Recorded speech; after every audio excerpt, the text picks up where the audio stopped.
All right, welcome to yet another stream. This time we are not drafting Edge of Eternities, but are instead reviewing Edge of Eternities. So we're doing that. We're also doing a number of topics. One of them is going to be how the arena economy, I believe, is predatory, and how Modo is just a better platform for drafting if you want to do that. And then I also had some requests for building EDH decks by a viewer. We're doing that as well.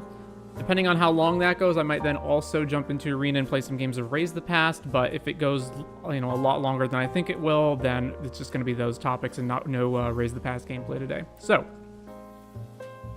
to start off, as a quick recap for my Edge of Eternities draft experience, started right around when the format went live on Arena, and the first two drafts I did were pretty fun. Then came back and streamed again the following day, and the drafts were terrible. And so I don't know what happened, if the first two were just flukes, or if maybe because it was very early days that people just hadn't figured out what the optimal draft strategy was yet, and they'd figured it out by the next day. But regardless, I have now drafted a bunch offline as well, and I can safely say that Edge of Eternities is a terrible draft format. Not only is it a terrible draft format, it is actually probably the worst draft format I have ever played. I was struggling to think of a worse one, and possibly Kaladesh Aether Revolt might be up there, but those were so long ago that I have a hard time remembering them. But at least, I've played pretty consistently for the last 14 years. Most sets I've drafted the limited environment of, and this set is just absolutely abysmal for draft. So, we're going to get into why that is. Let's go through it.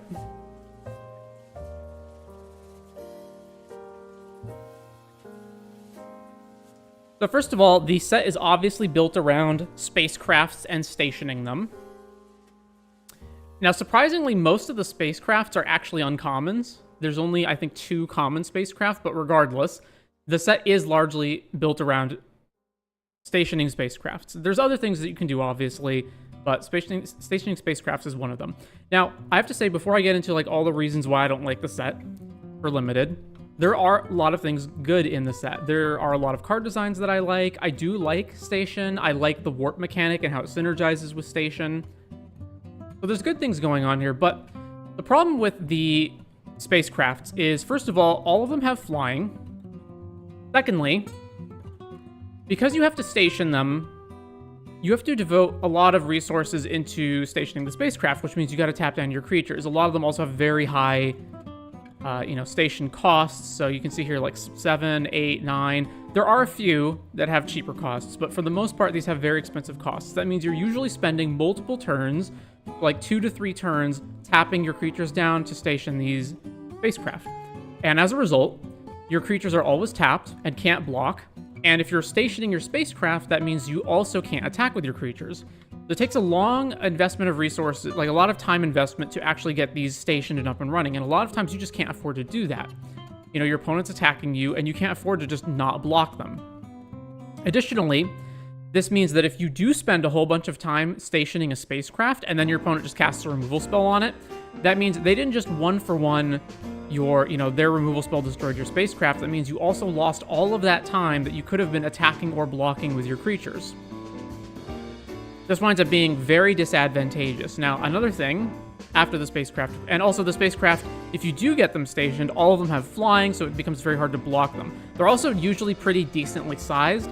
These are some of the smaller ones, and most of them are bigger than this. So the next is just how insane the amount of removal in the set is. So there is an absolutely gargantuan amount of removal and cheap, efficient removal and combat tricks in the set. This is every single card that fit into that category in the set. And this means that, again, as I said, if you spend all that time devoted to stationing your spacecrafts and then they just blow them out with a removal spell, then you wasted all of that time, and they're going to have removal because of just how much of this stuff is in the set. And even if you take away, Pinnacle, Killship, and Nebula Dragon, these are 7 mana sorcery speed, even if you take away some of the things that are like that, there's still just an absolutely absurd amount of removal and combat tricks in the set. Now, because there's so much of this, it means that in addition to the whole stationing your spacecraft thing, blocking is also terrible, because your opponent always has a removal spell, always has a combat trick. You are never in a position where you actually want to be blocking, because you're always going to get blown out. Let's say you are... So this creates a situation a lot of times where, like, okay, let's say you've got a spacecraft and you've got a creature, and you know your opponent's going to attack you. So you don't want to station the spacecraft. You want to keep your creature back to block. Well, it doesn't matter, because your opponent's just going to have removal or combat trick anyway, so blocking is irrelevant. And as a result, you can never keep anything around. You can never build up any sort of a board state. Next,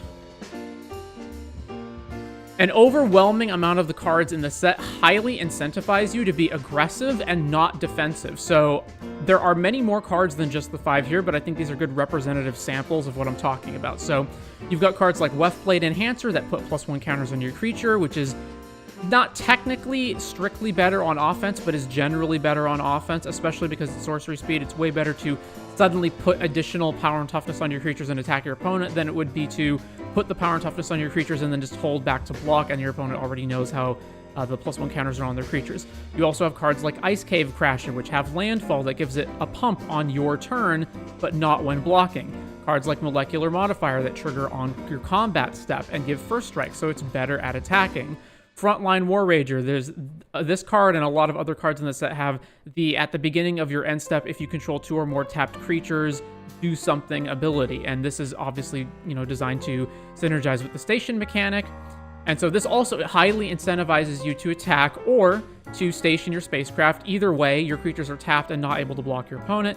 And you've got cards like Mechanozoa that tap down opposing creatures. There's bounce spells. The point is, there is no incentive to be defensive, and there's only incentive to be aggressive and offensive against your opponent. There's also an enormous amount of creatures that immediately outclass 2-drops. So this is, again, not all of them, but I thought this was a good representative sample. There are an absolute ton of creatures that are 3-mana 3/3s or 2/3s. There's also a ton of 4-mana creatures that have like 4+ power and toughness, and 5-drops that have like 4 to 5 power and toughness. And this means that all of the 2-drops become outclassed immediately, and so you can never use them for anything. You can't block with them because you're just chump blocking, and you can't attack anymore. The moment your opponent hits one of these cards, all of your 2-drops are useless, unless they have like evasion or something. But basically, for the most part, if you have a 2-drop, it just doesn't do anything.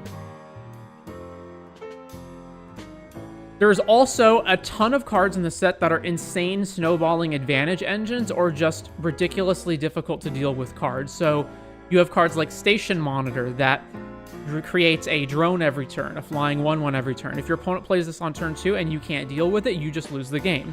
Or Glacier Godmaw, which is basically a Craterhoof Behemoth at uncommon, which, again, if your opponent ever untaps with this or plays this on turn 8 and then plays a land, you just die immediately. And the number 1 card that I find to be just truly egregious is Specimen Freighter that double bounces 2 creatures. So if you're in situations where, like, you have a board, they have a board, and then your opponent plays Specimen Freighter, bounces your 2 biggest creatures, and attacks you, now all of your blocks are terrible. You have to chump block probably to not die. Then you've got to spend your whole turn recasting probably one of your expensive threats and not both of them. It's just like horrible on defense. It's another one of those things that just makes playing defense and trying to block impossible.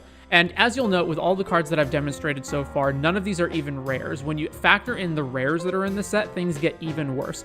So many of the rares are just these unstoppable bombs that you cannot deal with. And so as a result, some important takeaways are that blocking basically does not exist in Edge of Eternity's Limited. And a conjunctive to that, if you're playing defense, you will lose. There has never been... So I've played about 30 drafts of Edge of Eternities, and any situation in which I was not attacking my opponent and I was trying to block them, I lost. And similarly, from the reverse, any situation where my opponent wasn't attacking and was trying to block, they lost. And so as a result, there's an enormous advantage to the person who's on the play or happens to play their bigger creature first. Small creatures get outclassed immediately, so 2-drops are irrelevant a lot of the times. And then for many unbeatable, snowballing often bombs. And so as a result, as you can see from the background here, the set does not feel like any of your decisions matter. or that you have any sort of like intelligent plays, or that you have any agency. It just feels like you're playing a roulette wheel. Who's on the player draw? Who got their bomb thing out first? Did you have the removal spell or didn't you? And so the format is just absolutely atrocious. And this seems to be a common sentiment. It seems like most people are not enjoying Edge of Eternity's Limited, but I think it's far worse than that. I think this is one of the worst limited environments ever made.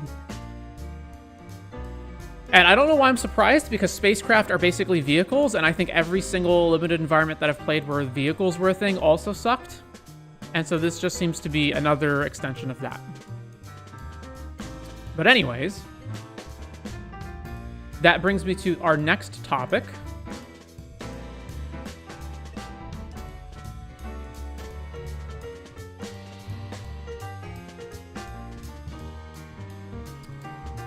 So this is the Arena versus Moto drafts, and I wanted to talk about this specifically in the context of why I believe Arena's limited environment is predatory. So this is some quick and dirty math, but I'll explain what all of this means. But essentially, the main takeaway is that if you're looking to play limited on a digital platform, Moto is by far better than Arena. So let's go through this.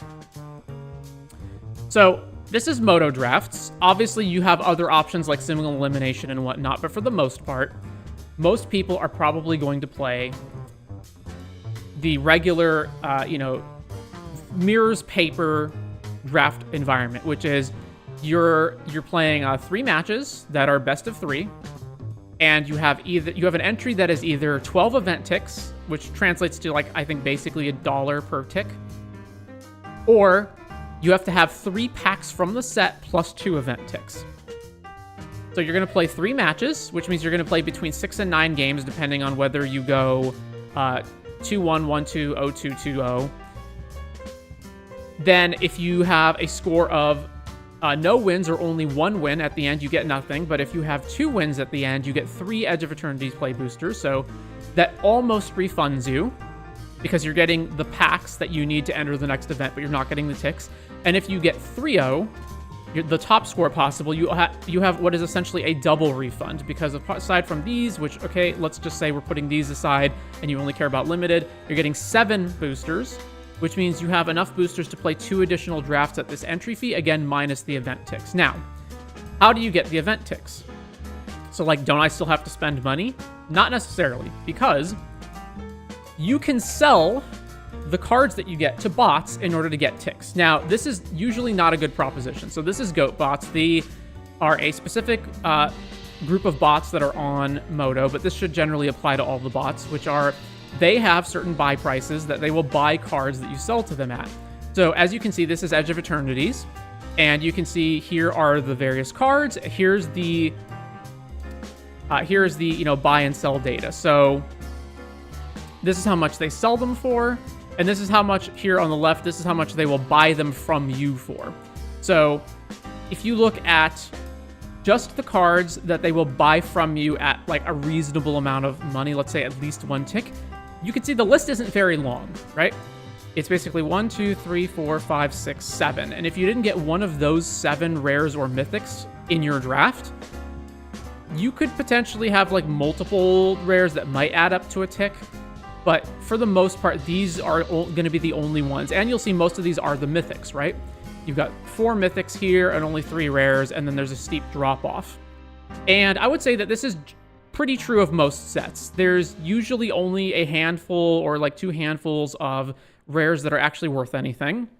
And as you can see here, so the number of unique rares in Edge of Eternities is 60, and the number of unique mythics is 25. So the odds that you get any one of these specific cards is incredibly low. This is not counting the Stellar Insight bonus sheet, but I don't think that really changes much. So, most of the time, you will not open any rares that are worth any amount of ticks, right? So you will have to spend the ticks, but occasionally you will open a rare or mythic that is worth some ticks. You can then parlay that into multiple other drafts. So let's say you do some drafts and you go like 2-1 or 3-0 in some of those drafts, but then you happen to open a Consult the Star Charts or a Cosmogran Zenith or something. You can then sell those to the bots, and get some ticks, and so you're essentially free drafting. Remember, the point of this is I want to play limited, I want to play draft on a digital platform, and I just want to keep drafting without spending more money. So this is how you can do it in Modo. You got to go 2-1 or 3-0 in your drafts, which is not unreasonable, and happen to open one of these rares at some point so you can sell them to a bot to get the ticks back so you can keep re-entering. Remember, you can enter if you have 3 packs and 2 ticks, and you get 3 or 7 packs for winning 2-1 or 3-0. So, I have never spent any money to draft on Modo. I always just keep recycling packs and ticks into more drafts. Now, maybe at some point I will go on a losing streak and will not have enough ticks to keep re-entering over and over, but at least for, you know, the last any number of months or years that I've been playing Modo drafts, this has never been a problem. Now let's compare that to Arena draft. So first of all, we have to understand that there's 2 different kinds of drafts on Arena. There are Premier drafts and traditional drafts. Now, there's a handful of differences between them, but the big difference is that the traditional drafts are essentially the mirror of paper or those Modo drafts. They are 3 matches, best of 3, and Premier drafts are 7 matches, best of 1, and you can only lose twice. These also are ranked, but whatever, who cares about that? So let's go through these individually. So this is the traditional draft. Again, this is the one that's going to mirror Modo the most. And as you can see here, there's, 0, 1, 2, and 3 wins. You play 3 matches regardless of record, and however many wins you get, this is the amount that you get at the end. The entry fee is 1,500 gems or 10,000 gold. So your winnings are always in gems, so gold only counts for the gold that you're generating off of playing Arena dailies. So just to briefly cover that. So here is the, Arena home screen, and as you can see, there's like some dailies that you get. If you do this thing, you get some amount of gold, right? So cast 20 white or blue spells, you get 500 gold, right? Not that much, especially when it takes an entire day, as you can see here, to refresh one of these dailies. So, or, this is 250 gold here. So overall, you're not getting that much gold just playing your normal dailies. Like if you're just jumping on the arena ladder and playing some matches until you eventually get this, you're not assembling that much gold. And especially when it takes, it could take like 2 hours in order to grind all the dailies until you finish them, and then it takes multiple days to reset the dailies. I think it takes around 3 days for all of your dailies to reset. So if you just come back here and you look at the entry fee, 10,000 gold, if you're only making like 1,000 or 1,500 gold a day, you have to play for an entire week in order to just get the entry fee in order to draft again. So that is not a reasonable way to keep drafting without spending more money. You have to be getting enough gems that you can keep redrafting. I think I did the math on it once, and the math on doing these dailies was I would have to spend 6 hours a week for 3 months in order to draft 3 times. Just not reasonable, especially if you don't care about constructed. You're only here for limited, and so you don't want to grind dailies. So moving on, as we can see, we've got, 0 wins is 100 gems plus 1 pack. Now the pack is irrelevant because unlike Modo, we cannot use these packs to re-enter. We cannot sell these packs to bots. The only currency that we're actually getting in order to draft again is the gems. So 1/15 of your entry fee back. Then at 1 win, you get 250 gems. Then at 3 wins, you get 1,000 gems. So you're still not getting your entry fee back, even at 2 and 1. You have to go 3-0 in order to get it back. So here you get 2,500 gems, and then the rest are irrelevant because you're not using those to redraft again, right? So if you think back to Modo, again, you only have to go 2-1 basically in order to get your entry fee back in order to draft again. On Arena, you have to go 3-0. And as you can see here, these are all of the various winnings per, like how many gems you get per win, and you can compare that to the entry fee. So obviously, this is a terrible way to draft if you're just looking to draft. If you're just looking to, I just want to draft, and I want to use the winnings that I get from drafting to draft again. So, okay, let's compare that to Premier Draft. So this is Premier Draft. As you can see, you have between 0 and 7 wins, and you're allowed to get 2 losses. If you get your 3rd loss, you lose. Entry fees are the same, 1,500 gems, 10k gold. So, at no wins, So you lost 3 games in a row. And remember, this is best of 1. 50 gems. At 1 win, it's 100. At 2 wins, it's 250. At 3 wins, it's 1,000. At 4 wins, it's 1,400. So again, all the way up to 4 and 3, so this is like dead center right here, right? So these right here, if you're an average player with an average skill level and you're winning like 50% of your matches and losing 50% of them, these two right here, these two are going to be the ones that you wind up with most of the time, which means you're either only 2/3 recouped or almost recouped, but not quite, which means you're always draining gems unless you're good enough that you can consistently hit 5, 6, and 7. Okay, so at 5 and 2, or 5 and 1, or 5 and 0, 1,600 gems, you're just barely making your entry back.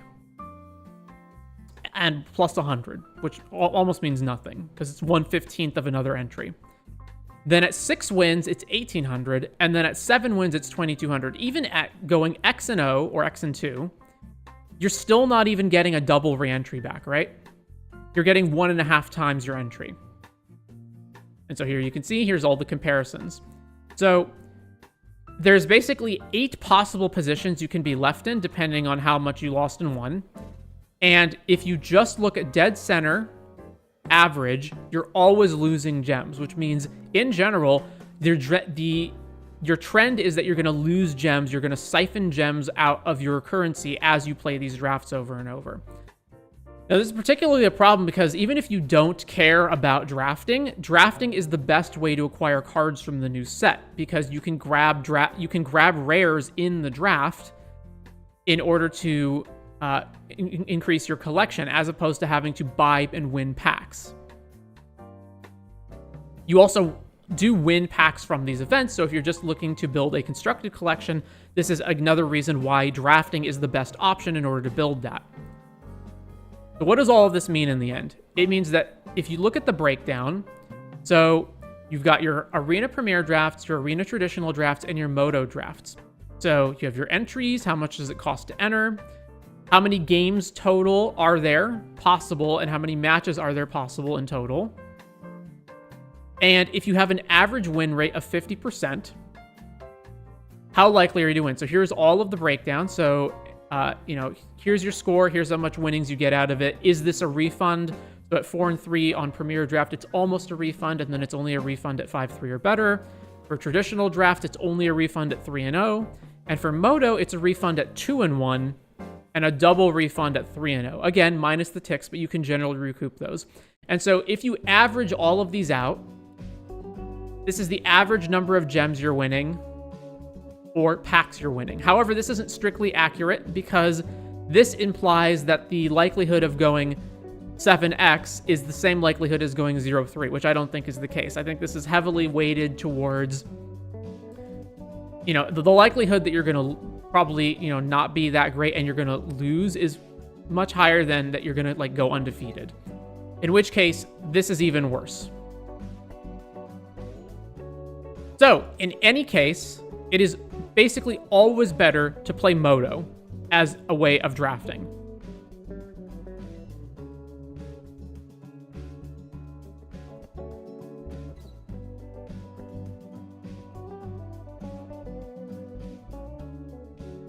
Anyways, with that said,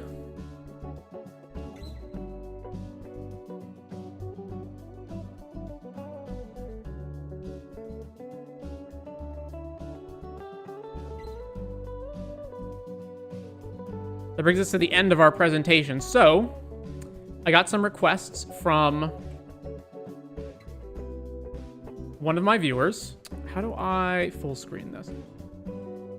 There we go. So, a viewer requested a whole bunch of different EDH decks, so we're going to do that. Oops. Let me take this off the screen for a second.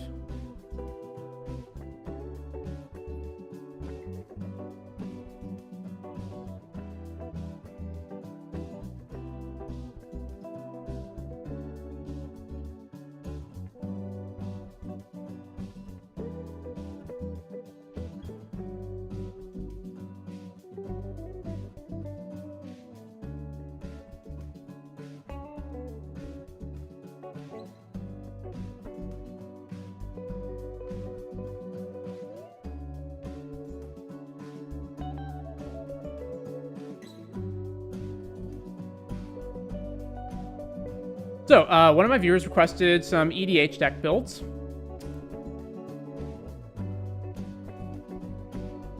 So they wanted a Teval the Balanced Scale deck as a zombie commander in bracket 3. They also wanted a build of Kotis the Fang Keeper, a +1 counters deck in green or Selesnya, and an Angel deck that has some sort of card draw built around it. So 4 different requests. Let's take them one at a time. So the first one is, let's open Scryfall. Let's get EDH Rec open. A Spellbook. I think that's basically all we need. So plus, new deck. Commander. And so we want Teval, the Balanced Scale.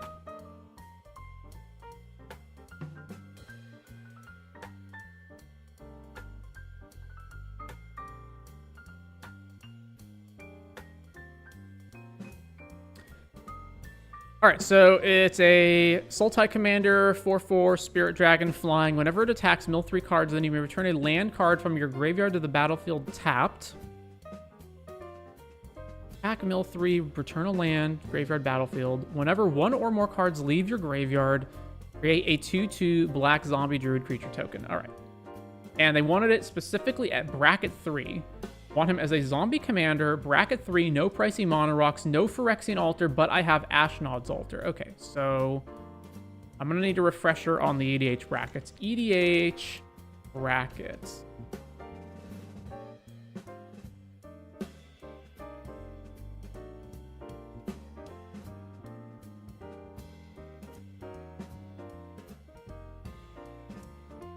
The bracket 3 is... Decks are thoughtfully designed, full of synergistic or strong cards. Games could end out of nowhere with powerful spells and late game combos. No mass land denial, no chaining extra turns. You can have late game 2-card infinite combos and up to 3 game changers. I forget exactly what is on the game changers list, but Moxfield has integrated that, so it should tell me.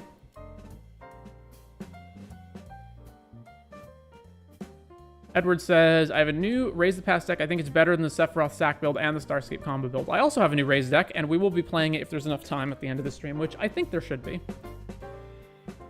And I also agree that Sephiroth is not very good and that the Starscape combo is outdated. So let's see. It's been a while since I built one of these, so we're going to want the starter kit, add this in. That was the first move. Then next, we are going to want not a 2-color mono base. So Teval, I don't think I specifically need to add anything else in after that, right? Rivals. I need to type and tag this. Ramp 31, obviously that's way too much. We'll be cutting that down a bunch. And so these icons are game changers, right? Okay, so we can only have... We can only have 3 game changers.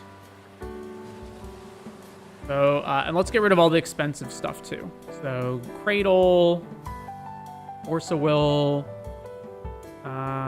Fierce Guardianship's a game changer, huh? We can get rid of Bowmasters. Psych Rift, that's a pretty good one. I guess the Tutors can go. So, Crop Rotation, obviously, if Guy's Cradle's gone, is not nearly as good. And we can... Vamp Tutor isn't a game changer, but Demonic is. Okay. Get rid of this. Let's see. That might be one of the ones I want to keep around. We can get rid of Oppo Agent. Oh, wait, no, it is. Why is it not one up here, then? Okay, get rid of Vamp Tutor. Monovault, Dark Ritual. Necro, Boluses. Probably want... If we are going to play game changers, we probably want card draw stuff most, right? So, Ristic and One Ring.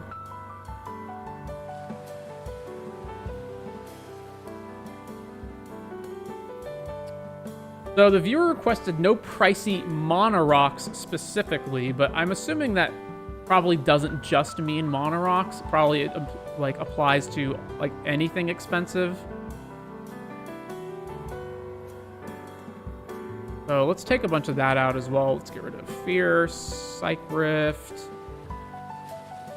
How much is Demonic Tutor? Jeez. Get rid of that. Or Urza Saga's expensive AF too. And we don't need it anyway. One ring. How much is Ristic? $46. Holy crap, man. Alright, well. Ancient Tomb.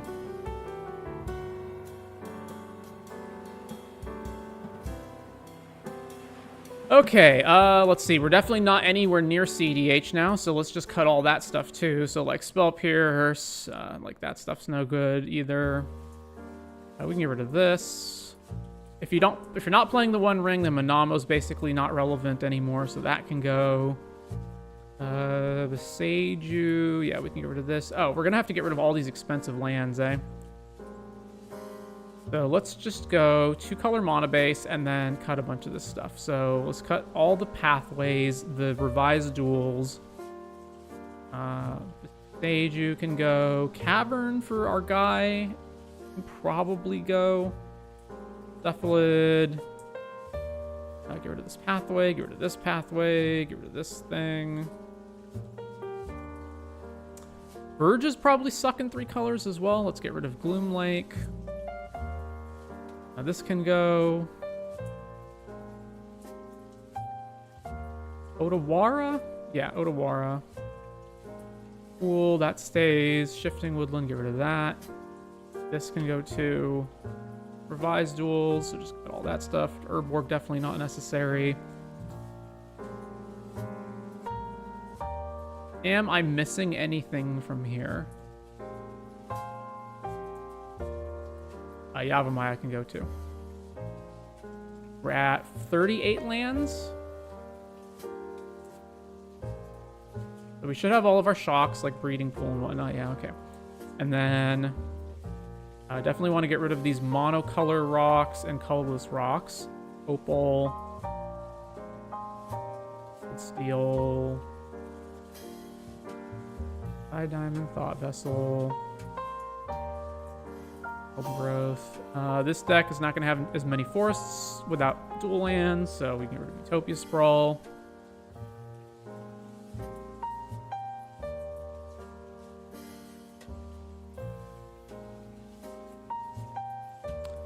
We can get rid of Devoted Druid, Priest. This guy is 4 power and higher, which does include our commander. Okay, that's fine.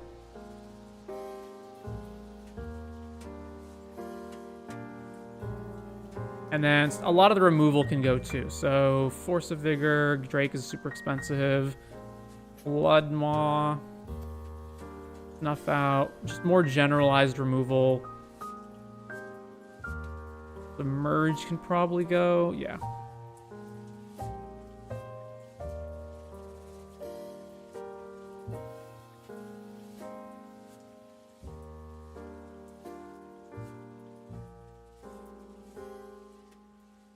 Okay.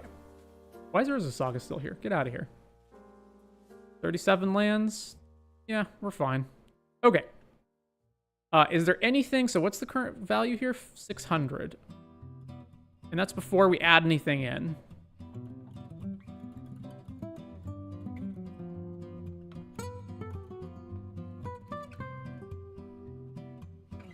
Gemstone Caverns is $50, eh? Jeez. You can cut that too. Again, I would never normally cut... Oh, Will of Rush Verge? I forgot to get rid of this Verge. Do I still have a Verge here? Lowlands, Pain Lands, Horizon Lands, Shock Lands, Fetches, Commander Lands.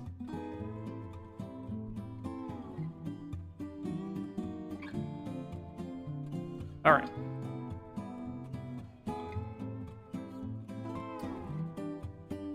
So specifically zombie related, and there's also the whole thing with the druid tokens, right? Whenever one or more cards leave your graveyard, create a zombie druid. It doesn't specifically have to be druid synergies. I believe there's almost nothing that has druid synergies. It's just Guiltleaf Archdruid and Prosun. There's like one other thing.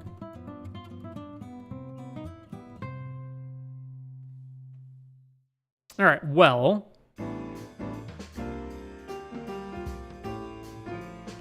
No extra turns, no mass land denial. That's not a problem.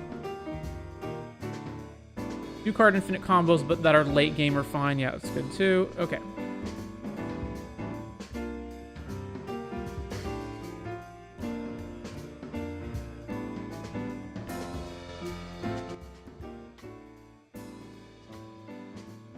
So, let's see. Format EDH, type zombie. I guess it doesn't have to be type zombie. It can be type zombie or says zombie in the text.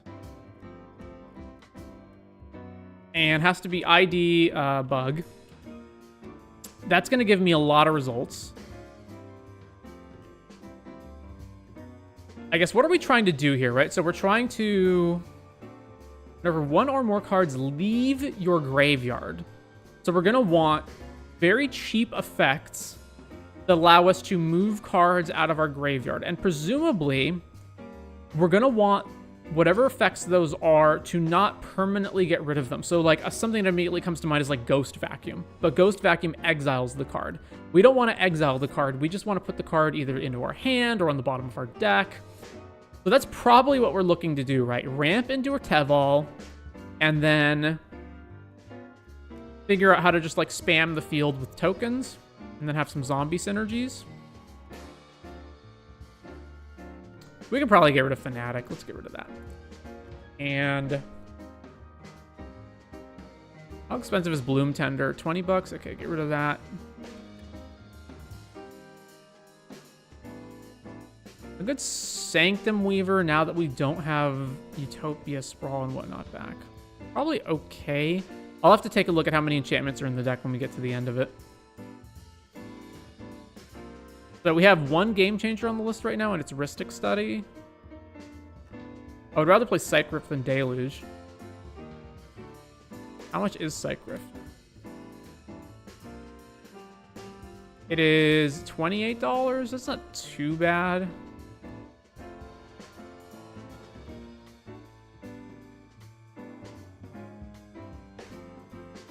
That's for the Secret Lair version, and all the other versions are more expensive? Okay. Pick this one.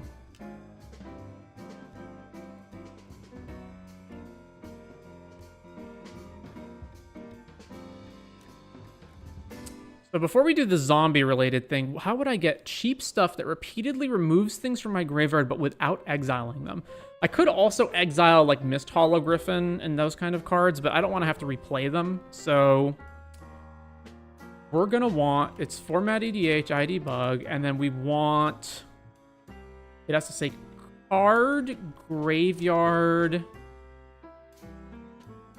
and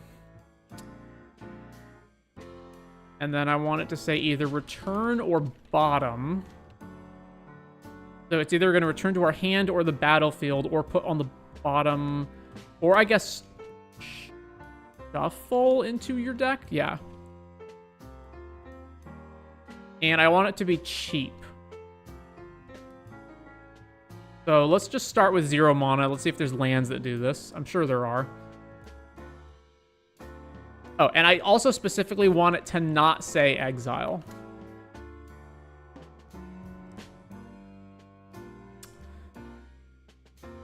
Groundyard returns itself. Yeah, there's lots of ones that say sacrifice. Yeah, sacrifice is another one that I don't want because I don't want it to just be a one-off thing. Get rid of sacrifice in the text as well. Okay, so there's Takanuma, but that's also pretty expensive. Sticker bullshit and whatnot doesn't count. And then Groundyard. Okay, so there's no lands that do this. The one I can think of is like Mistveil Plains, but that's off color. So then that's 1 mana ones. Ooh, cards that shuffle themselves.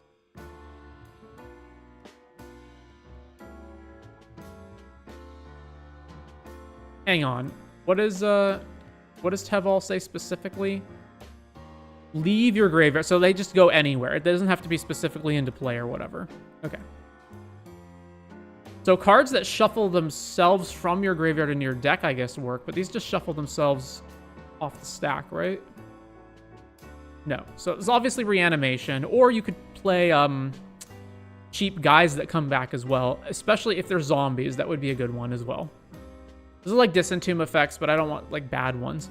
Don't target black creature card from your graveyard to your hand. Madness 0. Probably not doing that. Yeah, so I'm looking at These types of guys, Bloodsoaked Champion types of guys, these are something we could use. Gravecrawler would be the obvious pick, so we'll get to that. And the battlefield tapped. Return from your graveyard to the battlefield. Activate only if a non-skeleton died this turn. 3 mana. Shuffle up to 4 cards. Not a one-off. Entomb puts him into the graveyard. We pay black if you do return Forsaken Miner to the battlefield. That is only one. It does require that we commit crimes. That's a possible add. Let's do Forsaken Miner. Return.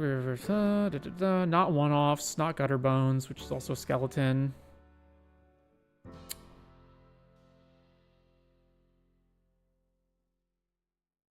Merservitor, you need multiple of them. Phyrexian Reclamation. Also not very good.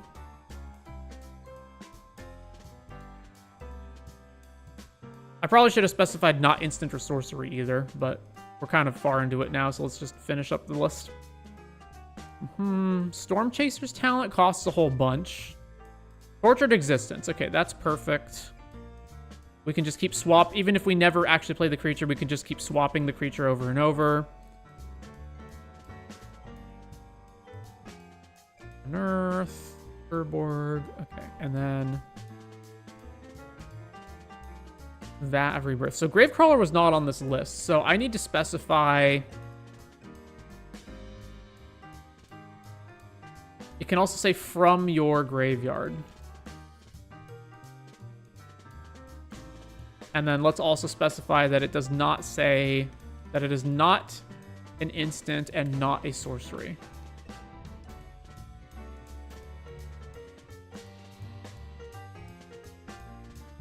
Your target basic land from your graveyard to your hand. Okay, no. If it was to the field, I would have played that. How is Gravecrawler not in this list? How is Gravecrawler worded? Gravecrawler. From your graveyard. Yeah, right? Wasn't that included?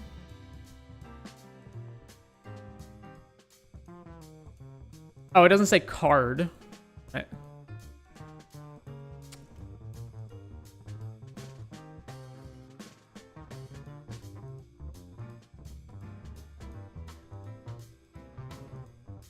And I'm still not getting it? How am I not getting it? Says return or bottom or shuffle. Oh, or.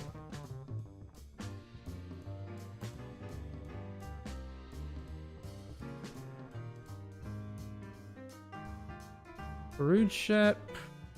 Oh, there's also playing lands from your graveyard as well. We got to consider that. Okay, there's Gravecrawler, so add that.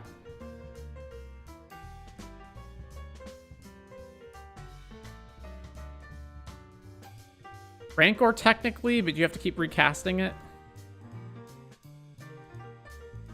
And enchant only a swamp. When enchanted land becomes tapped, destroy that land. When this is put into a graveyard from play, return spreading algae to owner's hand. There's not a really good way of doing that. I mean, obviously you can play Urborg and attach it to stuff, but not what we're looking to do. Okay, so then 2 mana. I think we'll go up to 3 mana total.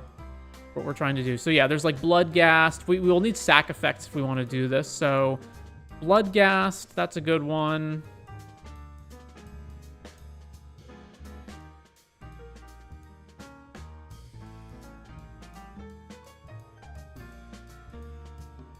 You may return a land from your graveyard to the battlefield. You have to you have to hit somebody with it, so... You're also not even guaranteed to have a card in your graveyard. Obviously, if you play a bunch of fetch lands, you're more likely to.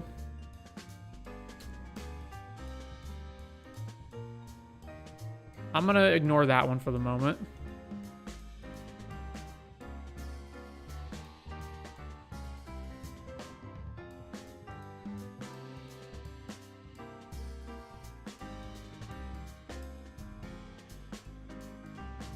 Dredge cards, yeah, that's not a good strategy though. Nether Trader is probably one. Whenever another creature dies, you can pay black if you do return it. Sort of like a Gravecrawler in that regard. So sure, Nether Trader, Mer Retriever, we can't play multiple of them, so we don't have a loop there. I guess there is a loop if you have Ashnod's Altar, right? No, because all of the other ones besides Mer Retriever cost 3. So you'd never be able to... You wouldn't be able to go infinite unless you had a cost reduction effect.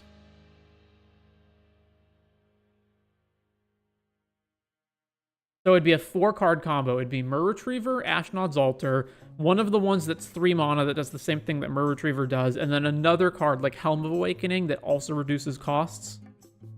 That seems pretty bad.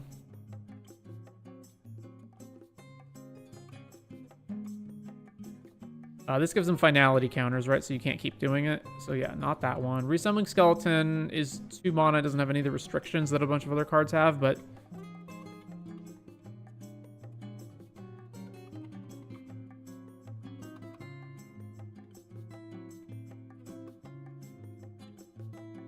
we can consider that.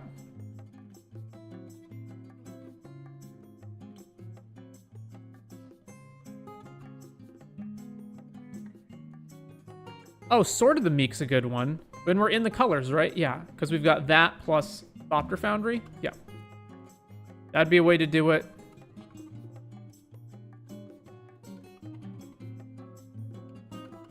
Underdog, too much mana to recast that. Timeline Color, which you do have to pay 2 life, but presumably you could get enough stuff off of it where it's still worth it, even if you do that.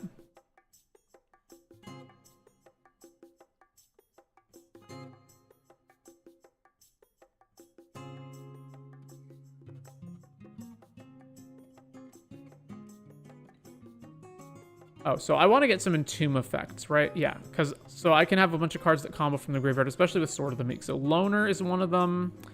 There's also specifically Entomb. And then does Unmarked Grave, it's for anything that isn't a legend or something?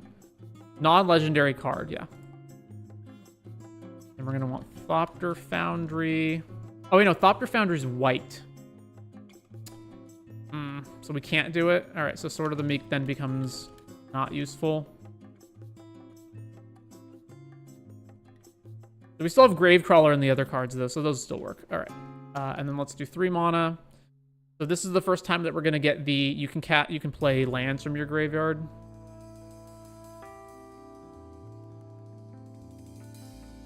(103 results. Okay, we'll probably get through this pretty fast. Yeah, Crucible of Worlds.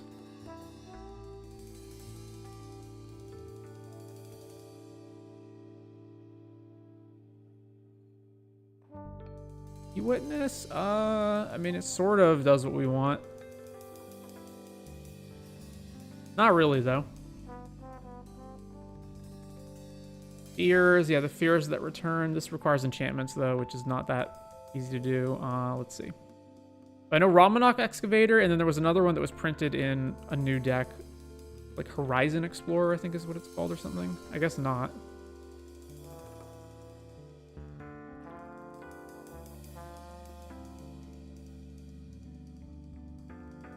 Meringue you can cast, but that costs 3, so we're not doing that one. Nether Spirit is just, it comes back. And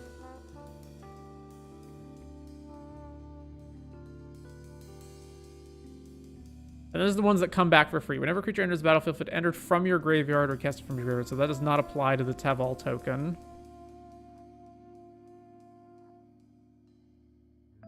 I guess you could technically dredge, and then like Poxwalkers and Amalgam would come back.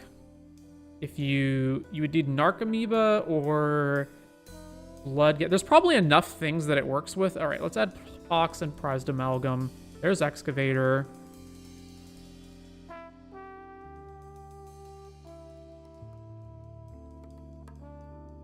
I could have sworn there was another one from the new set.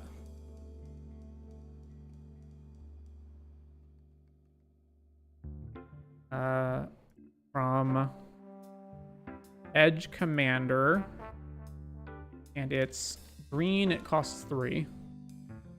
Horizon, yeah, Horizon Explorer. Oh, it's just make a lander. Okay, it has nothing to do with the graveyard. All right, so back to the deck. We've got all of these guys. We're gonna add Ashnod's Altar.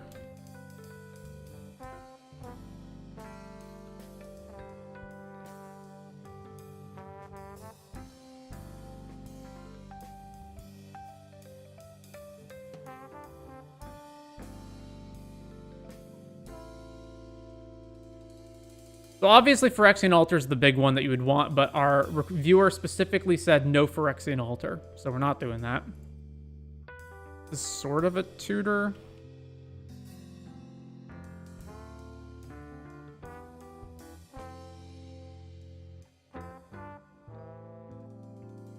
All right, what are we doing? What are we doing?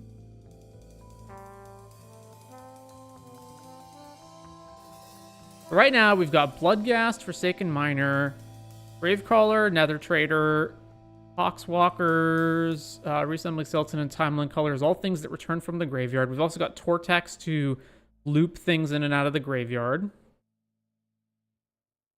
And then Amalgam's another one that comes back. I don't think this deck actually wants to dredge anything. Probably just do not have like the critical mass of cards that we would want for dredging.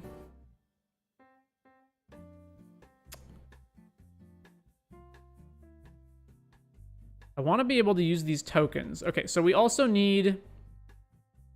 We need a way to turn these tokens into a way to actually kill our opponent, so that they're not just a bunch of random 2/2s.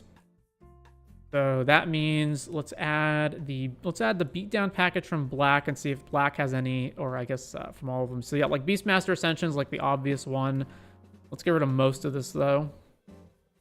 Gray Merchant, they don't have mana values, so that doesn't, or they don't have colored costs, so that doesn't apply. I'm looking mainly for Beastmaster Ascension type cards. Triumph of the Hordes. This is attacks each other creature, gets +X until his power. We can get rid of that. Okay, so like these are like the main ones. I guess Crater Hoof would be another one, but we don't need that. All right, and then we have, how many cards are actually in this deck right now? Is it actually 83? Yeah. So they also specified zombies. So we do have a fair number of zombies so far. How many zombies do we have in total? We have... Oh, only 3. I thought it was more than that.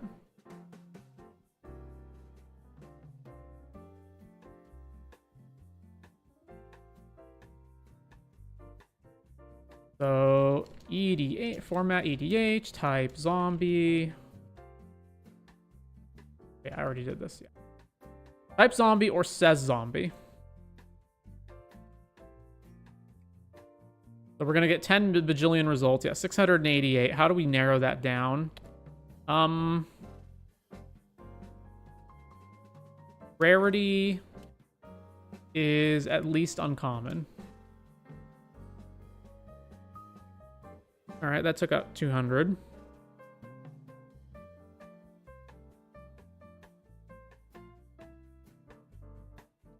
Well, I pretty much know the zombies, like, fairly well, so I think I can just zoom through this, so... not Apprentice.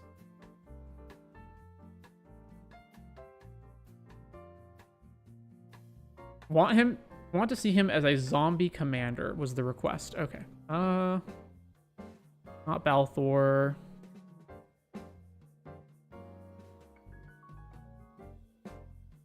It's going to be a combination. We do need sack outlets. So Carrion Feeder is a zombie that's a sack outlet. That can work. Even if because we can't actually combo Phyrexian Altar style.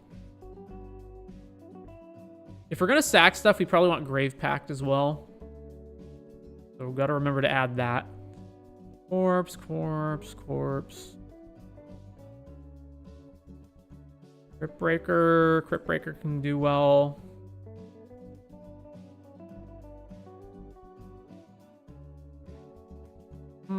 I don't care about these kinds of effects. Whatever.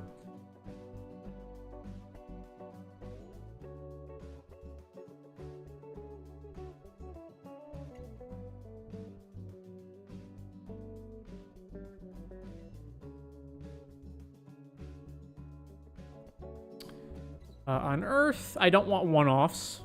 So not on Earth.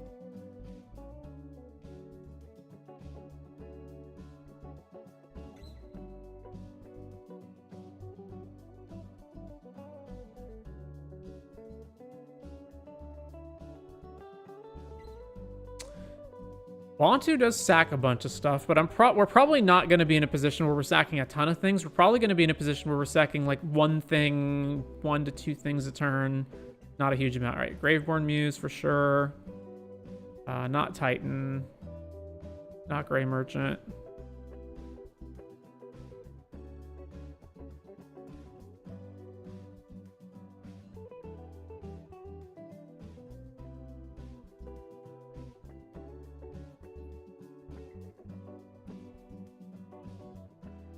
Elitus?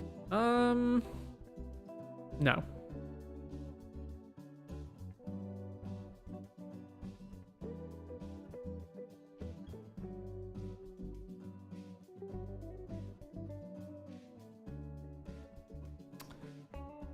There is the cards that draw cards based on you having things die. That's okay. We do need card draw. All right, so Midnight Reaper.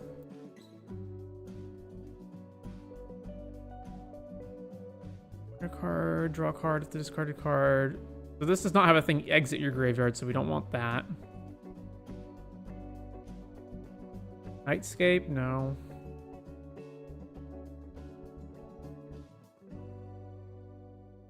I guess, hang on, does Nim Nethmantle go infinite because we go return a creature from the graveyard to the battlefield, then Teval makes a zombie, then you sack the thing in the graveyard, or the thing that you just brought back plus the zombie, so you get 4 mana.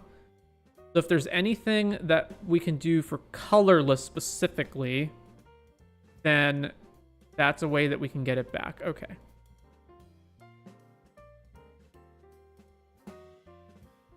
Have to look into that as well. Ghoul, all non-zombies, get -1, no.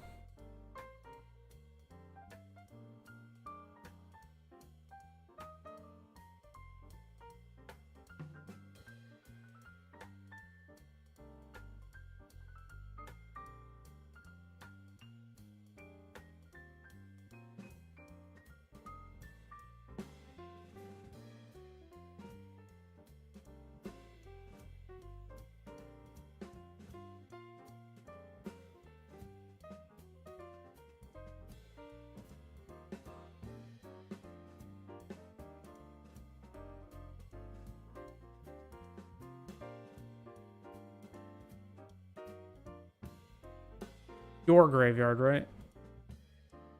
Your graveyard.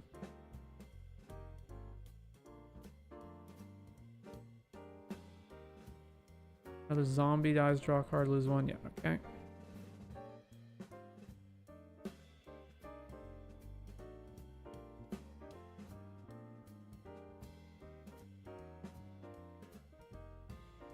So here's the Phyrexian Altar that's a creature. Okay.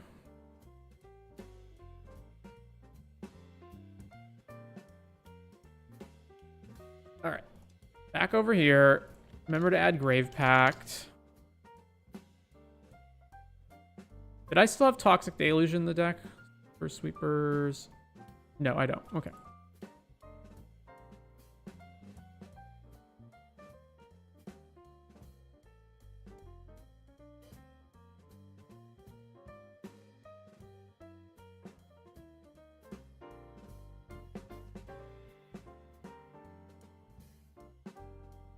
Would you be willing to do an EDH review with donation? Yes, absolutely.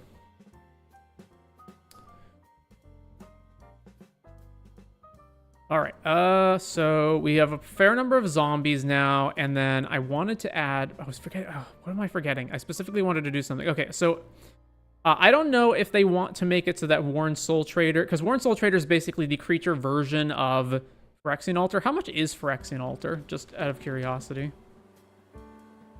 $55. Okay, so it is a significantly cheaper version of that. So the only way that this doesn't go infinite is because you have to pay the life every time. So if we have a way that we can gain a life with every creature entering or dying, I guess we should say format EDH ID bug, and then it should say whenever, and it should say gain life. Presumably has to be somewhat cheap. Let's limit it to 3. Wow, that's a lot. It has to say enters or dies or sacrifice or cast. Yeah, there's the feather, there's the black, whichever one that is, Demon's Horn or whatever it is. Whenever IR, another black creature enters, each opponent loses 1, you gain 1. Sack another black creature, draw a card. That's probably exactly what we're looking for right here. This is like Bontu's Monument. Blood Artist, of course, would do it. We probably want the cheapest one, although IR can draw cards. It's also triple black, which is pretty rough. So we probably want Zulaport Cutthroat, is I'm thinking the main combo piece that we're going to want there. Ina is you gain life. I'm just not sure if there's a better one than Zulaport Cutthroat. It probably is just Zulaport. Roots of Life. I want Sephiroth? No.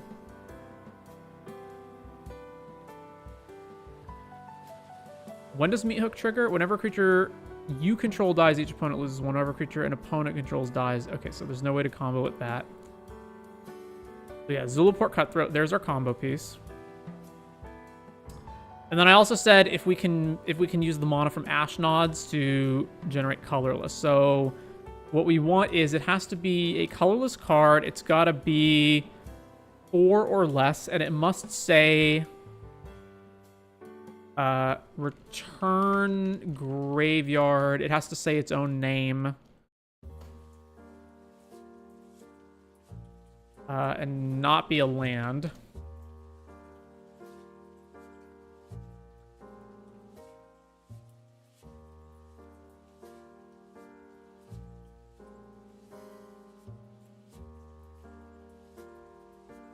Be more specific, from your graveyard.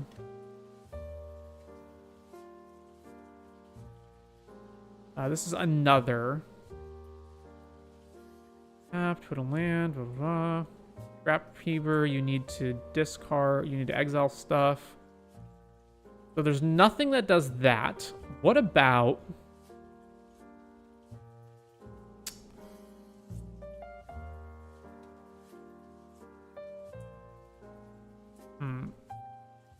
So there's fear of let's say, yeah, the colorless. Let's get rid of the colorless requirement. So fear of infinity is whenever an enchantment enters. So it should say whenever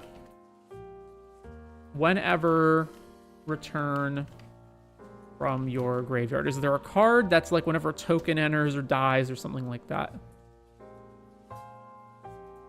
Vehicle deals damage. How many hit results do we have? 79. It's probably going to be a creature if it exists.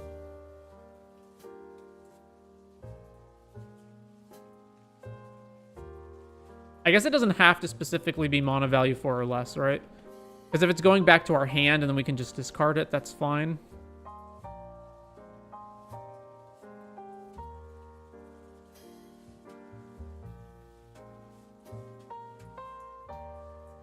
Enchantment enters, doesn't apply.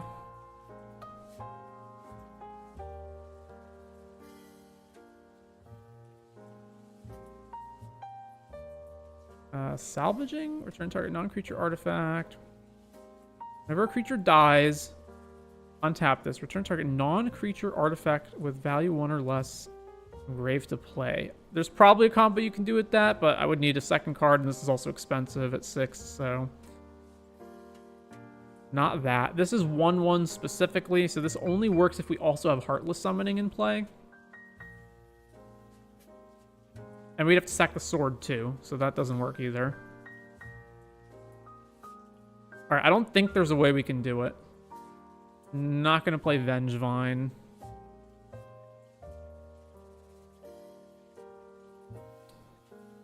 Alright, so right now it's the sack outlets are Worn Soul Trader and Ash Nods. Then there's a bajillion things that come back from the graveyard. So Bloodghast. Oh, and Carrion Feeder's also sack outlet, but we don't get mana off of it.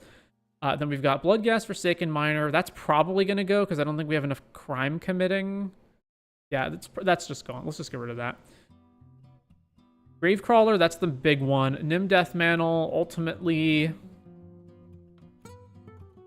Wait, no. Is this a combo? Hang on.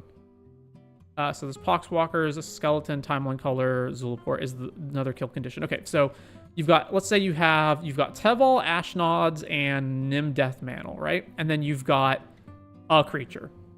Doesn't matter what it is. So Nim Deathmantle attached to the creature. Actually, no, it doesn't need to be attached, right? So you go, Ashnods, sack your thing, then Nim Deathmantle triggers, and then you can use the 2 from Ashnods plus an additional 2.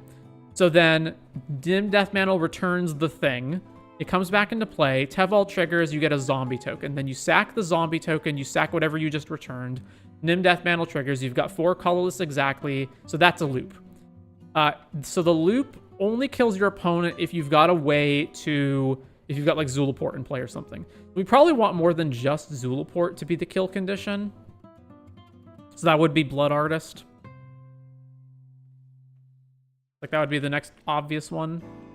But I wonder if there's something that's more interesting that we can do than just that. Then we've got some draw spells over here with, like, Midnight Reaper and Undead Augur, Graveborn Muse, Crypt Breaker. We can also use, like, all the zombie tokens that we're generating to tap them to draw more cards. That's something. We also... So... I've got Tomb Unmarked and Cynical Loner. So the idea would be like, oh, we need Gravecrawler in our graveyard. Let's just go tutor it into our graveyard.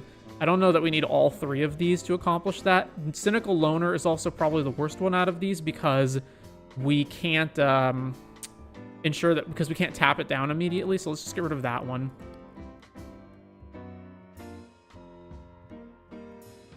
Links being weird. Bracket 3 looking to add into him. Well, thanks for the donation, Riley. What card do you specifically... Oh, wait, no, you want me to do a review of your deck, right? If you have a Moxfield username, like if you got your deck on Moxfield, you can just tell me what your username on Moxfield is and what deck it is, and then I can look it up that way. Because, yeah, YouTube's going to delete any link that you try to post in the chat. We're pretty close. This is 91 cards right now.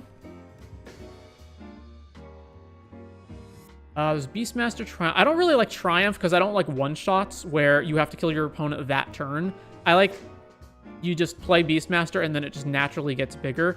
So what other stuff besides Beastmaster is there in these colors? So presumably it would be an enchantment, although it doesn't have to be, I guess. But like Eldrazi Monument would probably be another good one. That one is kind of expensive, though. Let's say Eldrazi Monument. Eldrazi Monument also naturally has a sack built into it. EDH, ID Bug, and probably costs 3 or more, and says creatures, whatever a creatures you control get plus.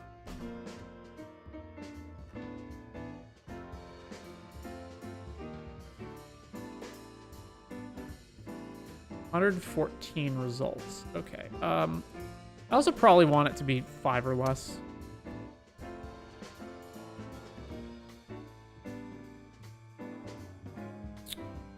And I don't want it to discriminate on specific types of creatures. I guess if it says zombie, that's fine. But Creekwood doesn't... So that's only +1. It needs to be substantially better than +1. It needs to be like +1 for each blah, blah, blah, or something like that. So like an Azuri, but for zombies would be what we're looking for. Not just like a regular Anthem. That's not good enough. Goblins. It's probably going to be green or black. That's another one-off effect. Don't want that. I doubt there's a card that's going to meet the criteria that I'm looking for. I mean, War Chief is +2, but that's just still not very good. All right, so there isn't. There's also, I guess, could say have Death Touch. Have Death Touch.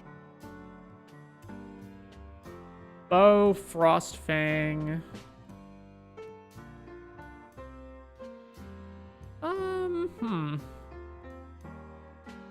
I don't know that I want to go the Toski route either.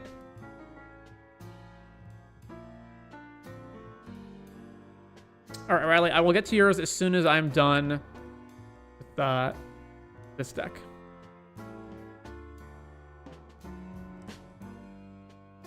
So yeah, we've got 35 lands, 16 ramp. That's probably fine. There's 2 sweepers-ish in Psych Rift and Grave Pact. We're at bracket 3, right? Because we've got Psych Rift, Rhystic Study, and that's it, right? There's no other game changer on here. Yeah. Crucible, Ramanop, Tortex, Tomb, Unmarked Grave. This deck like really wants a Demonic Tutor or something, but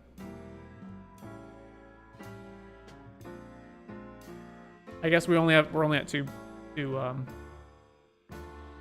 I cut that for cost.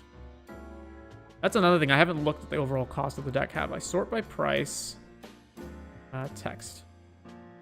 So what's the super expensive stuff I still have in here? That's not much. $30 for a Psych Rift. And then everything else is reasonable. I think we're good on that front.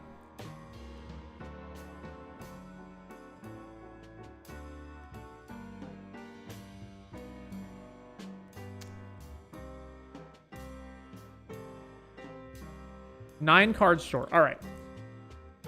Now it is time to look at EDH Rec and see what has the community brought together that I'm like, oh yeah, that would be a good addition. So it looks like these versions just try to get lands back. Yeah, Life from the Loam. There's Gravecrawler. Victimize. I did think about the whole reanimation thing, but I don't think we want to do that. Does Teval, it's not one or more, right? It's just whenever. No, it is one or more. So it has to be one at a time. Mass reanimation only gets you 1 zombie token. Wonder, so that you can have a creature in your graveyard that makes all your zombies fly. That's a reasonable ask. Oh, Kishla Skimmer. Yeah, that's perfect. Sidious Roots as well. Oh, yeah, those are definitely ads. Insidious Roots. Kishla Skimmer. What's the exact wording on this? It's whenever a creature... No, it's whenever one or more. Whenever one or more creature cards leave. Talk Outline just gives you a detective and a clue, right? Creatures leave, create a skeleton. 4 mana, so that's essentially the same thing as Chalk Outline. When it loses 1, you gain 1, but it's a really crap removal spell. Desecrated Tomb is you make a bat token. Yeah. That's reasonable, but like Roots and Skimmer are just so much better than these cards. Why is Kishla not on this list?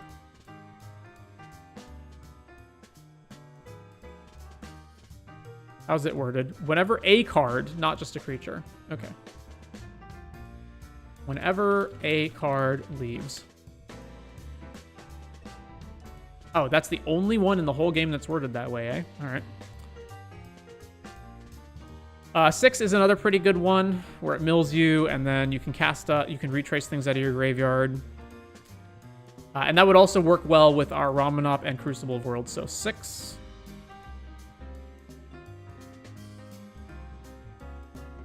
A Tribe Elder? No.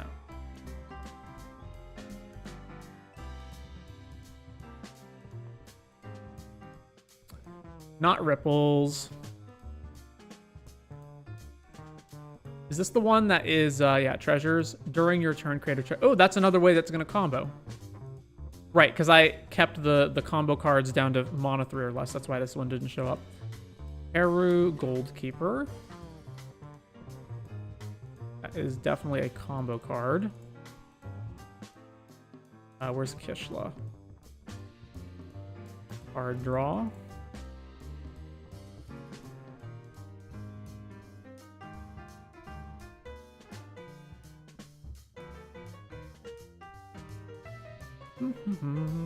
What does this one do? Whenever this creature enters, exile 3 cards from lands from a graveyard. You have all activated abilities. Okay, no, not that.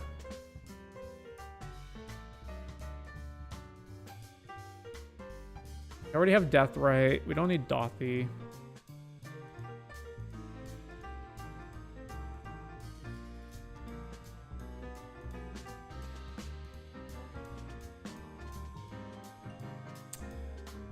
Sylvan Safety. Oh yeah, we do need protection for Teval. So add protection. That's going to add everything, so now let's eliminate most of this. The Sylvan Safekeeper is the main one. Steely Resolve, also, you can just name Zombie. Is Teval's a zombie? No, Teval's a spirit. That's still fine. Rid of this. Lightning Greaves? No. Rid of this. Kira is... Mischief, get rid of this one. Just your commander has hexproof. 3 mana. Okay, let's get rid of that. Gaia's Herald, Essior, Duress.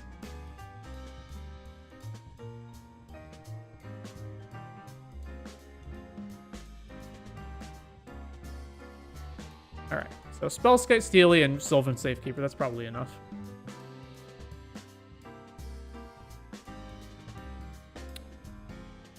I don't want it to be cards like Molt Tender, because I don't want to exile the card from my graveyard and just have it gone forever. So not that. Most of the spells, I presume, are not going to be anything that we care about, and that looks to be the case. Noxious Survival would be the most playable one, but I don't think we want that either. Then there's, yeah, reanimation spells, or like Delve, or collect evidence. But again, I don't want to just be one-offs.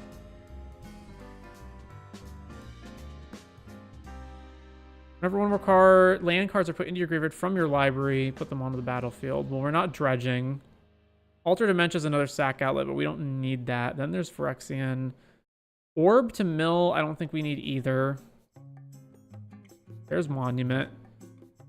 Alright. Whenever one more lands are put in your graveyard from anywhere. No, not doing that.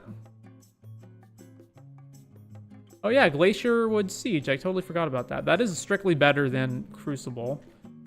Glacierwood Siege.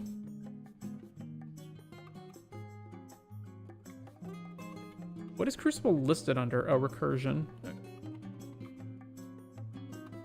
Recursion. Right there.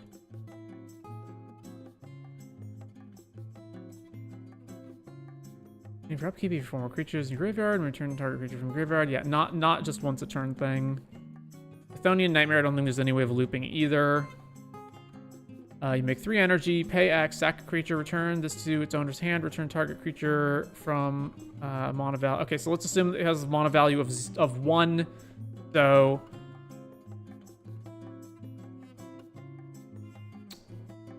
mana value X, yeah. So okay, so then the energy isn't the problem, it's replaying this that's the problem. So it's 2 mana, 2 mana, return, this bounces. So this is essentially the same cost as Reassembling Skeleton, basically. Just keep doing over and over. But it itself isn't a creature, so it doesn't combo with Soul Trader. Yeah, we can ignore that. And then here's the lands that they have that they're looking at. Yeah, there's stuff like Witch's, if it's listed in here, the Witch's Cottage and Shifting Woodlands, we can probably just ignore those. Ball Coffers, yeah, we can ignore all that. Monarchs. Alright, I think we're good on that front.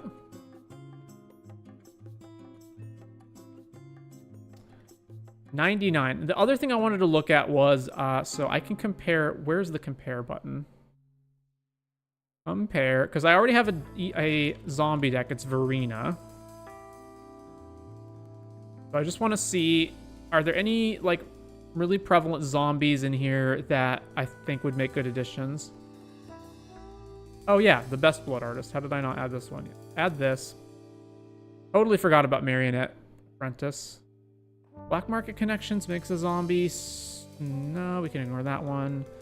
There's not really zombies that I want to cast from the graveyard that don't already have that ability, so Zul Asher's out. I guess there technically is this, right? Kindred Discovery. Sure.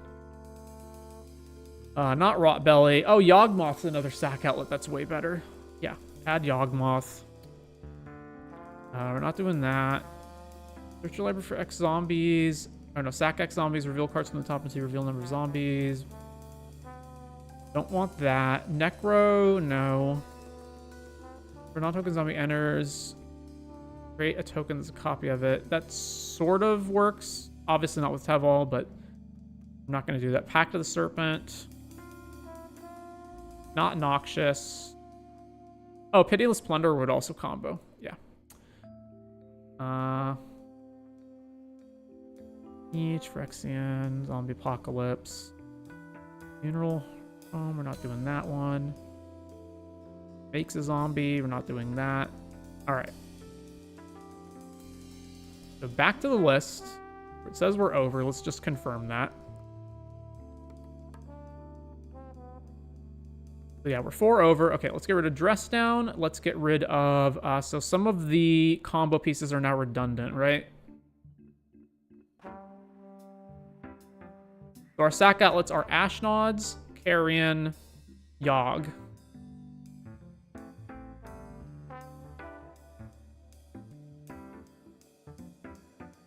This is another creature, so it doesn't work with itself. All right, let's get rid of another trader. So Gravecrawler, Resummoning Skeleton, Timeline Color. These are the ones that come back. Timeline Color technically isn't infinite because you lose 2 life per recurring it, and you only gain 1 life with like Zulaport Cutthroat, but presumably that's still like good enough to kill your opponents with. Kindred, Kishla, Midnight Reaper, Mystic, Skull Clamp. Yeah, Skull Clamp obviously. Library maybe can go, but probably not.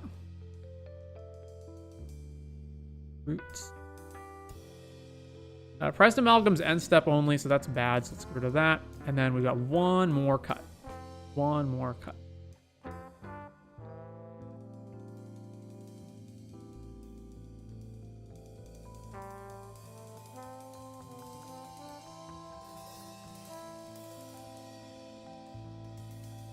I'm thinking either Kenrith's transformation or... yeah, probably just Kenrith's transformation. Let's get rid of that. All right. So that'll do it.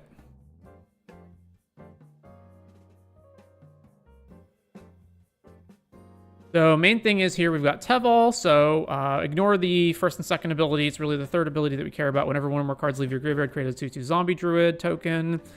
And then, so we've got a bunch of things that are in that regard. So we've got, here's all of our combo pieces. So basically all of our combos require that we have a sack out. Oh, I can get rid of Blood Artist because I put in Marionette Apprentice. That's what I remember. Let's add back in Kenrith.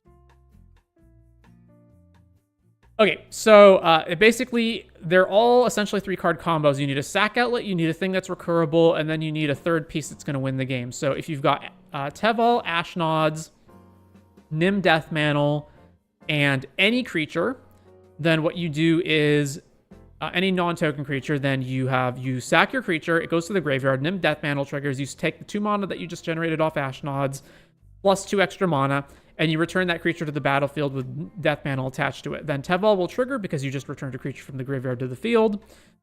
A card left your graveyard, so you generate a token. So now you've got a zombie token and the creature that Deathmantle returned. Now you can sack the creature that is Deathmantle's attached to and the zombie token with Ashnods, generate 4, and now you have infinite loop. So then as long as you, in addition to that, have either Apprentice, Marionette Apprentice, or Zulaport Cutthroat, you can kill your opponent. Another alternative is if you've got Warren Soul Trader, you can pay 1 life and sack another creature to create a treasure token. So if the creature that you're sacking is Timeline Color or Gravecrawler, then you can use the treasure to recast either of those cards. In the case of Timeline Color, you will lose 2 life each time, and Warren Soul Trader also makes you lose 1 life each time. Phyrexian Altar would be the obvious best choice right here, but the viewer request specifically specified no Phyrexian Altar. So we're not doing that. So you will need a way to mitigate the life loss on Soul Trader or Timeline Color if you're using that. You do have Zulaport Cutthroat and Marionette Apprentice, which do... Marionette Apprentice is just each opponent loses 1. So Zulaport is... Zulaport also includes that you gain 1. So you'll need ways. Also, if you, instead of Warren, if you've got some other sack outlet, but you've got Keru Goldkeeper or Pitiless Plunderer, those will also make treasures, so that will enable you to loop Gravecrawler or Timeline Color over and over. Then in addition to that, you've got some other cards like Reassembling Skeleton. You've got Poxwalkers, which is, so Poxwalkers, if you are casting Gravecrawler or Timeline Color from the graveyard, then you'll get Poxwalkers back immediately as well, or a Reassembling Skeleton. I guess Reassembling Skeleton you don't cast, you just return it, so that doesn't work with Poxwalkers. Poxwalkers may not be actually good here. Then you've got, so then your various sack outlets are basically Ashnods, Carrion Feeder, Soul Trader, or Yawgmoth.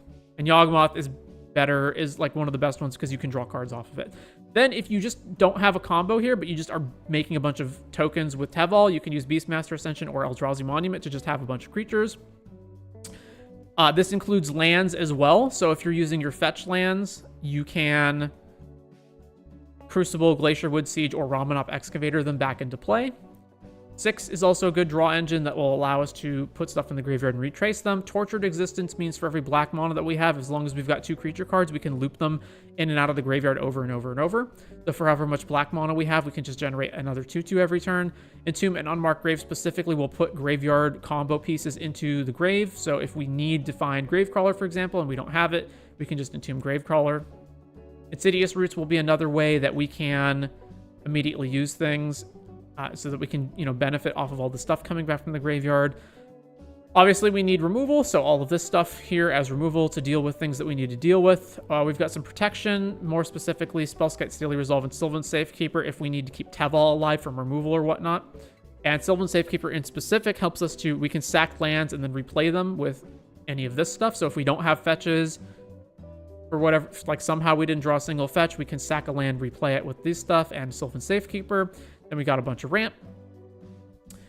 2 sweepers, Psych Rift, and Grave Pact. Since we've got a bunch of stuff that we want to sack anyway, we can use Grave Pact as essentially a sweeper.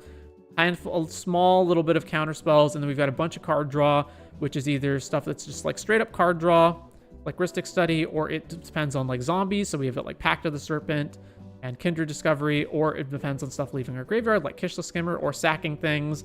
Midnight Reaper and Undead Augur count towards that. And then lastly, stuff like Crypt Breaker and Graveborn Muse, which specifically work with our zombies.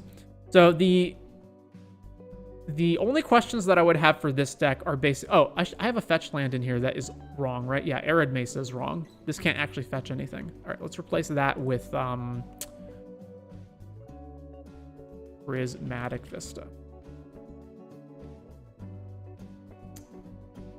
So the questions I would have, without having tested the deck, are basically, do you need a stronger source of life gain in order to mitigate all of the life loss that is occurring? So we've got a lot of things that are losing us life. Soul Trader, Timeline Color, Yawgmoth. Specifically, these things are also part of combos. And the only thing that's gaining us life is Zulaport Cutthroat. So I'm wondering if the deck needs another way of gaining life to mitigate all of that. There's also like Graveborn Muse loses us life. Crypt Breaker loses. There's a lot of things in here that make us lose life. So maybe we do want to play Grey Merchant anyway, just to mitigate that. Grey Merchant is also a zombie. All right, so let's do that and take out Kenriths. Where's Ken? Removal Kenriths. Some other things would be like how we're like Crucible, Glacierwood, and Ramanop Excavator. Like all of these do the same thing. Do you need to play all 3 of them, or is only 1 or 2 of them sufficient? Things like that. But that's stuff that could be fine-tuned just playing the deck. But I think this is pretty decent. The deck is $736, which obviously is a lot of money, but it's nowhere near like the 1,000 plus that a bunch of CDH stuff is. And I don't think anything in the deck is that bad. So if we just sort it by price, the most expensive card in the deck right now is Rhystic Study, which we don't need to play. There's also Prismatic Vista, Psych Rift, Mana Confluence. Like, you could probably replace a lot of that. Like, Crucible apparently is the most expensive of the land returner cards. So if you think 2 is enough, you can just cut Crucible. This can just be replaced with some other land. Psych Rift could just be some other removal or sweeper. Prismatic Vista could just be some other land. Rhystic Study, just play some other card draw spell. You can probably get around a lot of this stuff. If Steely Resolve is too expensive at $20, you could just play, what would be the next best thing? So the deck already has Spellskite and Sylvan Safekeeper, so the Guardian Augmenter, the one that's 3 mana that protects Teval, like that could be fine. So overall, this should be pretty decent, I think. All right.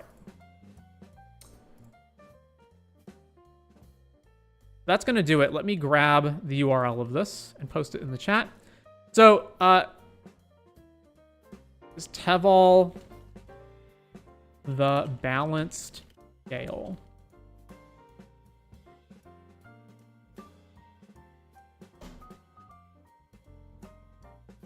Now, the thing is, this deck is going to self-destruct because... So, before, I would just make as many decks as possible, but right now on Moxfield, I have 378. Before, I had way more than that. I think I got up to like 600 decks. And the problem is, when you start to have too many decks on Moxfield, it starts lagging whenever you try to do searches or like open stuff. And so it just got to the point where it was becoming unusable. So unfortunately, I can't just permanently store every single deck in here. So this was a viewer request. So for Alex, if you are, since you requested this deck, you can take a look here and just copy this into your own Moxfield or whatever. I'll leave it up for like a week, and then after that, I'll delete this link. So if you just want to grab the link from the chat or from up here, if you want to pause and grab this URL right here, or if you just want to take a look at the deck here. So this is the deck. So it'll stay up for about a week, and then it will go away. So you have an opportunity to save it out before then. All right. So now, Riley in the chat, let's look up your Moxfield thing. So it's Explore Brewers. Username, The Dry Guy. And it is... We play Out of the Grave Koram.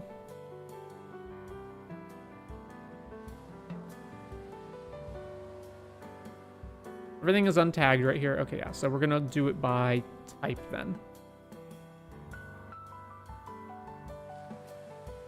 And I guess sort of by... We play Out of the Grave, so it is a Jund deck with Disguise Our Commander. All right, let's take a look at this. Koram the Undertaker gets XO, where X is the greatest power among creature cards in all graveyards. So it doesn't matter the number of creatures, it's the biggest creature. Whenever Koram attacks, each player mills a card. During each of your turns, you may play a land and cast a spell from among cards in graveyards that were put there from libraries this turn. Each player mills during each of your turns. You may play a land and cast a spell from among cards in graveyards that were put there from library. Okay, so the card has to go into your graveyard. Oh, and it can be your opponent's graveyard too, not just yours. Interesting. Cast spells, but you can only be one land and one spell, right? Yeah.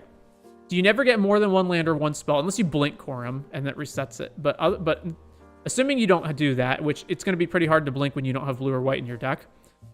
Put there from libraries this turn. Each player mills a card. All right, so there's a number of ways that you could take this. One would be just try to get the biggest creature into your graveyard as possible, so that this is huge. Yargle and Multani is in this color combination. Another one would be, and there's also, if you are milling a bunch of cards over, I think Lord of Extinction is your graveyard count, right? So that would be another like huge thing to have. And then the other way to do it would be to use it as like a card advantage engine. All right, so let's see what it is that you are doing here. So typically I like to have my decks split into categories, but it looks like you haven't tagged anything. So I think what I'm going to do is I'm going to copy this. Yeah, I'm going to copy this so that I have the tags, and then anything that is a card that I've never put in a deck before will be untagged. So now this is my version of the deck, and we'll type and tag it. So what is untagged? All right, so this is removal. This is a cheat card, essentially. Return the favor is copy / clone. And then Electric Revelation is cantrip filtering. Yeah. And then apparently I've never added these lands to my deck before. So this is a land. Oops. Where's that?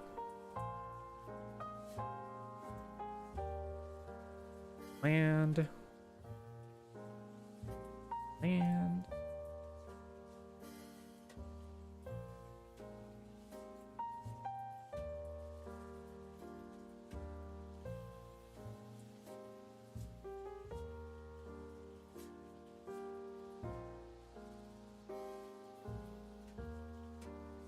And Rumble is, I don't know that I would categorize that as anything. Search over for card, put in your graveyard, shuffle. So this is it's a tutor and a reanimation spell.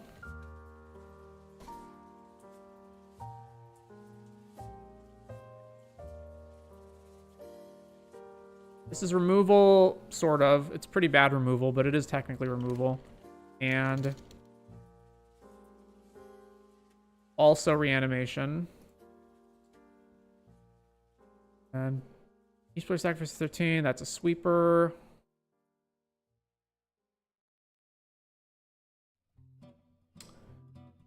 Sideboard. By sideboard, I assume you mean considerations. So you can just move these down here to the considering tab. Life from the Loam, that's recursion. Where's that? Recursion. Oh my gosh, there's so much.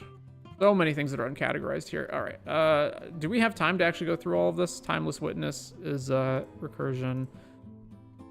Stitcher, Stinkweed Imp. So this is ramp.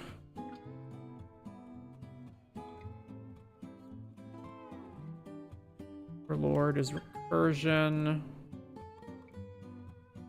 Outcaster. I guess Outcaster's a card draw spell. Yeah.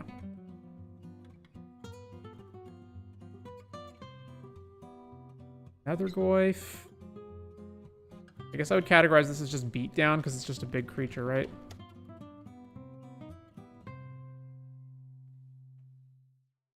Calamity's also beat down for the most part. And then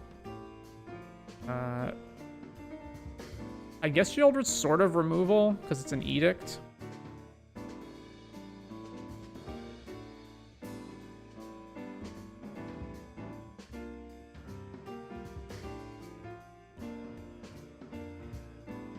And then I probably wouldn't categorize anything else. Whip of Erebos.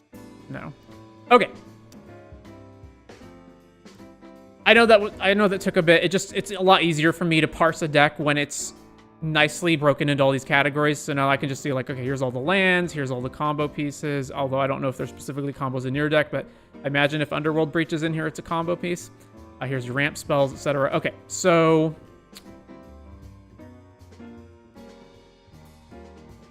you don't have a description here, so let me try to parse what it is that you're doing. So we've got Atali, Smuggler's Surprise. So we're trying to put in big things.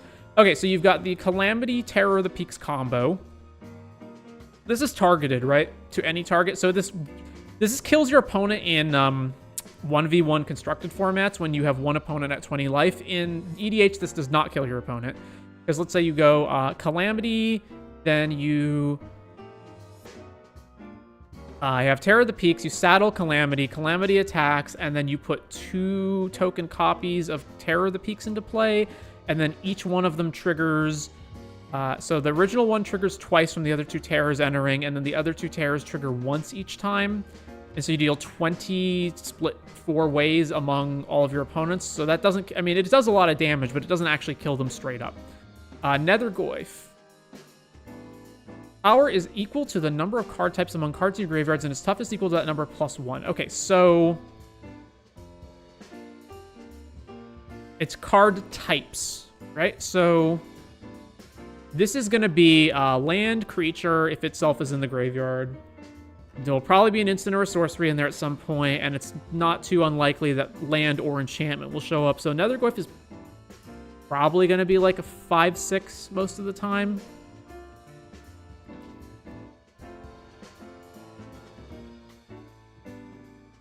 to the greatest power. Okay, so...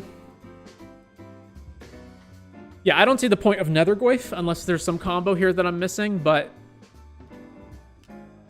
just having a creature that's big, like, it's not even that big by EDH standards. It's only a 5/6 most of the... like, probably not... it's probably going to be somewhere between, like, 4 to 5 power most of the time, depending on how long the game is gone. And that's just not that big. It's not even bigger than, like, other creatures that you just have in your deck anyway. I would want more things that specifically add towards Quorum's strategy. The only thing I'm trying to get right now is whether you're using Quorum as more of a... his power becomes huge and you're trying to one-shot people with him, or use him as a card advantage engine using the third ability, although maybe you're doing both. I'm not sure. Let's keep going.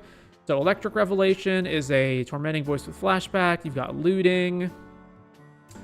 Archon of Cruelty. All right. Castle Lockwane, Disciple of Freyles, Itali, Necro, Outcaster Trailblazer. I'm not sure how many creatures you have in your deck that have power 4+.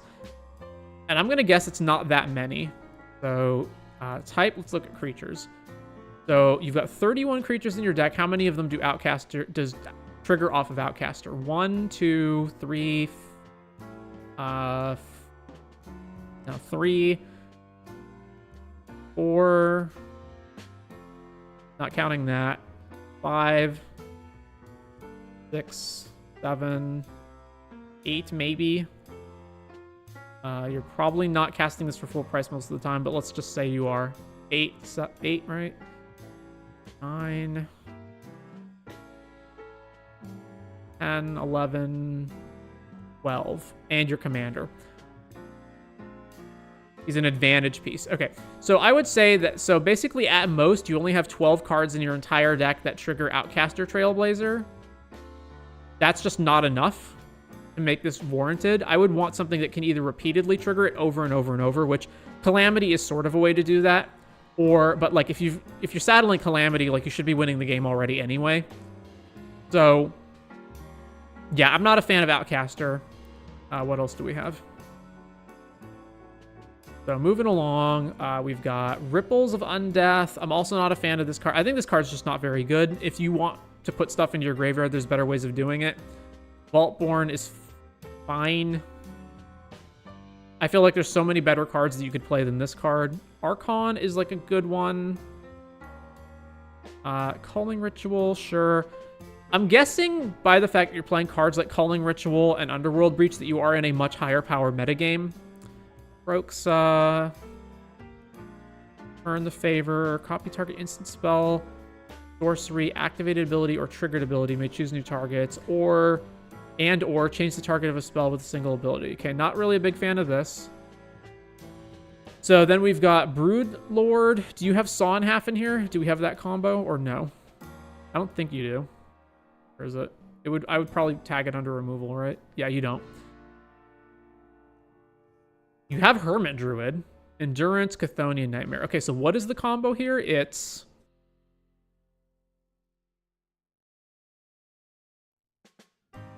so Hermit Druid can mill your whole deck. Or can it? You don't have... no, you do have basics. Okay, so it doesn't mill your whole deck. It just mills a substantial number of cards, presumably. Underworld Breach.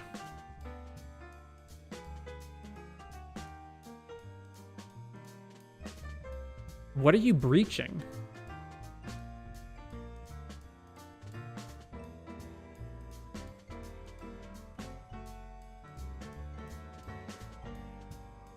And then Chthonian Nightmare, which I also don't see anything that this combos with. You play a land, cast a spell from among cards in graveyards that were put there from libraries this turn. Whenever he attacks, each player mills a card. All right, we'll come back to that because I have some issues there. Revitalizing Repast. Definitely don't like that card. Anwer for haste. You've got only 5 pieces of ramp. Removal. There's a lot of removal. So we've got Archon, Trophy. I mean, Archon sort of, but not really. Trophy, Baleful Mastery, Bridgeworks Battle, Fell to Profane, Harvester of Misery, Haywire, Insidious Fungus, Childred, Tear Asunder, Tear the Peaks, Virtue of Persistent. Whip. Okay, so you can cast this from your graveyard to bestow it to something, which I assume you're bestowing onto Korum, so that it's... How much is it? 1 mana and collect evidence 6 to bestow. You could put it on Korum, and then Korum could be really big. Then you also have Grave Troll, which depends on how many things are in the graveyard. Presumably it can be really, really big, right? Oh, wait, no, it's not a variable effect. It's only +1 counters. Never mind. Grist, Jageki, Thinkweed is your other dredge card, and then Stitcher Supplier. Roots, Out of the Tombs, Rumble. And then we've got Buried, Dirge, Unmarked Grave, Vamp Tutor, Hoarding Broodlord, but not Entomb. Foam, Overlord, Pinnacle Monk, which gets back certain things, I guess. 6, Takanuma, Timeless Witness. Okay, and then... Yeah, all right. So then what else do we have? That's all the removal. Whip of Erebos.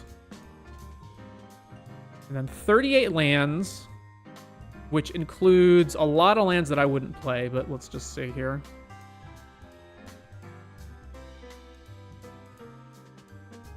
Verge, Blood Crypt. Okay, you do have Mire, Locktwain, Urgent Zone, Fell, Inward Kessig, Wolfrun, Kishla. This is Surveil. Okay. Mines, Exile 3, make 2 treasures. Raucous Theater, Ass, Shifting Woodland, Spire Garden. Target creature connives X, where X is the number of creatures that died this turn. Okay.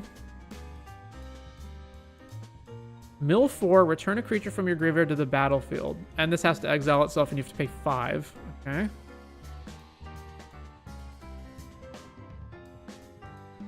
And then you've got Bloodstained and Windswept Heath. And then that's it for fetches. All right, I didn't miss one.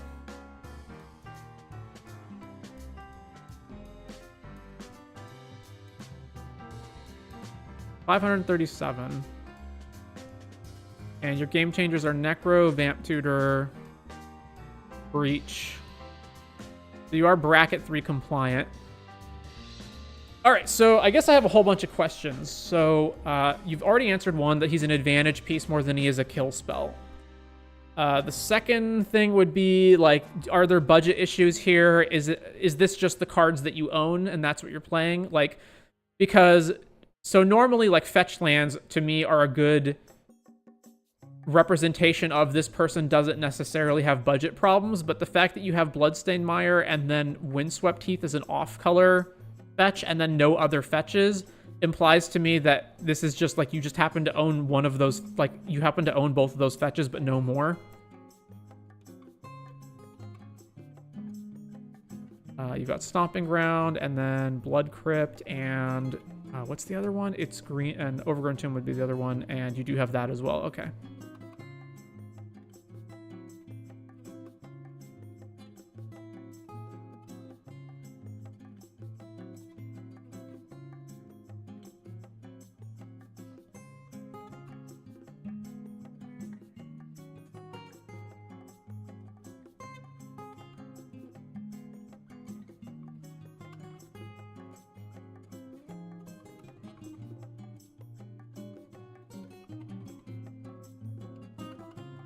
So yeah, I guess my main question would be: is there a budget issue with the deck? Is this a group of cards that you already own or that you mostly already own, and acquiring like the other fetches would be a problem, for example?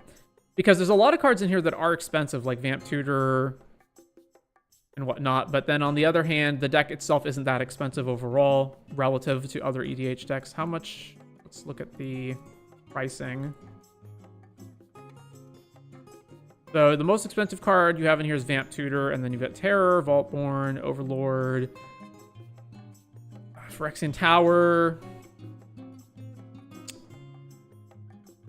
All right, so that's a... Okay.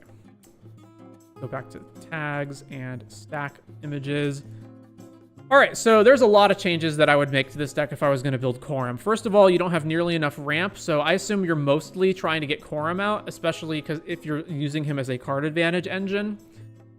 The thing I would want to do almost every single time is just get Quorum onto the field as fast as possible, and only having 5 ramp spells is pretty bad. On top of that, the ramp spells that you have are questionable. I mean, Arcane Signet is obviously good. And then Nature's Lore and 3 Visits are fine.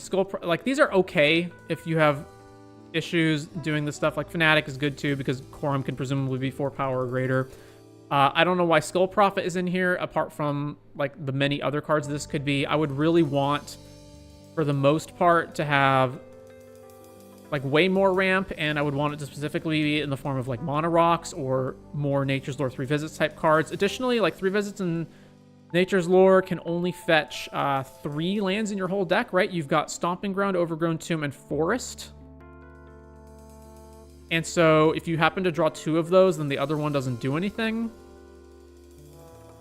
It's what you own? Okay. So there is going to be an issue with like how much stuff can we add to the deck. But so okay. I will make my suggestion. No real budget issue though. Okay. So, yeah. So let me just go through what I think are the problems. Yeah, not nearly enough ramp spells. Should be a lot more. Like, I don't know why Soul Ring, for example, isn't in here. Unless you just don't like to play Soul Ring, because, like, Soul Ring's not expensive. The next issue that I would have is you don't necessarily have to take Quorum into the, like, I want to make him huge and kill my opponents in one hit strategy, but I don't see the big issue with just having, you know, like a big creature that you can put in your graveyard to make Quorum an actual lethal threat. I would want to find like some big creatures, because I think the biggest creatures you have are like, what is it? Atali at 7, I think is the biggest one that you have, right?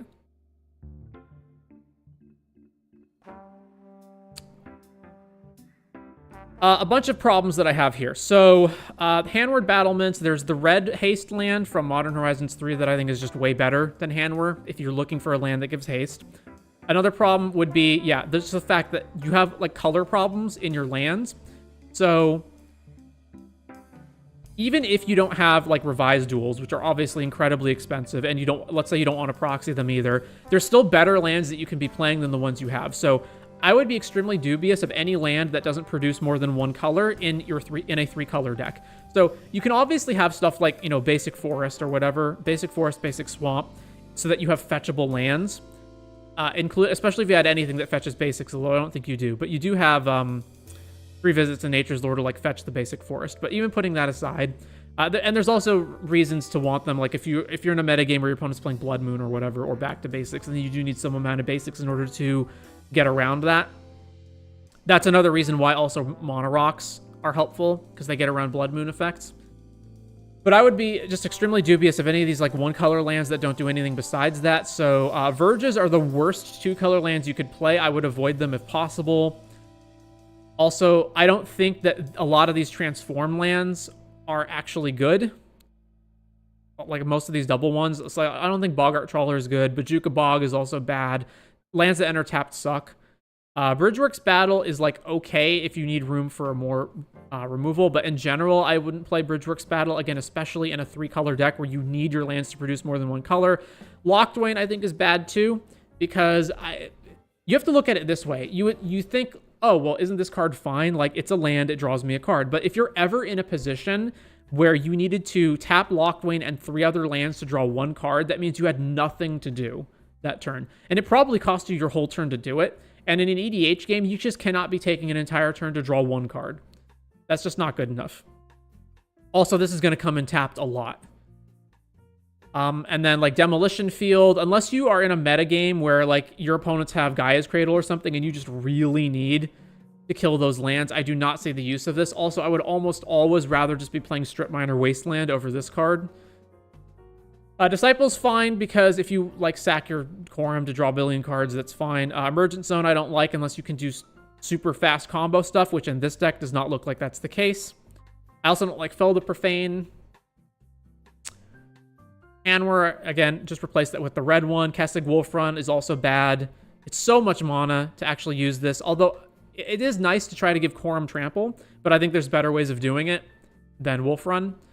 Same reason, like Kishla is only producing one color, and again, if you're ever spending 4 mana plus tapping this to Surveil 2, that's awful. Mines of Moria, bad too. Phyrexian Tower is another one where it's like, it's not like your deck is really built around sacking creatures. There's some things, like obviously you could like play Kroxa and then with the trigger on the stack sack it, but in general, you're not sacking your stuff. Pinnacle Monk, I don't know that there's an instant or sorcery in your deck that's like so amazing that you absolutely would want to get it back. And then, like, Revitalizing Pass. This does not work as a protection spell because there's so much removal and sweepers that get around Indestructible. Like, Indestructible is not actually a way of protecting your stuff. Shifting Woodland is fine. Spy Master's Vault is bad. Takanuma is bad. Again, it's just not worth ever spending the mana to use this. Tomb Fortress is also pretty bad. It comes in tapped, it only produces 1 color. It's super expensive to activate. And then the rest is fine. So I would mostly want to replace these with other types of lands. So I'm going to... Again, this is my version. This is my duplicated version of your deck right here. So I'm going to fix a bunch of this. There's also... this is way too much removal. Like 12 removal spells is so many. Also, they're pretty inefficient too. Like, you've got... like, and pretty bad. Like, Harvester of Misery as a -2 effect is not very good either. Baleful Mastery, giving your opponent a card is usually horrendous. And then there's also, like, Shieldred at 5 mana to play an Edict is so bad. Virtue of Persistence is also terrible on either side. I would never want to cast either mode of this card. Not really sure what Whip of Erebos is for, unless you're taking a bunch of life damage from stuff, which you do have some things like Necropotence that cost you life, but in general, I can't see this being worth it.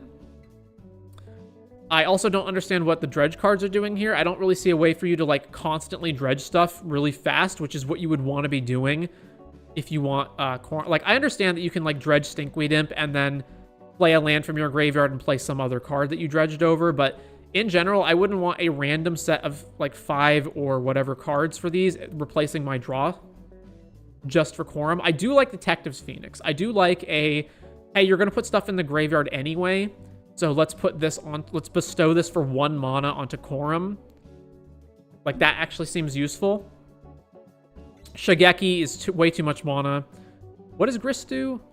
Or another creature enters under your control if it entered from your graveyard or you cast it from your graveyard, which is the only card that does that is Detective's Phoenix. Or, I guess, Chthonian Nightmare reanimated. Yeah, that does not seem very good either. Stitchers is also just a random 3 cards. I would not play this. Insidious Roots is only good, again, if you can recur creatures a lot, and it doesn't seem like you really can. Your dredge cards don't even come back into play. They just go back to your hand, so... You also don't have a good way of, like, discarding your dredgers, right?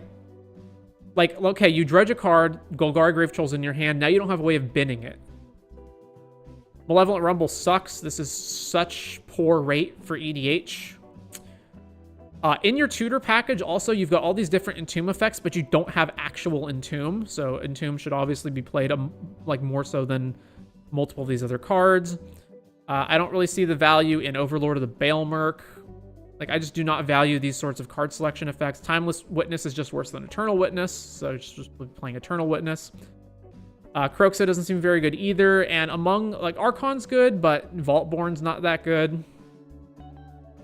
Outcaster I already said to get rid of. Ripples is also pretty bad. I don't really understand what Return the Favor is doing here either. And for the looting effects, you could just be playing just card draw. That's better than either of these. It's, in particular, like, Electric Revelation's pretty bad. And then Nethergoyf, I don't get the point of that. Sir Conrad, I understand. So whenever another creature dies, or a creature's put in your graveyard, or a creature leaves your graveyard, put into your graveyard from anywhere other than the battlefield. So you can dredge stuff, but you need Conrad in play to do that. So this is here too. This is also pretty weak. And then Calamity plus Terror, again, it's good in 1v1, but in EDH, if you are dealing 20 to somebody, like, that doesn't even necessarily kill them. So I'm sure there's something that you can combine with Calamity that actually kills your opponent. Atali is just, like, good in general. So what I would want to do is, let's see. So if you're playing removal, I don't understand why Nature's Claim isn't here.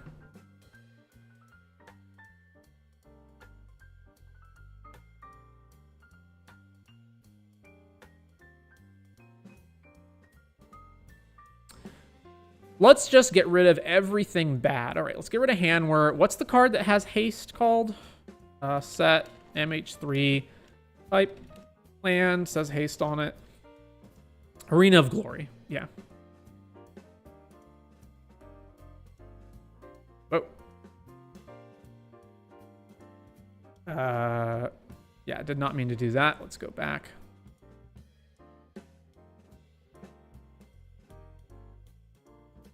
Okay, and then the combo cards just baffle me. Like, so you've got Underworld Breach, but you have nothing that actually combos with it. If you're using Underworld Breach as a, like, card selection spell to cast stuff from your graveyard, it's like, how many things can you possibly cast in the turn that you played Underworld Breach in? 2, maybe? That's just not worth it. You also have Hermit Druid in a deck that has basic lands in it, meaning you're never going to mill your whole deck over, which, if you're just using it as a way to randomly mill over a large amount of cards, but not necessarily your whole deck for a Dread Return combo, I guess that's okay, but I do not see the value in it either. Endurance is another card. I don't understand why this is in here. I don't see any way to use Chthonian Nightmare to actually loop anything. And Hoarding Broodlord. So typically the combo with Hoarding Broodlord is you have Hoarding Broodlord, and then you use it to go find Sacrifice, which is a 1-mana spell that you can sack a creature and generate mana equal to the value of the card that you sacked, or power. It's one of those. So you... and then you have Saw in Half, which is kill a creature and produce 2 copies of it, right? So you go Hoarding Broodlord, and you go find Saw in Half, right? And then Saw in Half, you target Broodlord, you make 2 Broodlords. With one of them, you go find Sacrifice, that you can sacrifice one of the 2 Broodlord tokens to generate 8 mana, and then the other one you go find whatever it is that you're going to pay off with. It's usually Peer into the Abyss, but it could be any huge payoff spell. So, like, if you're going to do this anyway, let's have Saw in Half, Sacrifice,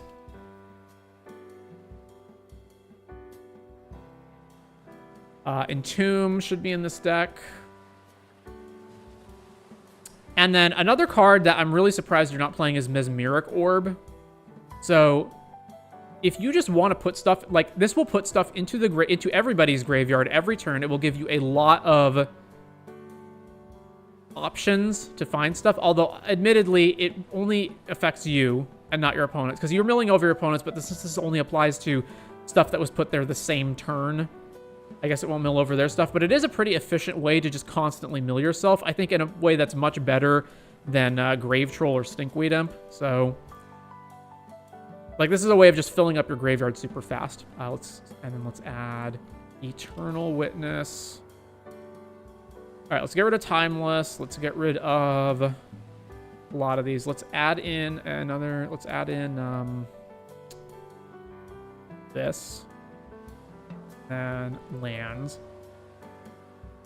All right, not sure what crop rotation's here when you don't have Cradle, so let's get rid of that, and then let's get rid of...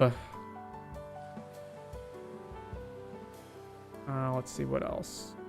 Demon of Dark Schemes is in your deck. Culling Ritual, to me, has never been worth it outside of CEDH metas. Get rid of that. There's way better removal sweepers than Blasphemous Edict. That. Yeah, your deck's not really set up to use Living Death either. Kill that. Demon of Dark Schemes also doesn't seem particularly worth it. Even if you have it, there's better -2 sweeper big creatures. Not just Massacre Worm, but I know there's other ones too. But kill that. Nightmare.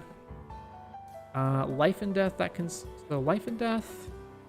You have Animate Dead. Persist. Necromancy. So you got a lot of reanimation.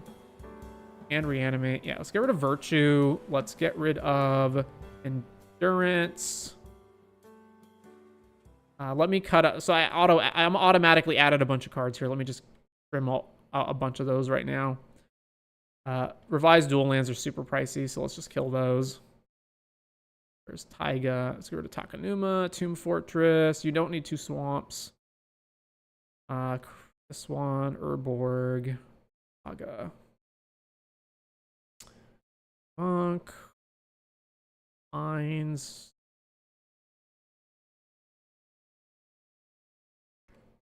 That. One.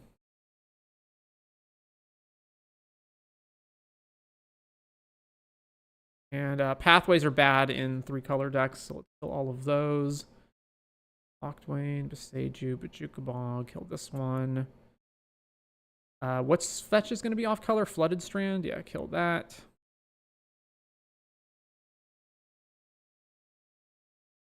That path, get rid of that one.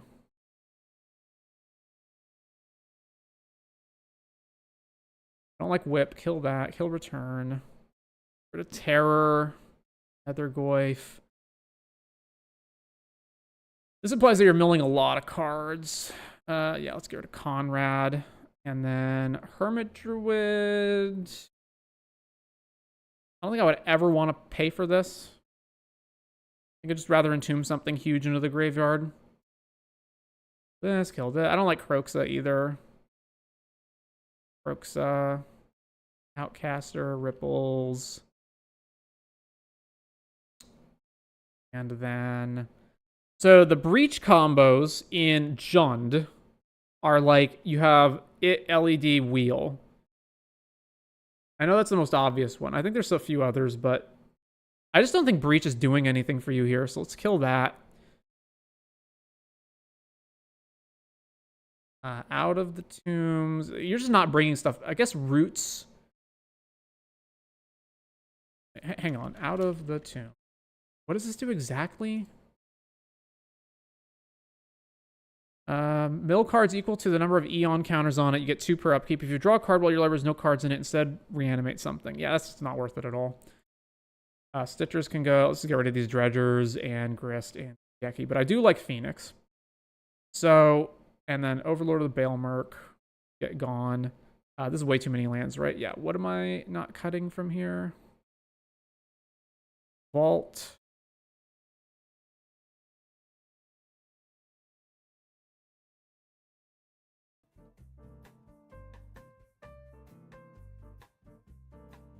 Shifting, Pool. What else? Kishla, that can go. Wolf Run. I'm also going to try to get rid of some of the expensive cards. I know you saying budget is not an issue, but... Now, you know, Gemstone Caverns is so good, we should just stay in here. Alright, 45 is still way too many lands. Let's get rid of the Verges. Where's the other one? Wastewood, and there's one more.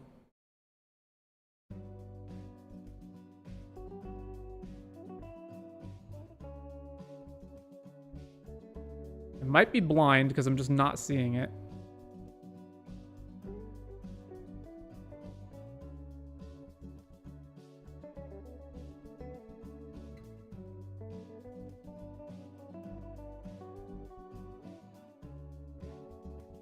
All right, apparently I'm not seeing it. Yeah, kill this. Then we need to get the ramp way down, so let's get rid of that. Let's get rid of all the colorless ones. Opal, Rhinestone, Ornithopter of Paradise, maybe Ignoble. Diamonds, we don't need the diamonds. I also don't know if you're bracket conscious, like if you're trying to be bracket 3, because your deck was bracket 3 compliant before, so I guess I could take out Game Changers to make it bracket 3 compliant. Tutor, Vault. We can get rid of Ritual and a Vault. Those can go. Vaultborn. Do we need Smuggler's Surprise?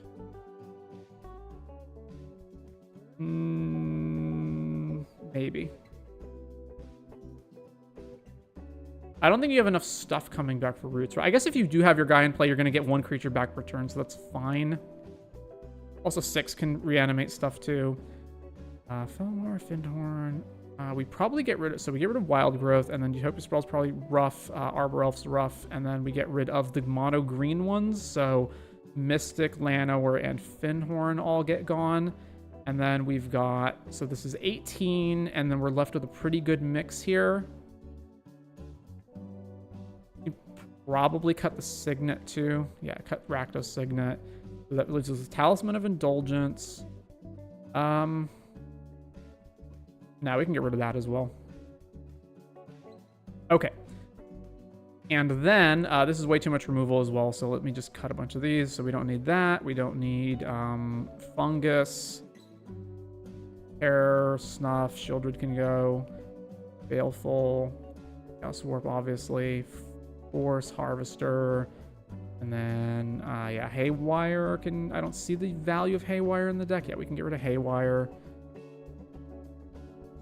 And so that leaves us with this. Our commander's 4 mana, so Deadly Rollick is out. Okay. And then Dirge is 4 mana to reanimate, and it reanimates small things. Yeah, let's get rid of Dirge. Buried Alive. Again, I don't really need to put, like, a bunch of different stuff in the graveyard. So... Sick, Life, Death. This is... Persist is non-legendary. Okay. I noticed Dance of the Dead is missing from this list.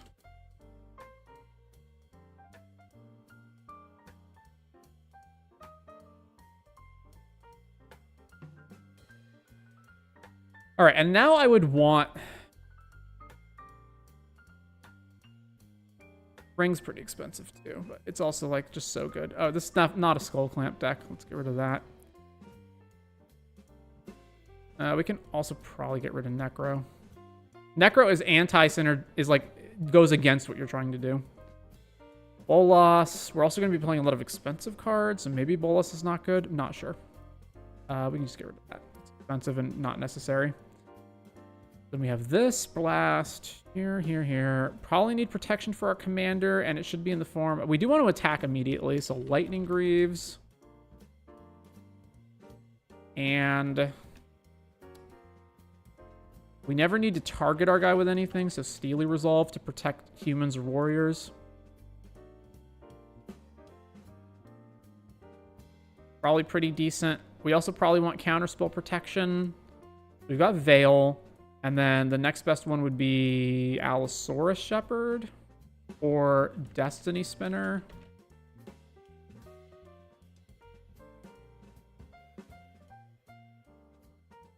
And so now the big thing that's missing is actual like big threats to combine this with. So the obvious one that comes to mind is Yargle and Multani because it's huge. However, I also wonder, so Lord of Extinction is another one that comes to mind as like a really big creature. It's all graveyards, right? Creatures PT are each equal to the number of cards in all graveyards. So this could probably be, depending on how much stuff is in the graveyard, like this will get to 20. So, in fact, we might not even need Yargle and Multani at that point, because Persist, because there's a bunch of things that don't work with Legends. So like Persist and Unmarked Grave don't get Legends, so that doesn't apply to Yargle and Multani.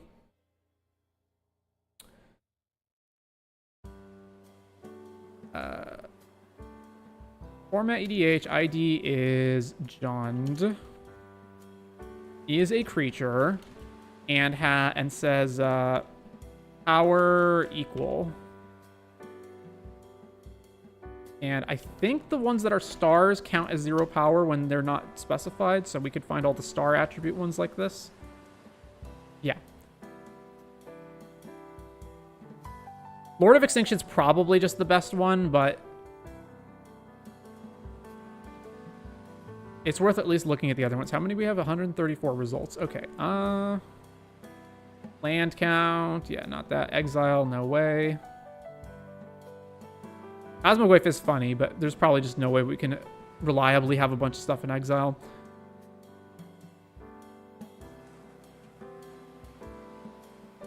Some of these are actually 0. Okay, not him.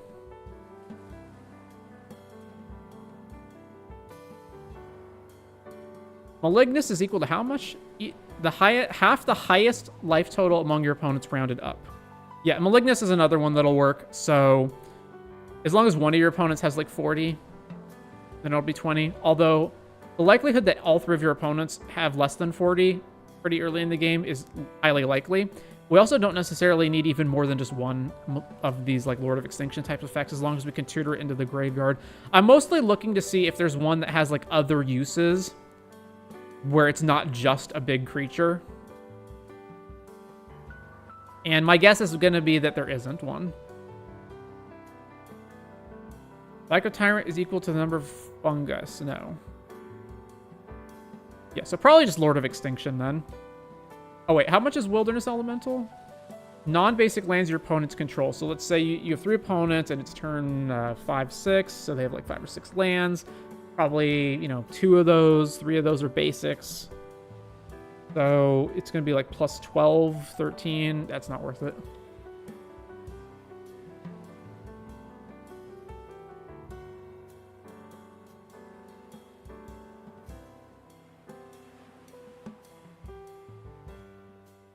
There's still too many lands at 43. Let's cut some more. The basic mountain. What's the next worst ones? It's probably the Surveil lands. Raucous. What's the last one? Commercial District? Yeah. 39 is still too many. Fast lands? Fast lands or slow lands? Would be the... Oh, no. Pain lands would probably be the next one. Carplusen. Like a Carplusen. Sulfurous and...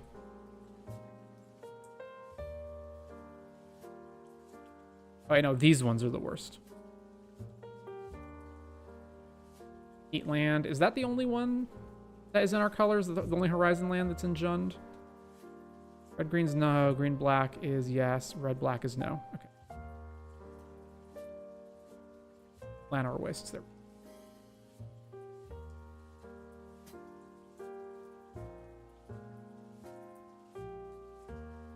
We got Lord of Extinction.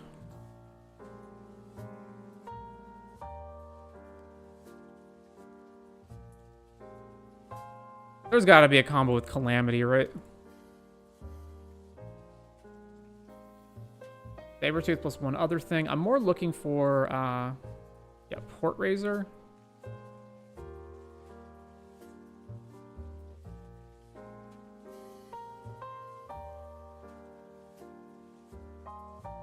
What's the other requirement? An opponent cannot block creatures you control. Well, that'll be correct to some degree. Yeah, that works way better. So, Port Razor.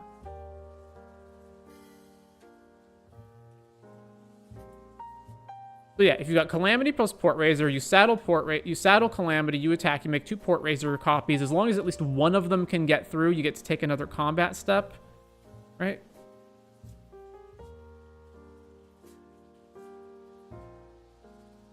And it untaps Calamity and the original Port Razor, so you go infinite. Is there another thing besides Detective's Phoenix that we can get onto Coram? I can't think of anything. There's like Rancor, but that doesn't apply from your graveyard. I can't think of anything else that is a card that we get that when we put it in our graveyard, we can cast it or activate it to give Coram trample or flying or whatever. I guess Anger is... Oh, no, there's Brawn? Yeah, Brawn is trample, right? Brawn.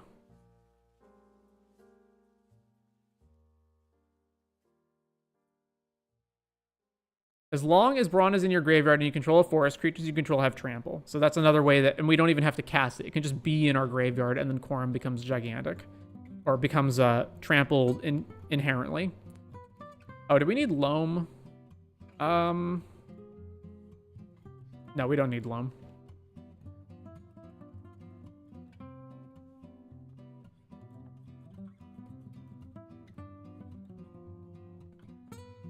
So the big creatures that we can return right now is Archon, Calamity, Broodlord, Extinction, which is never something that we want to reanimate.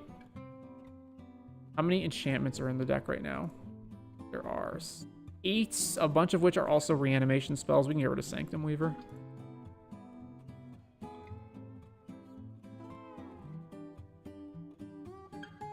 Okay, so there's a lot of reanimation, so I want more things to reanimate. Let's get rid of necromancy. That's the worst one. There's a lot of other things that I want to reanimate.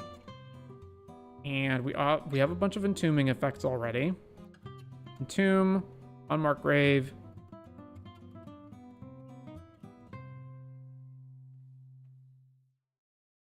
Yeah, we can put Faithless Looting back in then.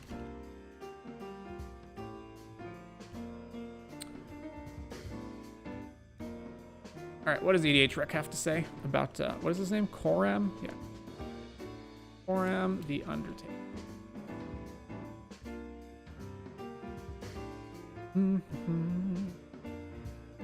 Yep, there's Braun, there's Lord, there's Yargle. I'm not going to play this one, though. Anger, yeah, that one also makes sense. Does Anger make sense? I'm going to say yes. Because we can use Mesmeric Orb to mill a bunch of stuff, so the more stuff we have to mill over, the better. Titanoth, no. Like, I understand the use here. You cycle it, and then you have 11 power in your graveyard, so... But I don't think I ever want to pay 2 mana just to cycle that. Ripples, Chandra's Ignition. Makes sense. I don't think we want it, though.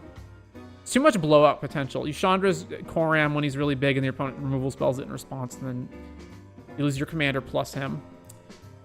Volta. So it's just picking like any random big thing. Aftermath. Yeah, Aftermath and World Shaper. So this makes sense. If you're combining it with Mesmeric Orb and you're just milling a bunch of stuff over, then it does make sense that you are going to like reanimate a thing and then get all your lands out of the graveyard. Okay, so if that is the case...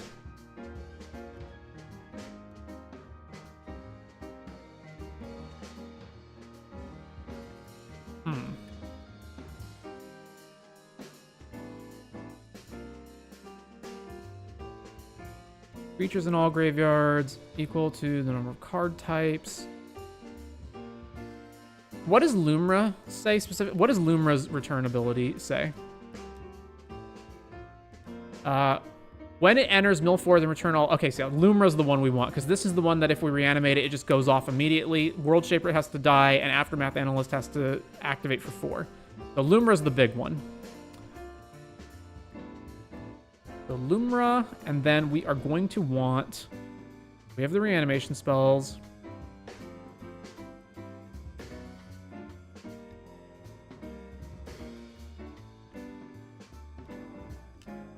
Okay, so we can add back Grave Troll. And then I want more ways of drawing cards. We got Sylvan, and then this really expensive stuff.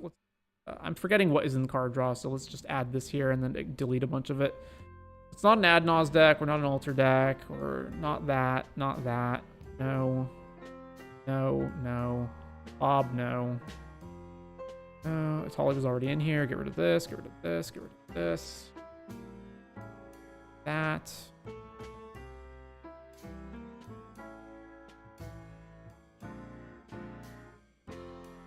Last March might be worth it. But you probably don't have enough big creatures to make it worth it, so let's just get rid of that too. Most of this is gonna go. Forge, Necro.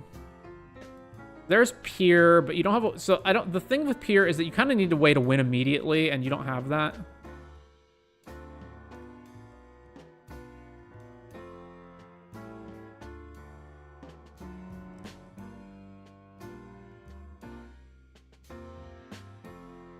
All right, so it is just this then. That's fine, I suppose.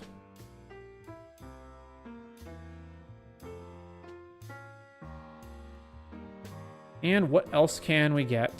This one Entombs for 5, that's not worth it. Ramanat? No, not Ramanat. We already have Lumra to do that. There's Archon. Deal combat damage. No, don't care. Gitrog. Also don't care about that. There's Lumra.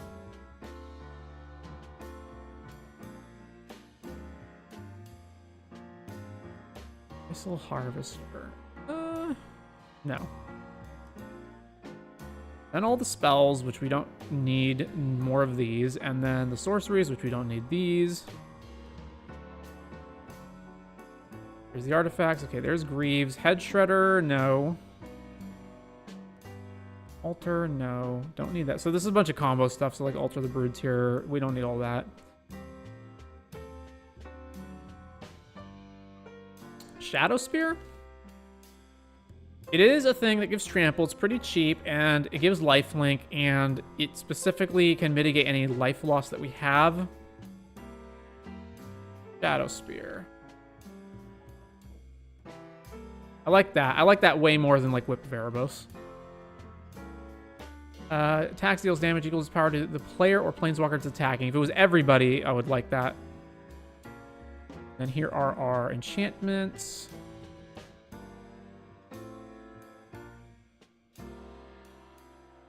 Oh yeah, Rhythm. Anti-counter spells that can also give haste. Definitely the kind of thing we want in this deck. Does the deck want Tortured Existence? I don't think so. I also don't think it wants Sneak Attack or any of that stuff. Rancor, yeah, I understand why they have it, but we're just not going to use it.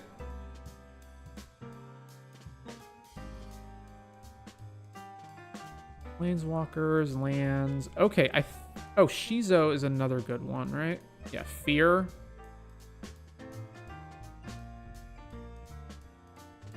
Yeah, probably Shizo. Lifelink, but it's colorless. Oh yeah, an Erd Heirloom. Erd Heirloom. Gives trample and also draws cards and is a rock. Ramp and card draw. Shizo. Alright, that ought to do it. So we're at exactly 100. I don't think I found that good of a thing to combine with Calamity, although I guess Broodlord is kind of combinable with Calamity. Oh yeah, it was Port Razor, so that and Port Razor. So Atali's still here. It's probably fine, but not great.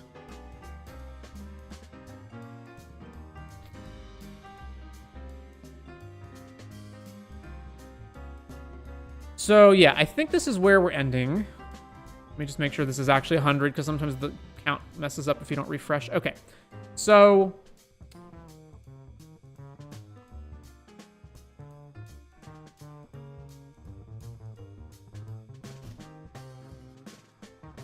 I think this fixes up a lot of problems. So you have better lands that are actually producing multiple colors and whatnot, including lands like Shizo and Arena of Glory that actually help your commander.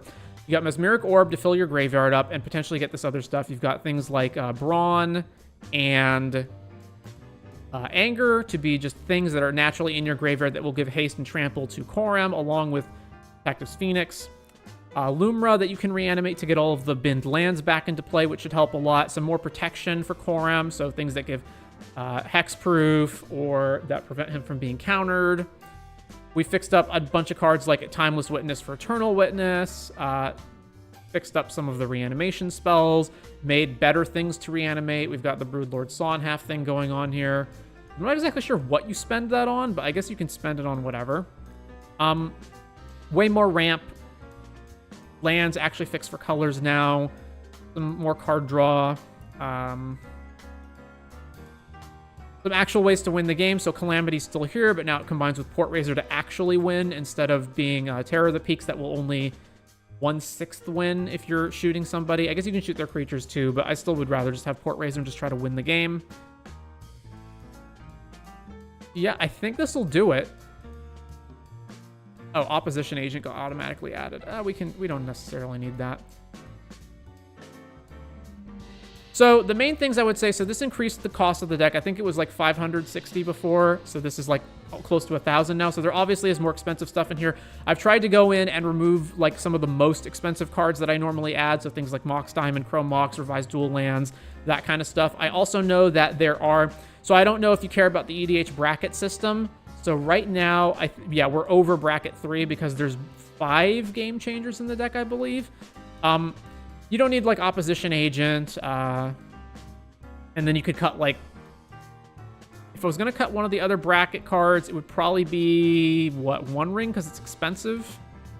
Like $60. Yeah, probably cut One Ring. Although One Ring is really, really good. It also pairs very well with, like, Grave Troll. So, yeah, just some more of this stuff, like better removal. Pyroblast and Red Blast are actually good removal that also help protect your commander. I would say the main thing missing here is there's not a good payoff for the Broodlord Sawnhalf plan. So, like, you can still generate a bunch of mana, or you can just use it as value in general, but, like, the sacrifice doesn't have a big black payoff to play unless one of those cards is, like, Bolas' Citadel or something. What is the average mana value of this deck? It is... Where is it? 1.7. Okay, it's not that bad, even though you do have... Even though there are expensive things in here, like Atali, Lumra, etc. So, this is mainly just going to be based on how much change do you want to make to this deck, both in terms of, I know, yeah, a lot of people, it's like whatever cards they have, they just want to play them, and sometimes you get attached to a card that you're using either just because you've owned it for a while or you just like it, even if it's not necessarily the most efficient, optimal thing you could do. And obviously, like, I've added a bunch of cards right here that you don't own, so, you know, you don't necessarily want to buy, like, an additional $400 worth of cards. Again, I say just proxy everything, but a lot of people just don't like to proxy. So what I would do is I would look through this and I would look at, like, figure out what is your budget, like, what are you willing to spend if you don't want to proxy, and then just go through and, like, probably look at the more cheap cards, like Rhythm of the Wild's not, like, $3 is not that expensive. Like, just find the cards from here that are not too expensive that you'd be fine adding. Like, I don't really like Atali either, but, you know, it's a pretty good card to reanimate.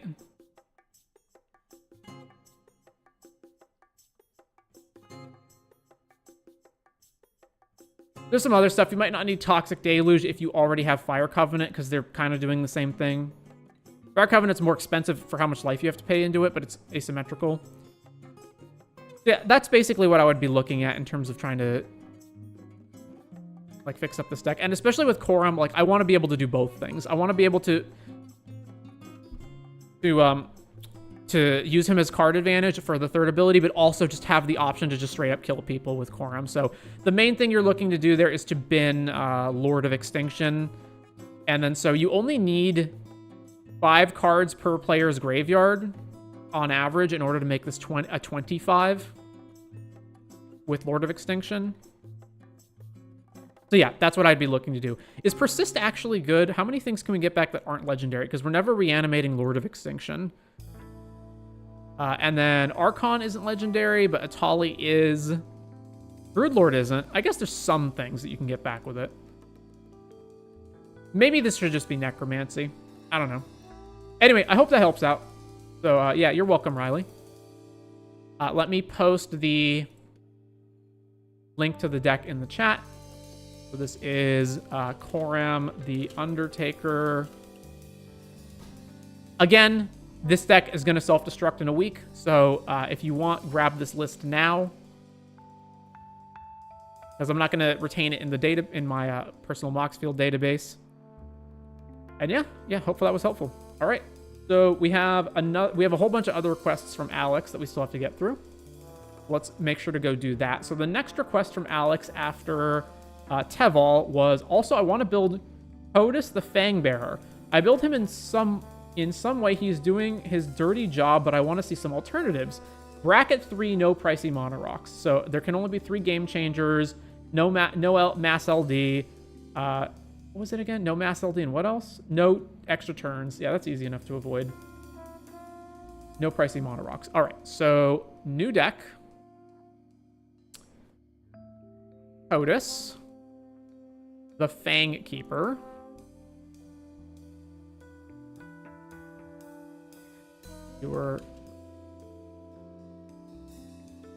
Is it Fang? Yeah, Kotis the Fang Keeper. Because I know there's another Kotis, right? What's the other Kotis? Sibsig Champion. So this one's the commander one. Once during future turns, you may cast a creature spell from your graveyard by exile. So I hope, Alex, that you meant this Kotis. And not, I mean, it doesn't matter to me which one you meant. I hope I'm building the one that you asked for.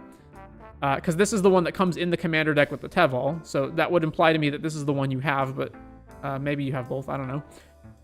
So, okay, let's get rid of this one, and let's go with this one. So, 4 mana indestructible, 2/1. Whenever he deals combat damage to player, exile the top X cards of your library, X is the amount of damage dealt this way. You may cast any number of spells with mana value X or less from among them without paying for it. Okay, so, Kotis. What we want is we want him to be as high power as possible, and we want to give him evasion. Because he needs to be able to actually attack into our opponent and not just get chump blocked. And then we want to have his power as high as possible so we can hit the maximum number of spells possible and cast them all. I don't know if we specifically need a combo here or just value cards.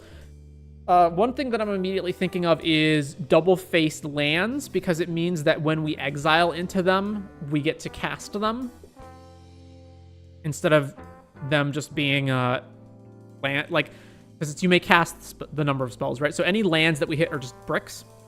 So first of all, types and tags. Let's add the starter kit to the deck. We're definitely going to want, like, our whole deck revolves around Kotis, so we absolutely want protection for Kotis. So we need protection. And then also we need to ramp into him as fast as possible. Probably want fast mana as well, because it doesn't matter if we burn a bunch of cards to generate mana to cast Kotis as quickly as we can, if we're just going to immediately recoup all of those cards by hitting our opponent with them. So we also want fast mana. Fast mana, we probably want haste, because, again, the faster we can just immediately hit our opponent with Kotis, the better. Although the likelihood we're going to have 4 mana for Kotis plus something to make it bigger on the same turn is not that high. So haste isn't that important, I guess. But I'll just add it in here for now to make sure. All right. And then I think that is everything that we would want to include. The counter spells that we have are probably already added from the starter kit. We don't need reanimation. Okay, that's all fine. Now we need to do the trim job where we trim a bunch of this stuff. So just because I want fast mana doesn't mean I want every single kind of fast mana. So Squandered Resources is gone. Rain of Filth is probably gone. Yeah, Metamorphosis. Mana Vault. I can't imagine that we're going to use the extra colorless for stuff most of the time. So get rid of that. Get rid of Grim Monolith. Get rid of Energy Tap. Spirit Guide we do want. We do want Gark Ritual. Culling Ritual can go. Cadaverous Bloom, gone. Get rid of Cabal Ritual. Blood Pet is maybe fine. And then Basal Thrall. Another thing is that the more of, like, this fast... Oh, Sacrifice. The more of this fast mana stuff we have, the more bricks they are as well. So, like, yes, we want this to get Kotis out super fast, but if we actually exile into them, then these cards suck. So, get rid of that. All right, so then we've got... get rid of Bat, get rid of Defense Grid, get rid of Docent, Duress, Essior, maybe... Guys, Herald can go because we got other stuff that's going to happen.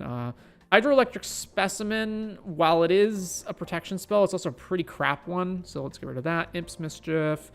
Kira we don't want because we actually are probably going to want to target Kotis with, like, pump spells. So. And then there's Lightning Greaves. That's fine. Misdirection. That's fine. All right, get rid of Mistrise. Yeah, keep Mistrise. Spellskite, Steely, Sylvan. Get rid of Thoughtseize. Get rid of Xantid. And Kite Sail Freebooter can go. Let's get rid of Essior. City of Solitude. Okay, so those are all the protection spells. We could probably trim more of those. Let's get rid of Ramp. So Baral. Bloom Tender's fine.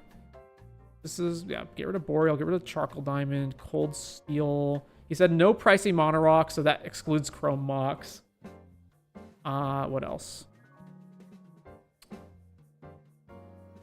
Get rid of all of this stuff. We don't want Devoted. Mirror. Actually, we probably do want Devoted, because that's going to help us ramp into Kotis faster. The Medallions can go. Ethereum Sculptor. Just get rid of all this extra ramp that we don't need. Fanatic. That's gone. Farseek, maybe. Probably not, though. Rid of all of this. Obviously not Heartless. Cannon, no. Mox Amber, Mox Amber's expensive AF, isn't it? Yeah. Mox Diamond, Opal, get rid of that, get rid of that, get rid of that, get rid of this. Ornithopter, yeah, get rid of that.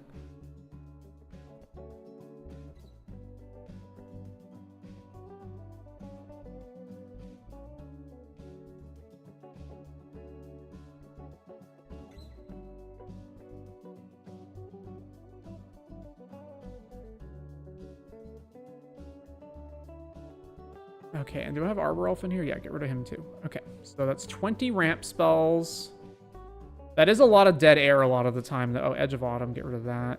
Cold Steel. There. Okay, and then this is way too much removal. Let's see. This is expensive.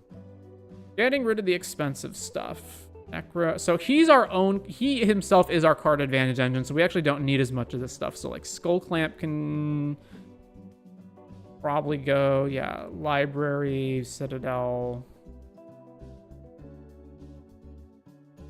This is not actually haste. This is also not actually haste. One's something I don't want to play.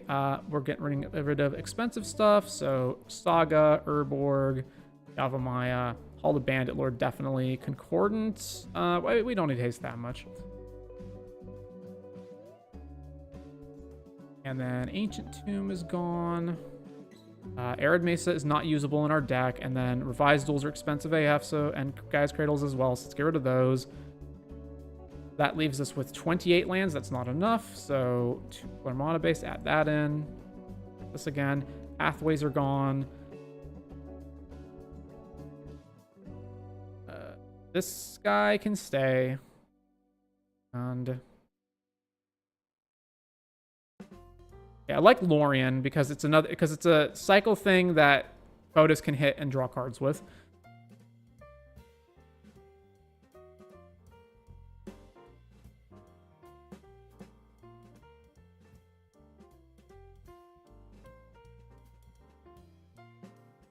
All right, what are we at? 44 lands? Okay, get rid of the Verges. Reflecting Pool.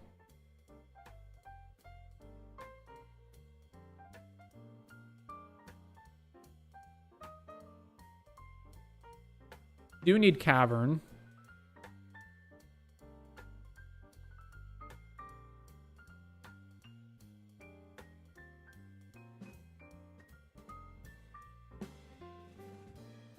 All right. Format, EDH, ID, bug, and how do I say is it a double-faced card? Is MDFC type land? Yes. All right, so I really, really don't want to play the ones that enter tapped.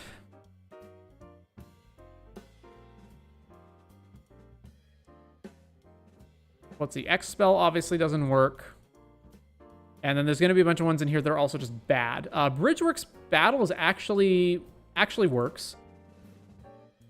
But Boggart Trawler is a card I don't care about at all. Like, who cares about exiling one player's graveyard? Glasspool Mimic. Don't care. Bell, I guess, is fine. Not this one.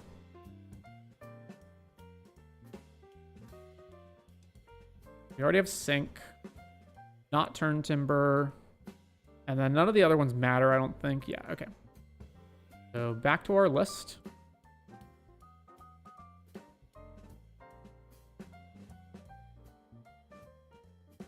This is also now. So now this is back to having too many lands. So the next worst ones are which ones? The Horizon lands, Waterlog Grove, Peatland. 39. A lot.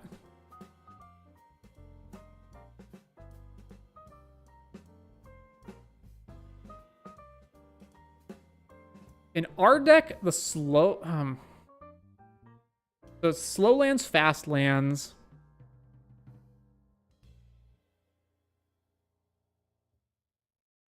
I'm gonna say fast lands.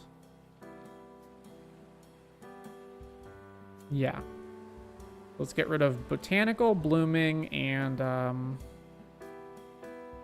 Dark Slick. 36. Okay, I think we're good there. And we've got our counter spells, although 2 of them are game changers, apparently. All right, so it has to be bracket 3 compliant. Let's get rid of crop rotation. So bracket 3 compliant. Easy ones to get rid of are the tutors. How is Vamp Tutor not a game changer? I don't understand. All right, let's get rid of that too. And then we've got... So I really, really don't want to get rid of Fierce and Force of Will, because I want those to protect Kotis. Although, counter spells are bad to hit with Kotis, so maybe we just kill all of those. If I just want the maximum value off Kotis, maybe we just don't play any counter spells, and we only play anti-counters from, like, Allosaurus Shepherd, Destiny Spinner, that kind of stuff. It does mean that we can't interact with our opponent's combos outside of instant speed removal. Oh, let's get rid of Rollick. Forgot to get rid of a bunch of things. Orcish Bowmaster is also a game changer. Let's kill that. Psych Rift is terrible to hit because we can't alt cast it, so get rid of that. Yeah, let's just cut all the counter spells. So that's another thing. We don't want to ever hit anything that we can't use. Oppo Agent's a game changer. Kill that. All right, how many game changers do we still have left in our deck right now? None. We have Rhystic Study, and that's it.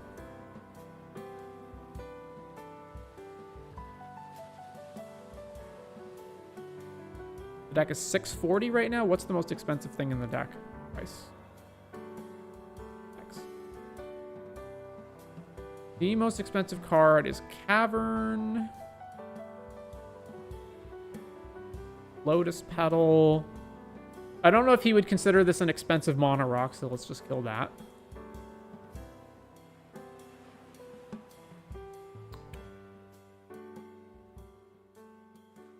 We don't need Otawara.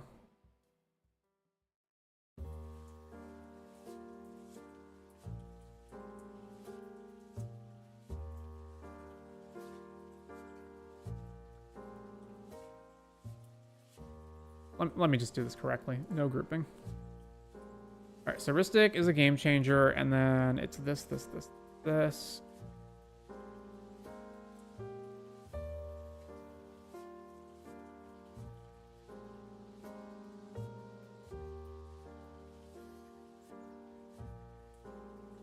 I especially like having cards in this, like, Kenriths and Dress Down, because we can just cycle them when we hit them off Kotis, even if there's nothing that we actually want to target with them.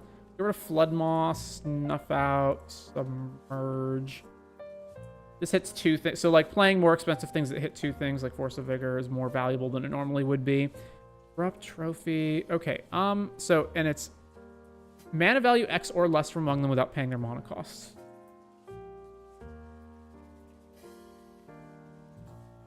So now we need things that pump, and presumably pump permanently, although I guess if you, like, pumped him once and then just got a bunch of value out of it, that would be fine. But I also don't want to cast a pump spell and then hit somebody, and then we mill over and we exile over a bunch of other pump spells that we then burn that turn and they don't do anything.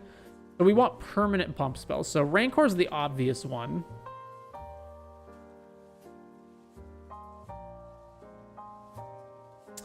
All right, so EDH, ID is bug, and what we're looking for is either type aura or type, I guess equipment, but probably not that much. And we want it to say gets plus. And the actual auras and equipment that we're using have to be cheap enough that we can just, like, attach them to Kotis immediately. So it can't be too expensive, so let's limit it to 3 mana maximum, which is still a huge amount of results. All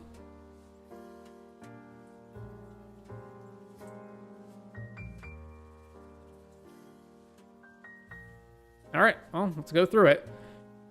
I remember a lot of these offhand, so I guess also I want them to not just pump, but also give evasion of some kind. So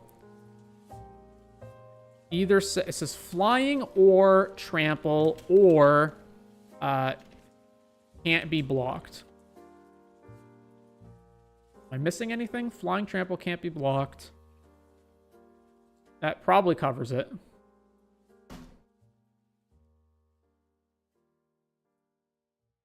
One and can't be blocked. Okay, yeah. So there's no reason to pay 2 when you can pay 1. So Arcane Flight would be another one. Part 2, like drawing a card is great because it means that even when we hit this, we're good with that. Audacity. It has to die to draw the card though, right? Yeah. It is the same amount of mana as Rancor, but I guess let's add this one. This one sets the PT down, and it costs 3 total to play and equip it, so that's bad.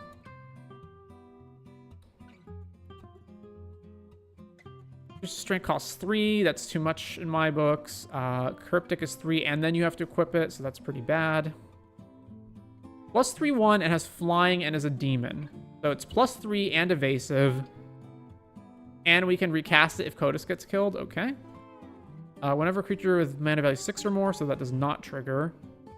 Gains hexproof until end of turn. So this one is also a protection spell sometimes. I don't think that's worth it.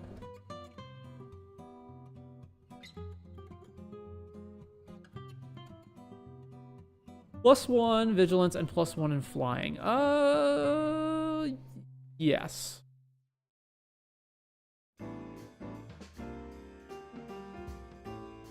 +2 flying, but it's for 3. More hammer to draw cards. So expensive to play and equip it, though. This is a fight spell. Does not improve power. +2 flying for 2. Sure. 1 with the wind. Not Pemenzora. +3 trample. What is it? Beginning of rep, sack a creature. Okay, but it's also 3 mana. If this was 2, I would run it, but not at 3. +1 and 2 in reach. Can't be blocked by more than 1. No. Enters, draw 2, then discard a card. So this is 3 mana. Draw. +1 in trample. All right, so Rune of Might. +3. Can't be blocked. Blah, blah, blah. Gets +1 trample. Shadow Spear. 3 mana. +1 flying. Has to be ninja related. Get it back. Spectral Flight.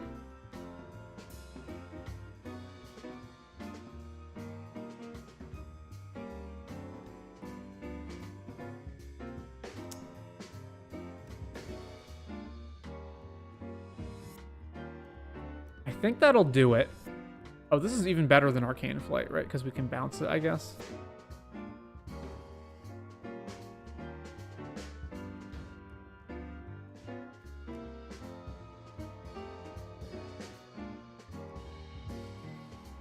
So, add all of these to the evasion bracket.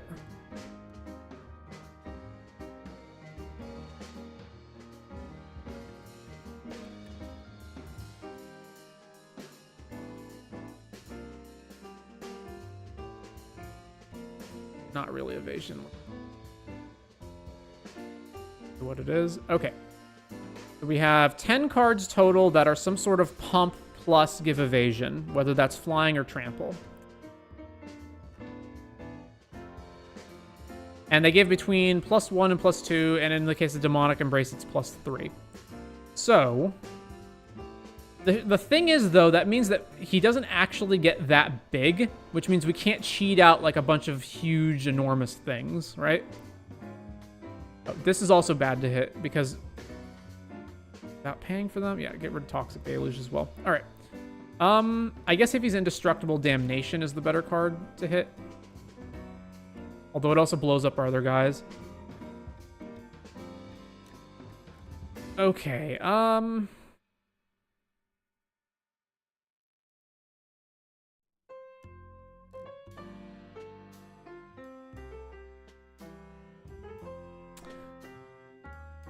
what is the guy's name? Professor Hodo? Professor Hojo. Whenever one or more creature... Oh, no, not him.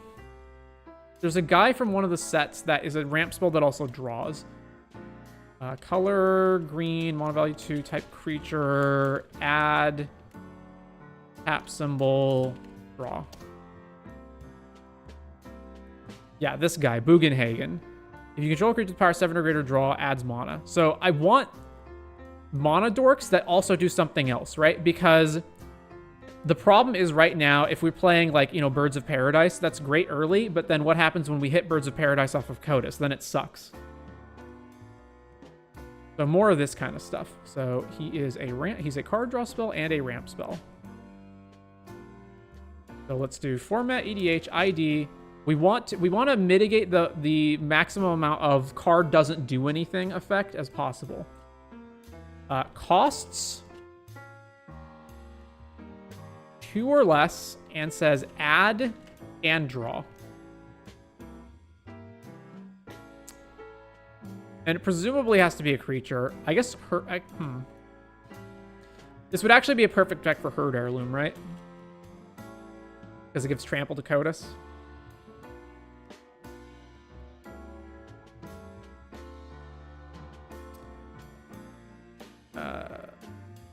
That's a lot. Okay, let's just go through them. There's Bugenhagen. Do I not have him in the ramp package? I should add him to the ramp package.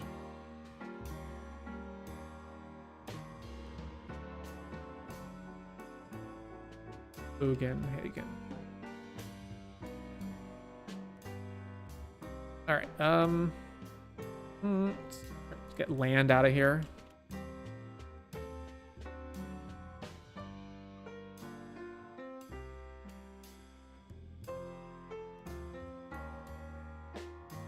Explore, kind of, right? Explore and Growth Spiral.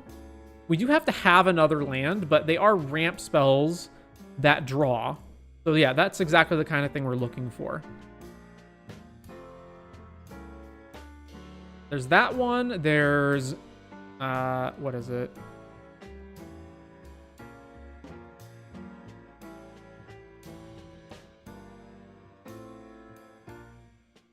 This one's a library, so that's not worth it. So then we've got draw, land, battlefield.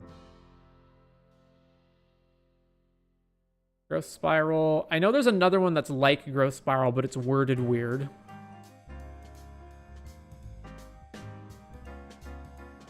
It is... it equals 2. It is specifically Simic, and it says land card. Auroral Procession or something like that? Planar Genesis. Look at the top 4. No, that's going to brick a lot.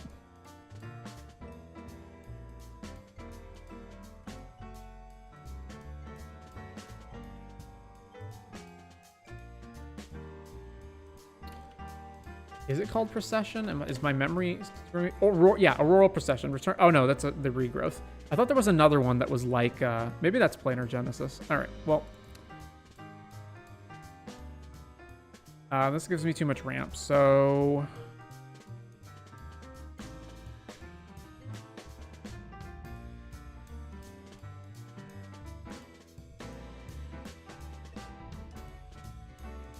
Well, we'll come back to that if we need to cut stuff. Okay.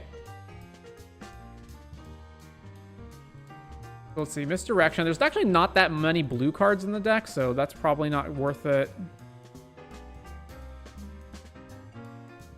There's what? The Ent, the Troll. Not playing either of those.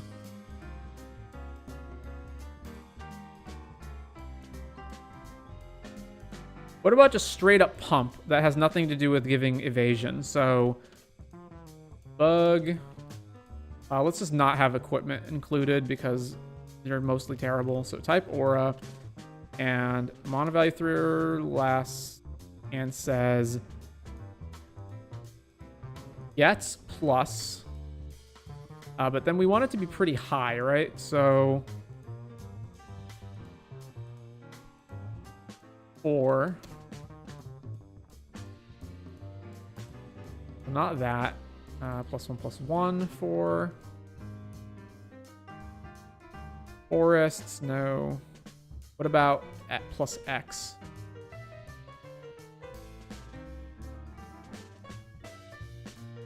Number of creatures in all graveyards, number of creatures in your graveyard, so that doesn't work either. How about plus...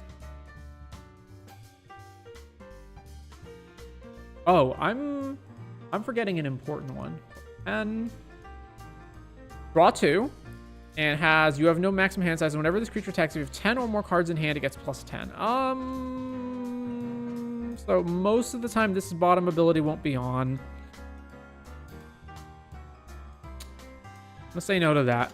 Then plus, most of these are not gonna give me a result. Plus 8, 7, plus 6, 5, 4. Thought that might hit me. 3. Extra block, sack it. So it can't. Do not say sacrifice.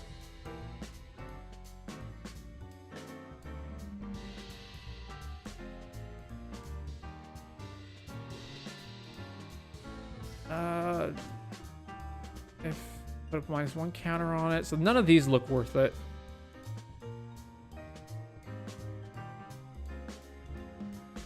All right, +2. Each other enchantment in play.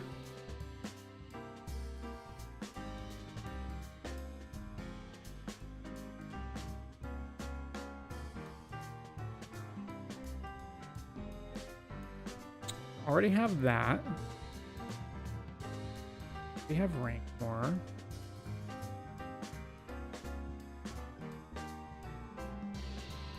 +2 for each aura and equipment attached to it. So it includes itself. Abilities you activate, auras that cast. No, not that. None of the vows. Okay, so none of those. I guess the other one would be temporary pump spells. Like, hey, if you pay a mana and cast a temporary pump spell and then it becomes huge, that was worth it. So mana value equals 1. Actually, the best pump spells are in Selvala, so I can just check that. So compare to my Selvala deck. Although it is mono green, so it's not going to include good blue or black ones, but that's probably fine. Let's see. So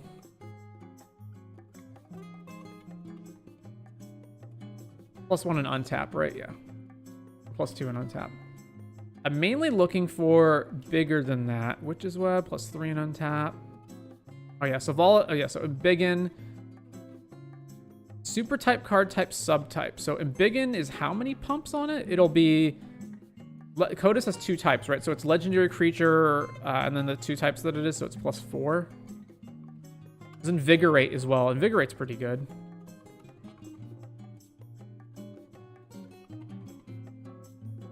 Oh, scale up as a 6. Yeah, so that's another one I'm forgetting. Just power and toughness stat changes that are not just pump or plus. So format EDH ID bug, mana value less than 3, and type aura becomes or has. It's either becomes or has base power and must say creature on it.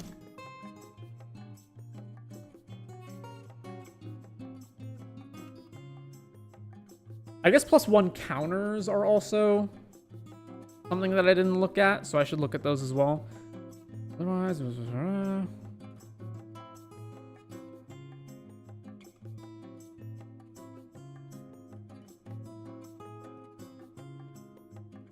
huh, I really thought there would be more things here. Whenever this creature becomes untapped, no.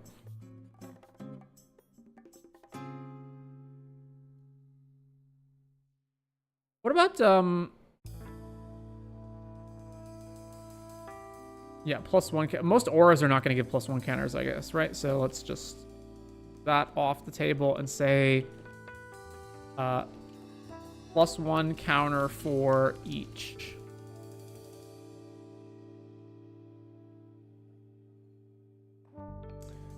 +1 counters.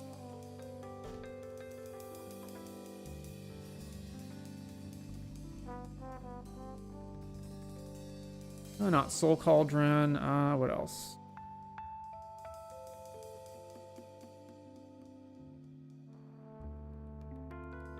It results 258. Well, that's way too much.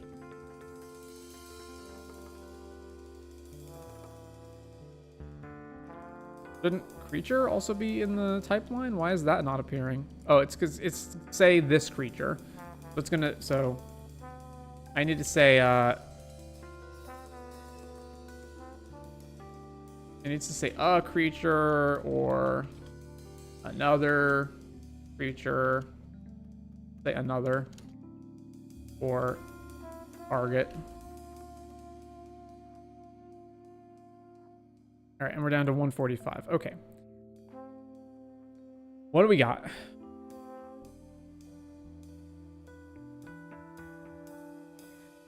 Creature that, so we don't want the hardened scale effects. We want actually puts a counter on it.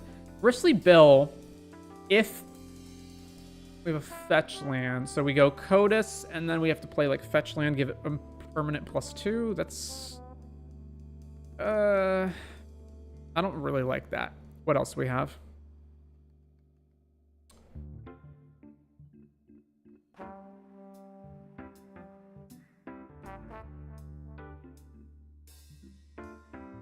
Just give it X counters. I don't really like that either. I don't want to have to pay a bunch.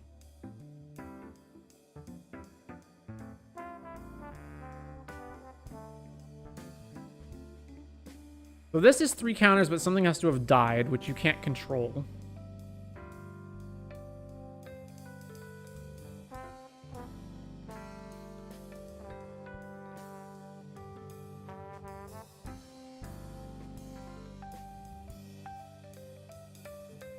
You have to have delirium for this to trigger at all, right? Yeah.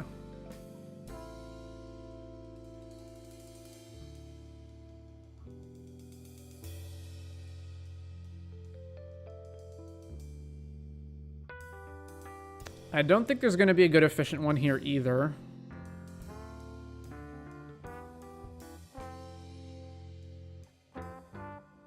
Yeah, doesn't look like it.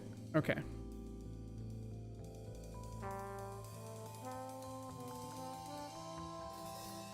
So the next issue is going to be, even assuming that you can put like a +2 enchantment on it, right? That still means you can only hit cards that have mana value 4 or less off of Kotis. And if you hit anything larger than that, you brick.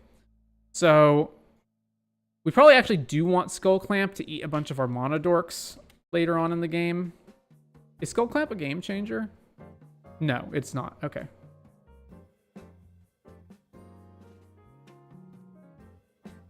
And this doesn't leave us with a lot of room for like actual payoffs. So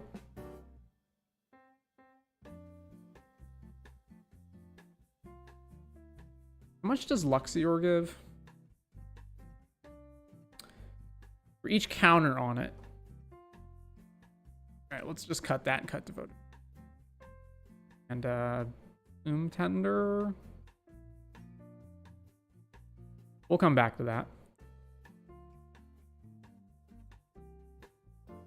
Yeah, so the main 2 issues that I'm still trying to solve here are, I have there's a fair number of ways, 10 ways that I can put like a cheap aura on it and give it pump and evasion of some kind, but it doesn't pump it a lot, and so I can't put like huge big payoffs in the deck, and I'm gonna hit a lot of dead air, because like if I'm casting, you know, Birds of Paradise and whatever to ramp into, or you know, these auras and I'm trying to ramp into Kotis, and then we actually connect with Kotis and we flip over 4 cards and it's like 4 mana dorks or something, then that's, sure, you did the thing, but it wasn't worth it.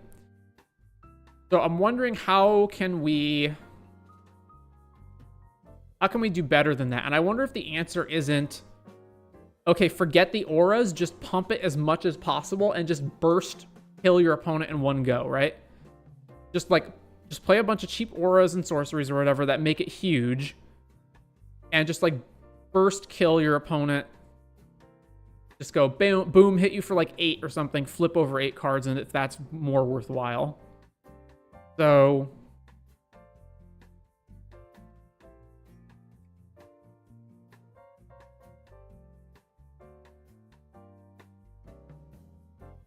I guess it can be as expensive as 5 technically. Let's just say 4, and we'll say a creature gets plus But there's going to be a lot of options here. So let's see. In big... Oh. Type instant or type sorcery. All right, that's a lot more manageable. It needs to be a significant amount of pump. So Embiggen, Invigorate I already have. That's not going to do it. Berserk, I don't want Kotis to die. This is +4 in Trample. That's actually... It's 3 mana, but that's exactly what we want.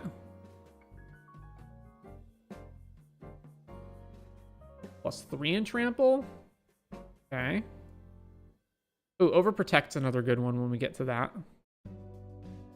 3 in Trample for 3 is also not great. 4. That's what we're comparing it to. I don't care about the hexproof ones. I care about either huge pump or evasion. +2 trample and untap. +2 trample and untap it. And untap it? Untapping it's not relevant. Or each creature you control and gains trample. It's 4 mana though. Ugh. +4 and gains trample. Okay. +3 and gains trample. That's just the same thing as this one, right? Yeah.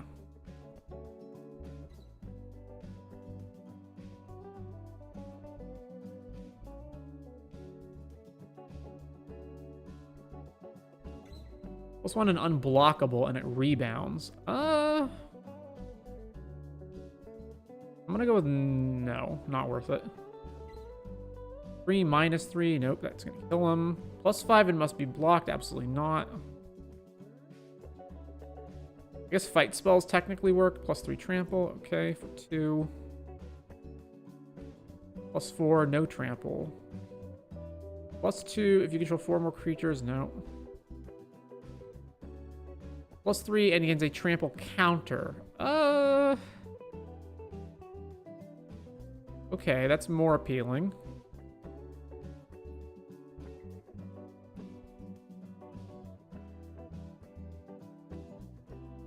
Reach. Groundswell to give +4 for 1. Probably play all of these cards, right? Yeah. Groundswell.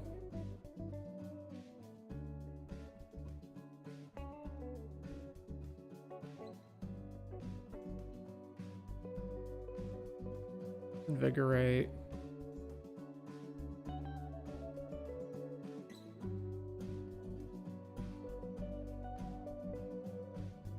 +4 in trample. That's our best rate so far for 2.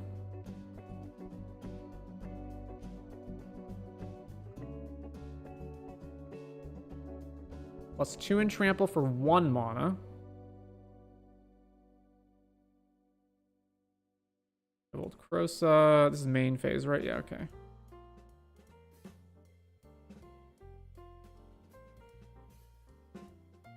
Mutagenic growth for 0. Yeah, how did I forget that one? Overprotect. That's also trample, and it gets hexproof as well, and indestructible. This is +5 for 2, which is pretty good. Phyto burst. I thought there was a +7 one for like 2. Sack of food. No. Oh, this is... Oh, but you have to... It doesn't make the food. You have to still get it. +3 trample for 2.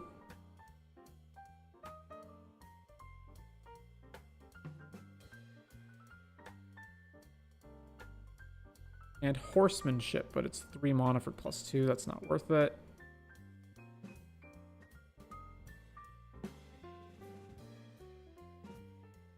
The fight ones are a little interesting because you could sort of use that as pseudo evasion, but that implies that you have an opponent who only controls 1 creature that you can fight. And I don't think that's reliable enough.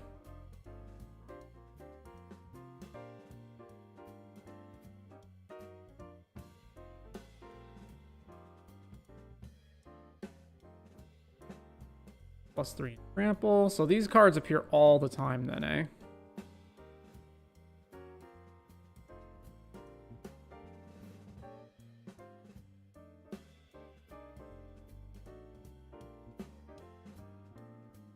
Tainted Strike. I don't think you necessarily want to just, like, kill one opponent.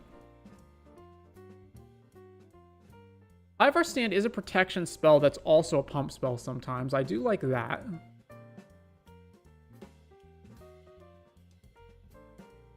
But it's a bad pump spell. It's so much mana to pump it, and it's not that much of a pump.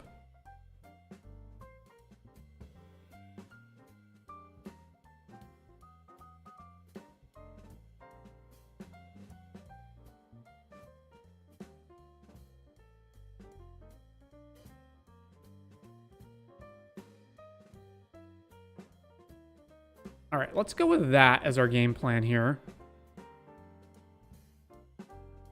I think, like, Water Wings was another good one, right? It's, where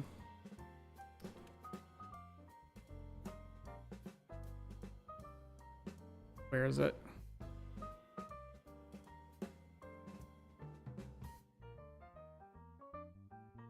Is it Wings of Water? What am I... Oh, here we go. Water Wings. At the end of turn, target creature has base power and toughness 4/4 against flying and hexproof. So this is basically +2 evasion and hexproof. 2. Yeah, that's probably not worth it. Okay, so if we're going with that plan, then that means that, like, Rancor type cards are not worth it. So, like, get rid of this, get rid of this. I do still think I like Rune and Cartouche because they at least draw. But the other ones we can probably get rid of. So this one, Shadow Spear. Especially for... Where is it? Monic. All right, so the highest rate is 3 mana for 4 pump, and the lowest rate is 2 for 3. 1 for 2 is a lower rate. This one's probably not worth it because at this point you may as well just play the 1 mana pump spells, right?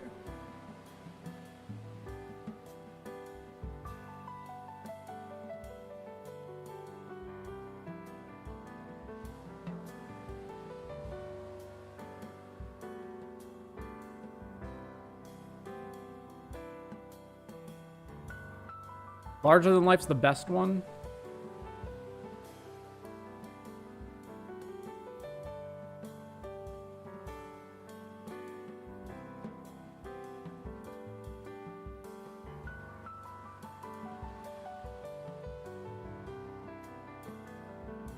I guess, do I even care about drawing cards? I don't care about drawing the cards. I just want the cards to come down and be cheated. I just want to cheat everything in with Kotis, right? So let's just get rid of this and this.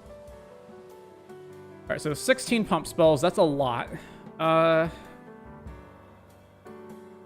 Probably the worst rate comparison. Like, it doesn't really matter if it doesn't have trample permanently.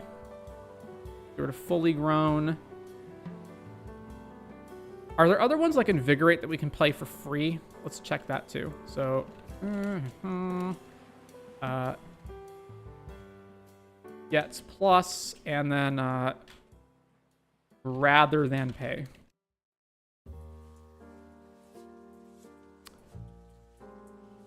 You control swamp and pay 2 life instead of paying this cost. Target creature gets +2/0. So this is basically mutagenic growth, right? I mean, that's essentially what it is. You won't always have a swamp, but that's good enough. Actually, no, that would normally be the case, but specifically in this deck where we're budget conscious, that we don't have like Bayou and whatnot, that's actually not true. All right, never mind.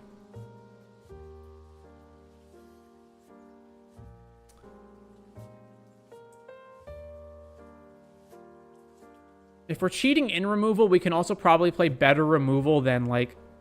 We can probably play removal in the form of big creatures.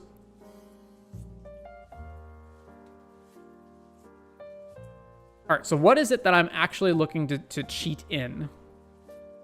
It's like big threats that will kill our opponents instantly.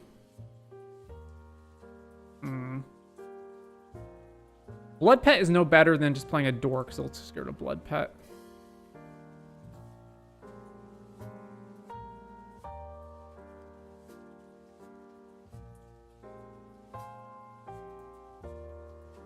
What does EDH Rec say? Kotis, the Handkeeper.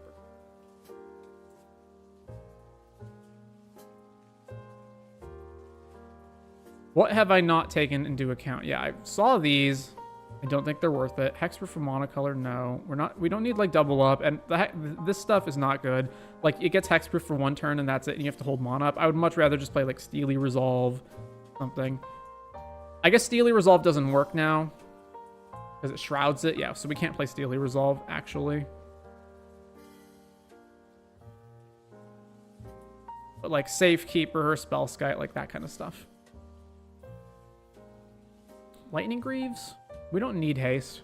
Go to Lightning Greaves.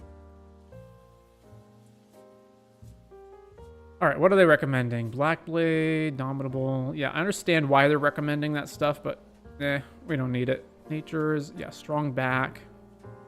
Oh, specifically, I wanted to look up what is the ratio of Belt of Giant Strength? 2, and then equips X, where X is the power of the creature at target. Okay, yeah, so that's just not doable at all. Got an Ancient, Cultivate. 13th Doctor. Whenever you cast a spell from anywhere other than your hand, put a +1 counter target creature at the beginning of your end step, untap each creature you control. No, okay. Again, I understand why they're recommending that, but no, we're not doing that. Asks from the graveyard using its mutate ability? No. So mutate cards to make... so this is 3 mana for +2 in trample, basically. So that's not worth it. Although, now that you mentioned mutate, I should look that up. ID bug, mutate.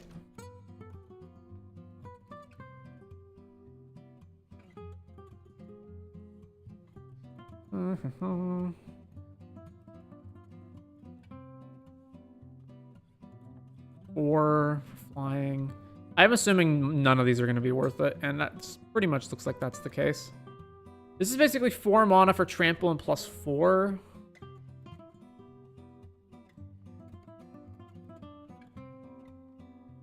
Four mana for +4 trample and destroy target non-creature permanent. Its controller creates a so beast within ish. 1 Terastodon trigger. Yeah, okay, not worth it. Roaming Throne, so you get double triggers. I don't think you need double triggers. I think you just need, oops. You just need 1. Ivy, so that you can pump multiple things. Nah. Top card of each opponent's library. You may play those cards for as long as they remain exiled. If you cast spell this way, you spend manas that were mana of any color cast it. Whenever no permanent opponent enters the battlefield under your control, they lose life equal to mana value. No. Mutate, yeah, so no. During Curiosity, no.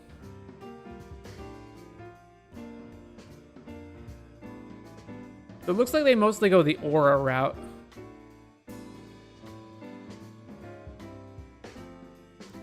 And here's instance. Slip out the back, invigorate. Yeah, okay. We've got these already. Growth Spiral. Yep.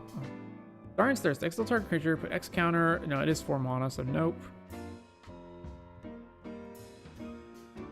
Binds, no.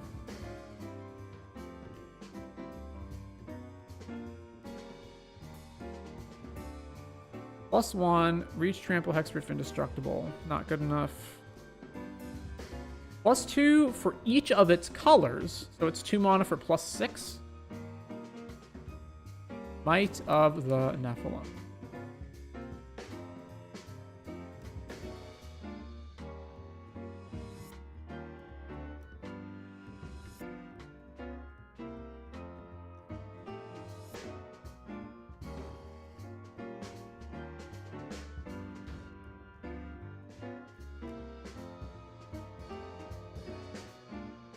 Pay X, target creature gets +X, but it's 5 mana, so no. Come immense, there's no guarantee that you're actually going to have enough things to delve with it. I'm mainly looking for what is ways that we can just blow everything apart. Like with Death Begets Life, or just play a huge threat. Mostly huge threats is another thing I'm looking for.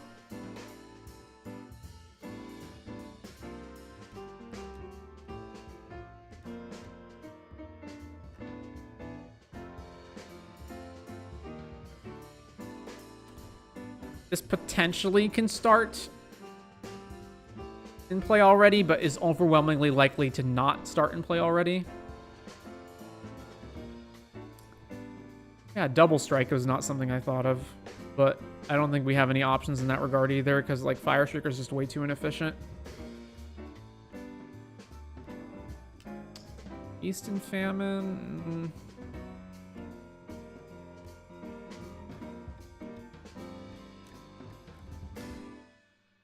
Yeah, so they're doing like curiosity effects.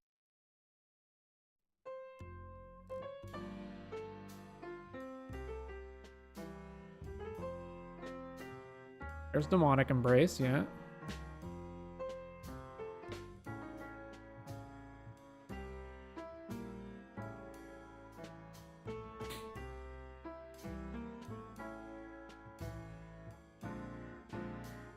Whenever this creature becomes untapped, oh no.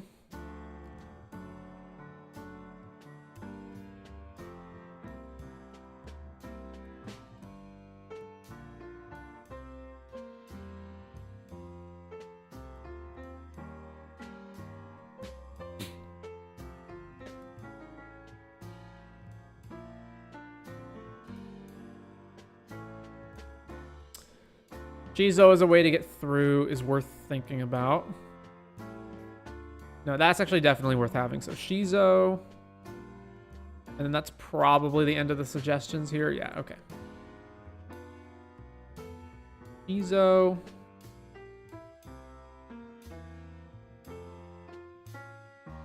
All right, so now the main thing would be... so how much? So the pump. So we pump between 4 and 3 most of the time, right? Some less, some more, but it's mostly 4 to 3 pump. So we're mostly going to deal 5 to 6 damage. So what we're looking for is payoffs that are between 5 and 6 mana, so that we can always cast them off of Kotis without bricking. So with that being the case, let's go ID. Let's go format EDH, ID bug. Mana value is greater than or equal to 5, but less than or equal to 6. And we're looking for good payoffs. So let's say it has to be rare or mythic. And then it probably can't be a one-off card. So not an instant, not a sorcery. Almost certainly don't want it to be an aura or an equipment or a vehicle or spacecraft. Anything else that I'm forgetting. Mainly want it to be a creature, enchantment, or artifact of some kind. At rare, between 5 and 6. So we're going to get a lot of results here, right? 1171. Okay, so...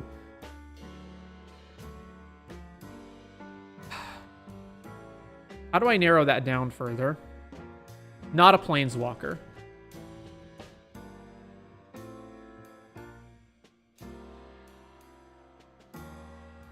That did not narrow it down by much. All right. I know all the good threats. I just don't know them offhand. So I can scroll through this pretty fast and see all the good ones. It needs to be something that has some sort of an immediate impact. That doesn't necessarily mean that it needs to have an ETB trigger, but it does mean that it needs to like have a static ability that like harms our opponents, or generates value, blows something up.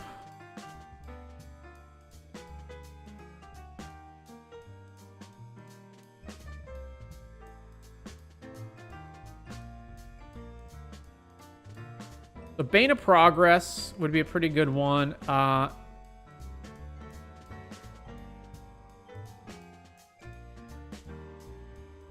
much artifacts and enchantments are in our deck? Okay, let's tentatively add it and we'll check that afterwards. Do I want to add duplicate to the deck when we get to it? Probably not. Citadel...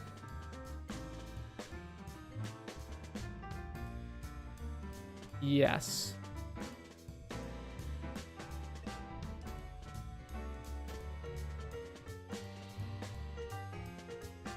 Unfortunately, we can't add cards like art. Like a lot of the best bombs start at 7 and up, so we can't add all of those.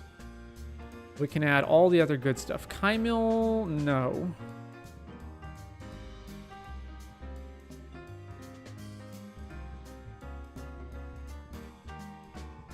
Oh, Consecrated Sphinx. Yeah, we can add Consecrated Sphinx. What else? Abomination, that's good in 1v1. I don't think it's that good in EDH.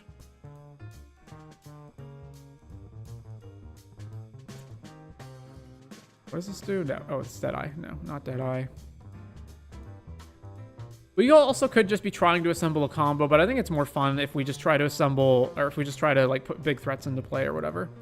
I'm gonna add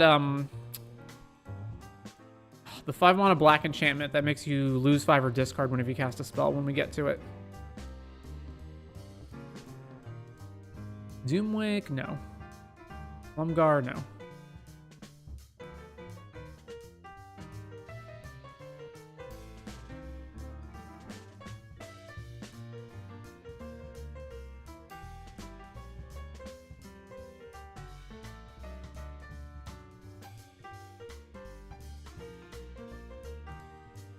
Yeah, like we could just try to assemble Exquisite Blood or whatever, but we're not going to do that.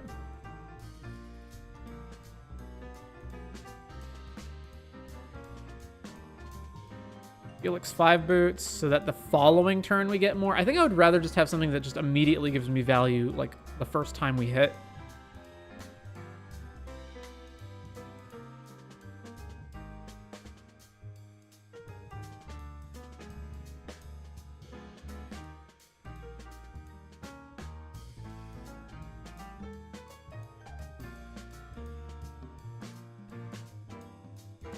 Not Bontu. What does this Gaunty do? Deal combat damage. Same thing. You have to hit them. Great Merchant does give you immediate value, but like not that much, really.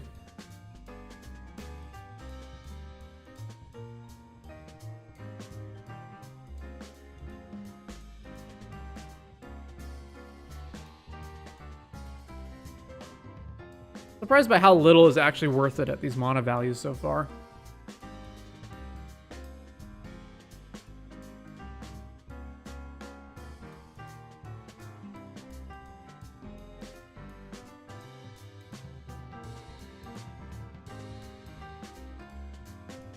Kogla, fight something, and then we can blow up artifacts and enchantments next turn. No, that's not worth it.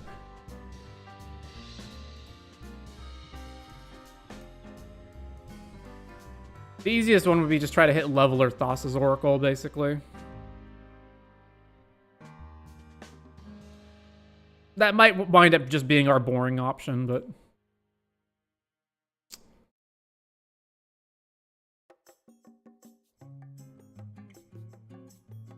actually, no, because if you only hit Leveler but not Thoracle, then you just don't want to cast it. Yeah, never mind.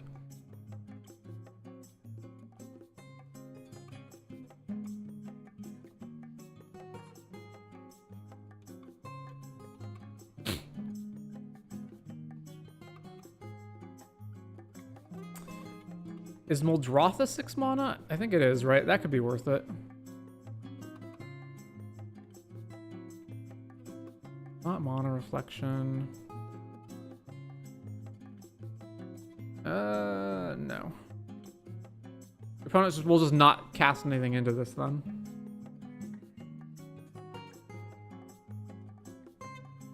Massacre Worm is probably not good enough. There's no guarantee it's actually going to do anything.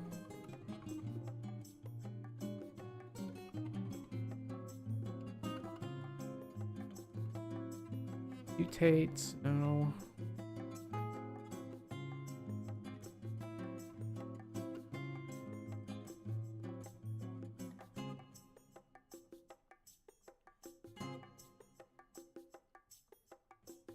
There's Muldrotha. But it's permanence only, so you can't get the pump spells back.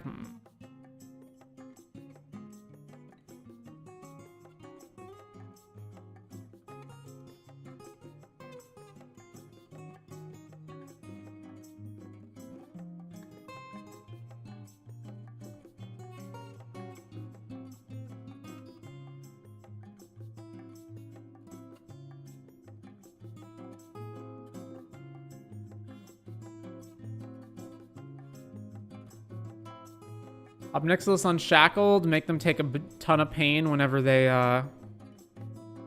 search. Alright, that's acceptable.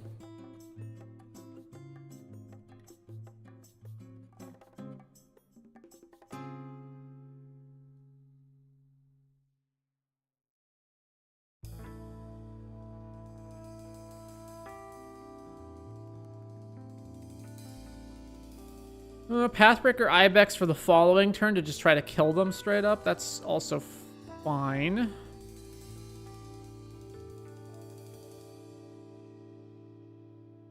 Where's Painful Quandary? Did I accidentally pass it? Yeah, Painful Quandary. There we go.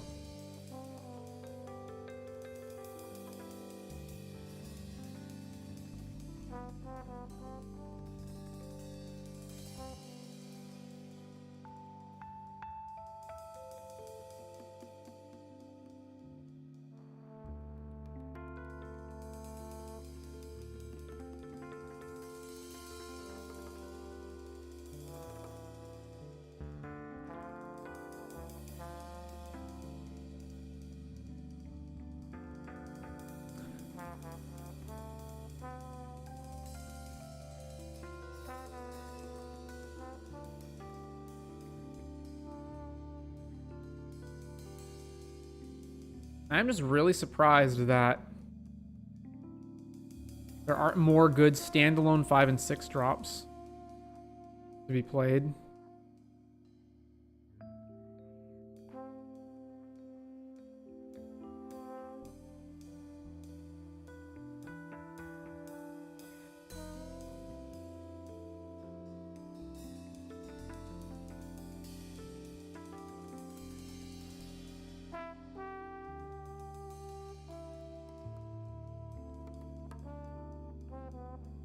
Yeah, maybe we do just try to grab Sanguine Exquisite, because I'm just not seeing much that we can go off of here.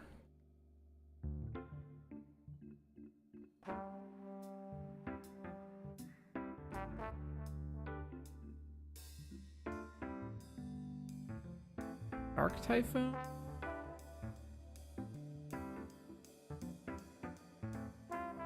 Sure.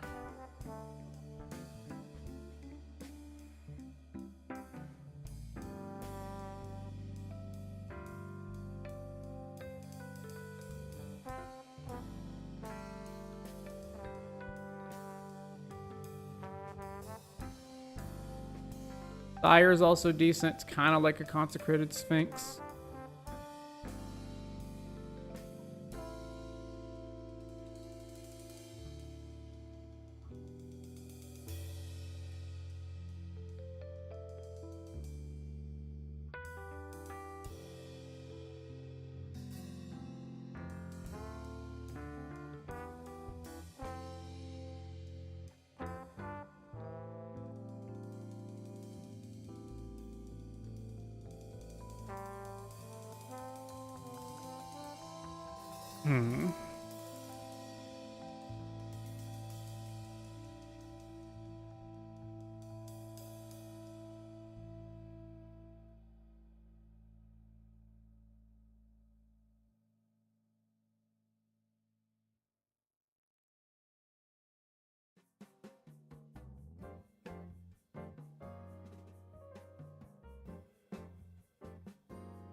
Endershoot Dryad to try to just create a big board and kill them quickly?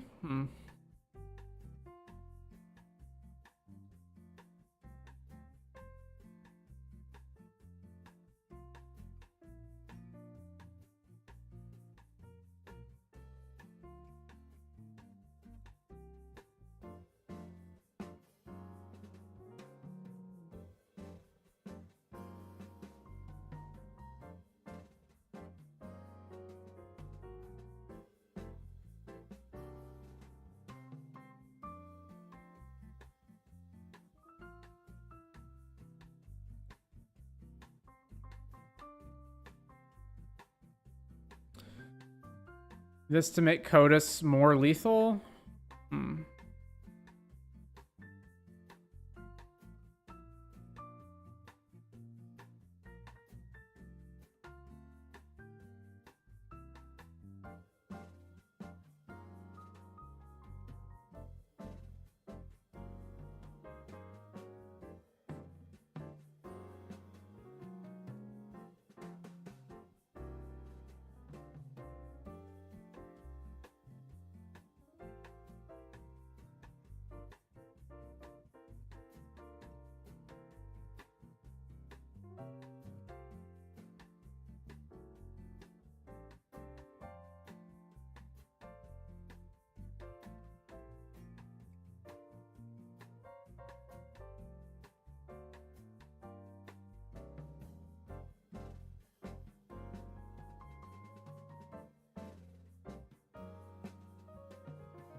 Yeah, wow, that was pretty bad. All right, exquisite blood.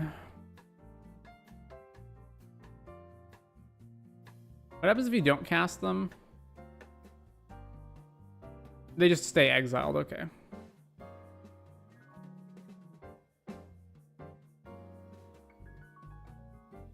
So then we're over the game changer. Oh, Consecrated Sync's a game changer? Okay, so how many game changers do we have?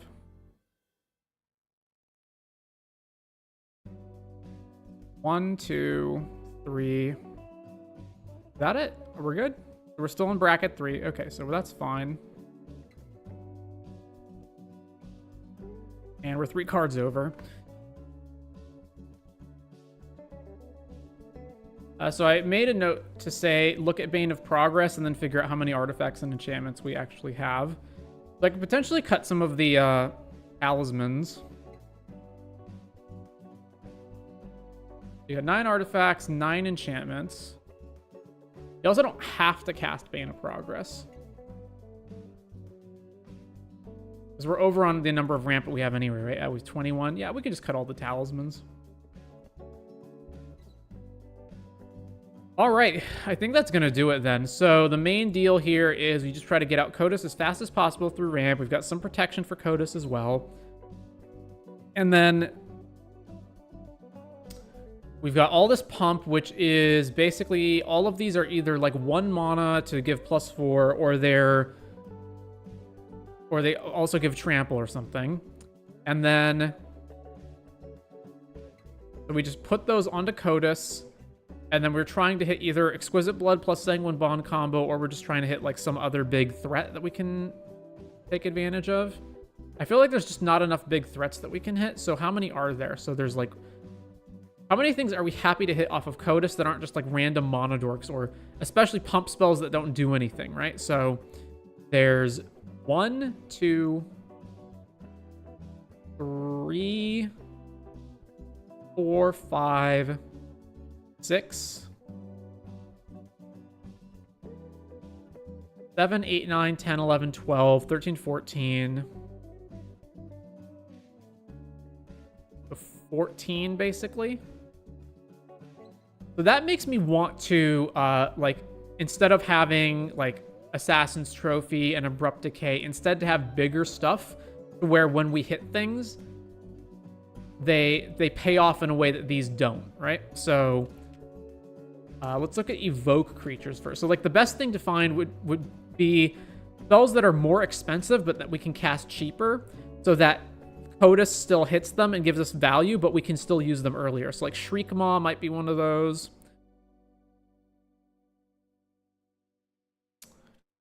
Yeah, Foundation Breaker. Even though this is more expensive than Nature's Claim. See, getting a 2/2 though just isn't very good. 3 was a 3/2 Fear, and then that's basically it.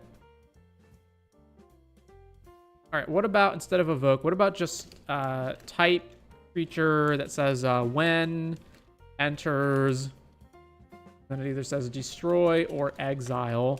And once again, let's do this, but let's change the rarity so that we don't see all the ones that we just went over.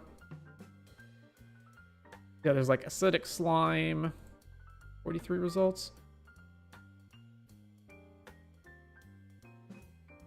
Cleanup Crew, Artifact Enchantment, or some other bullshit that doesn't matter, but it is a 6/6.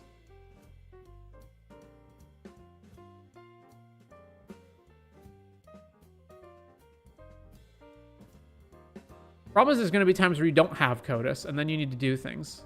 Like Disruptive Stormbrood. Okay, that's a good one. Yeah, I should look at Omen and Adventure spells as well.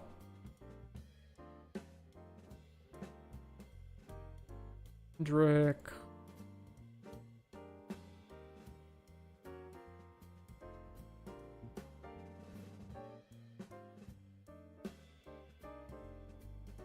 All right. What about Omen or Adventure? Sure, we close this. That was not a lot of results, huh? Oh, it's not... it's type adventure. Not in the Oracle text. 60 results. Okay, yeah. That makes more sense. Let's actually get good ones that cost 3 or more. Okay, we have Brazen Borrower, but I don't care about hitting this that much.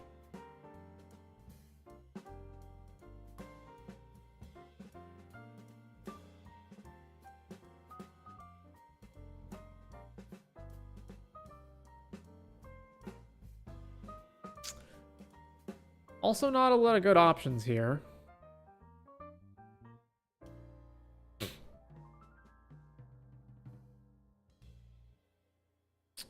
Yikes.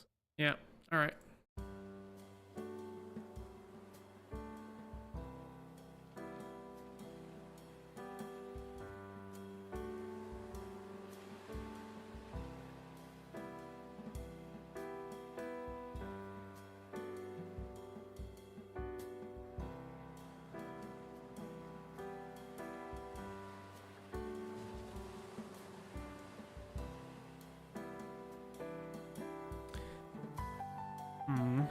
I guess, what are the odds? We had like 12, right? Like 12 things we could hit. 1, 2, 3, 4, 5, 12, 13. So what are the odds that out of a random... I guess when's the earliest we get Kotis online? Probably turn 3, so let's do hypergeometric calculations. So we have a 100 card... Well, no, sorry. We have a 99 card deck. And there are 13 hits. We're going to draw a 7-card opening hand. What's the odds that we get even one? So the odds are... where's greater than? 63%. So we're probably going to draw at least one of the cards that we want to hit. So then let's say... So we have an opening card hand. So that's 92. We've reduced the number of successes in the population because we drew one in our opener. And then... we're going to see, let's say, 6 cards off of the Kotis trigger. We've also drawn, presumably, 3 cards or so in that time, which is probably not going to be one of the hits in the deck. So let's just say 89 cards left. We have 12 hits, and we're going to see 6 cards. What's the odds that one of those is going to be in that group? So the odds is 60%. So 2/5 of the time, we're going to brick. That's just not good enough. Yeah. So we absolutely need to replace some of these cards with other cards that are okay hits.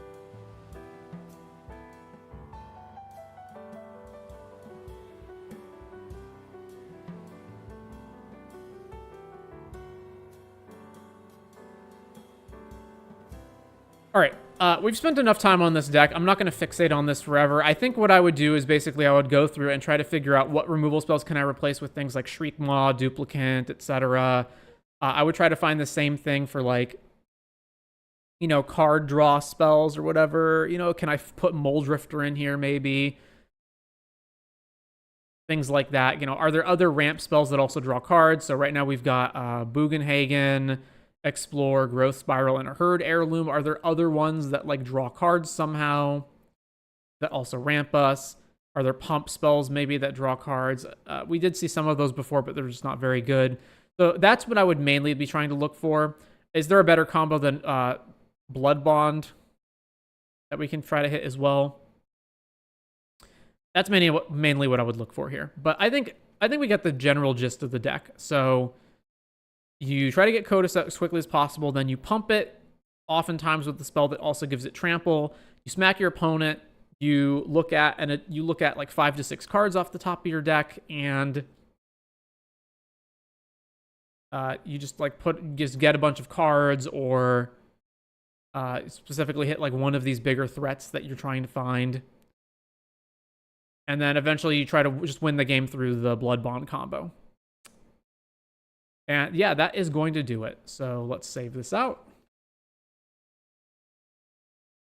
Kotis, the Fang Keeper.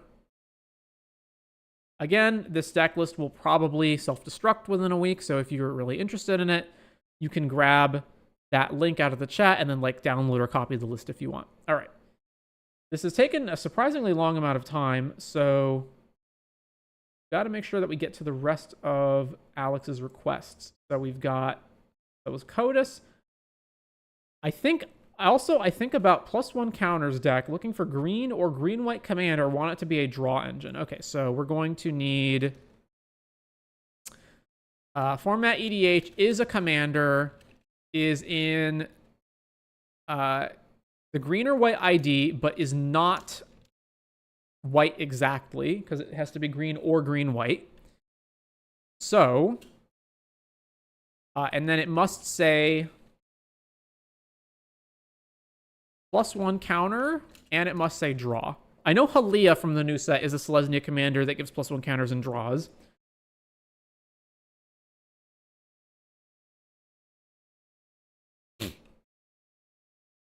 Deodrine is also from the new set and does the same thing. So, what do we have here? Black Panther, 1 counter target land, move all if one or more counters on it, or move this way, you gain that much life and draw a card.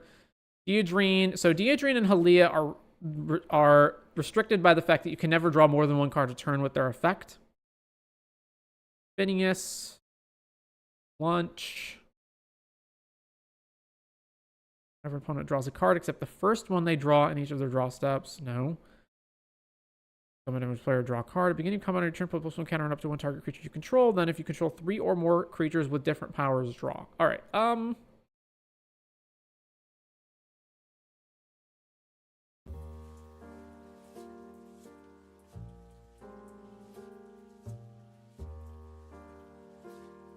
don't know, let's do one of the new cards. So Deodrine or Halia. Amount of mana spent to cast it. Let's do Deodrine. Because that'll probably be more interesting. So, new deck.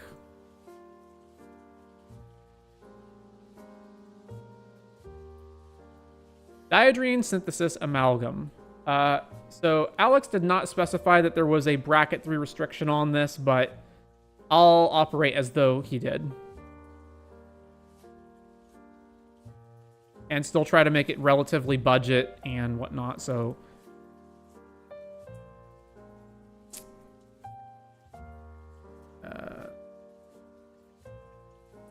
Opal, Diamond... Why is Marble Diamond in the... Oh, whatever. Oh, I need to fix the starter kit to include the Soul Stone now. The Soul Stone. Alright, Orc, Mindstone, Thought Vessel. Let's do... Ornithopter.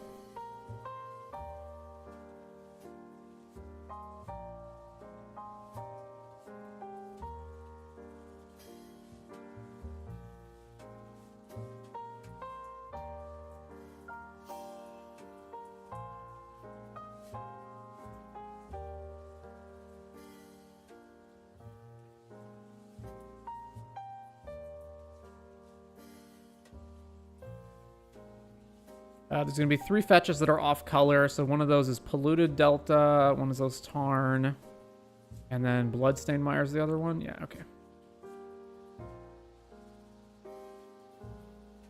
Urborg's also not legal.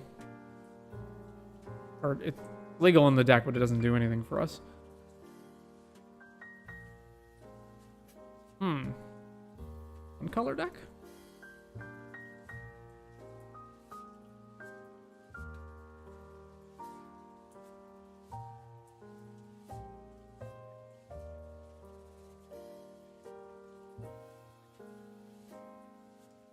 We're not a Nixos stack.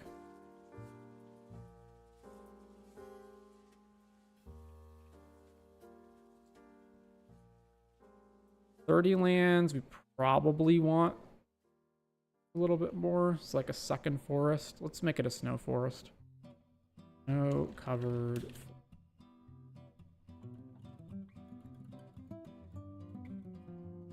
All right, Deodrine. What's our actual card count right now? It's 64? Okay, it is 64.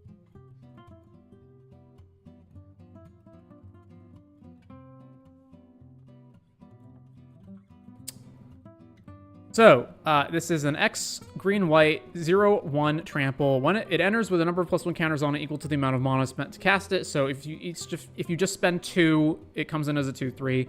Whenever you attack, you may remove a +1 counter from each of 2 creatures you control. If you do, draw a card and create a 2/2 robot. So there's 2 things we can do with this. One is just try to do +1 counter synergies out the wazoo. The other one is try to use the robot token for something. Another one is triggers. So I'm going to add Roaming Throne to the deck. This is just when you trigger anything for any reason, right? If a triggered ability of another creature you control of the chosen type triggers, it triggers an additional time. So that would be Construct. And then we're going to want... Do we want all the Hardened Scales cards? Probably. There's so many of them now. So format, EDH, ID, white, green, and then what does it have to say? If, would, counter, and then it either says additional or twice.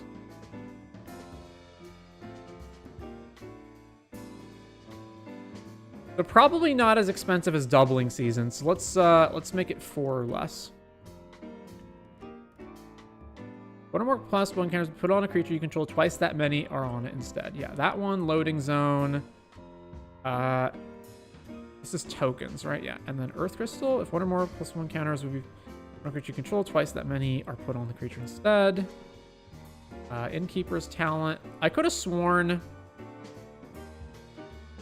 Yeah, why is Hardened Scales itself not in here?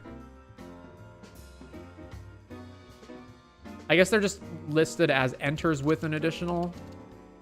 So counter, enters.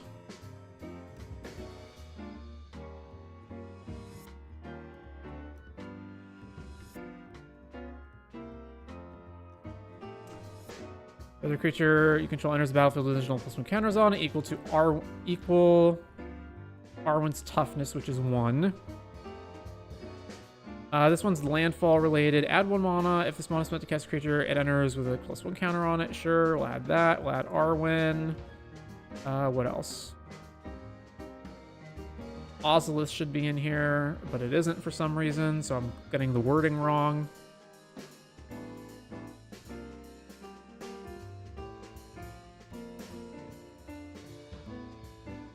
Each other non-token creature you control enters with a counter on it. Proliferate, where X is the number of non-tokens. No. When you cast your first human creature spell each turn, the creature enters... So specifically a human, though. Okay.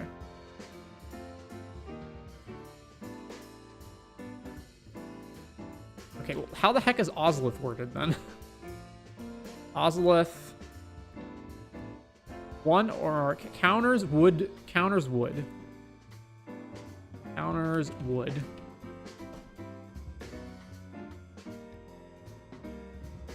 Enclave Mentor.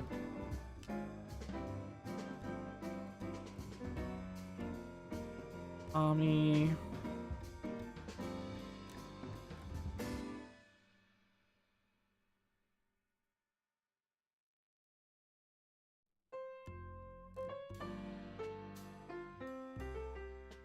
And somehow, yeah, okay, there's Hardened Scales. All right,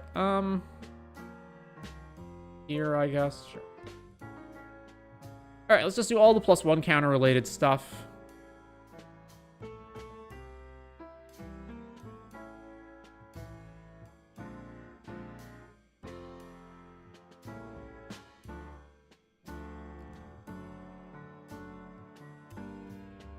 Yeah, that's a game changer. How many game changers are in here? 1. Is that it? All right, that's fine. Okay, so we've got this guy, and we basically just want to beat our opponents to death with him. So, add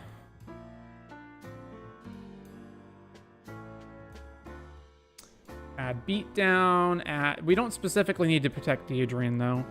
That's not necessary. And we probably want to add stacks to this deck, because we're a green-white deck that doesn't have any combo win. All right, right, so the beatdown, we want multiple things. Hopefully things that have +1 counters on them. Oh, and I also need to add things that just naturally acquire +1 counters. So Monogorger Hydra and Forgotten Ancient are the prime examples of just getting free +1 counters.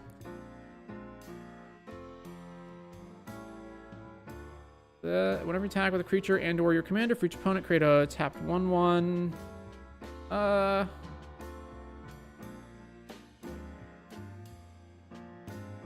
It's kind of like Adeline. Let's see. Fog Beast. Probably get rid of the 5 mana and up cards. Cathar's Crusade's great, though. Cultivator does come in with counters. This. Get rid of Eldrazi Monument. Flaming Fist.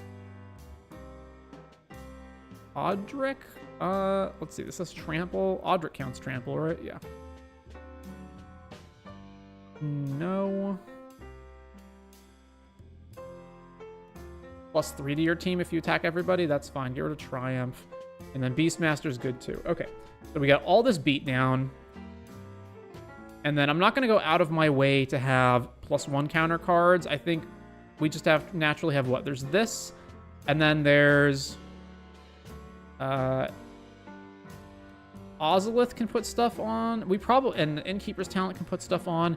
We probably need a little more than that. We need like some... So there's like Nissa Voice. +1 counter on each. Let's go with mana value is 4 or less. EDH. Green, white.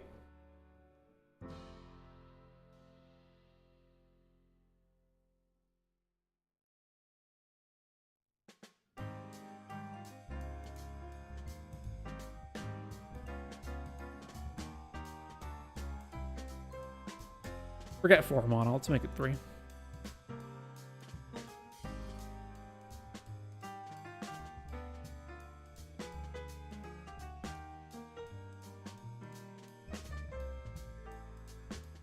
Target creature on each... I don't want it to be a one-off either. No instants, no sorceries. I could also say whenever do a thing. So Cosmogrand...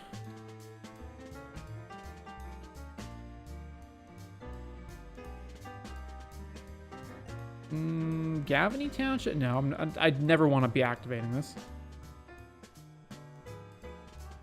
You put a counter on here, it puts a counter on everything? Okay, sure. Generous pop.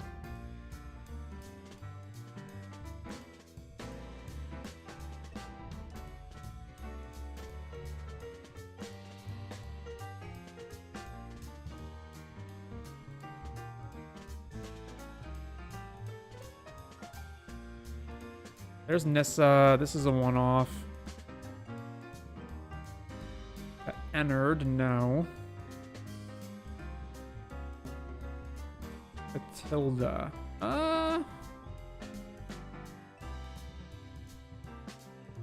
Sure.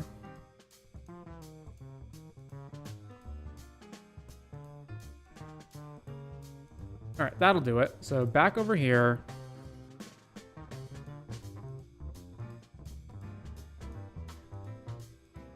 $31 in the deck. Yava Maya is way less valuable if we don't have Gaia's Cradle. So let's get that. And then we got to cut a bunch of the stacks cards, right? Also, creature ramp is more valuable than non-creature ramp because of all the +1 counters we can put on stuff. Also, if we're playing stacks cards, that is also the case. So let's add the ramp to the deck and then cut most of the non-creatures. So... pretty much all of them, actually. Arcane, Signet, Old Steel, Mox, Edge of... like, all the land ramp medallions.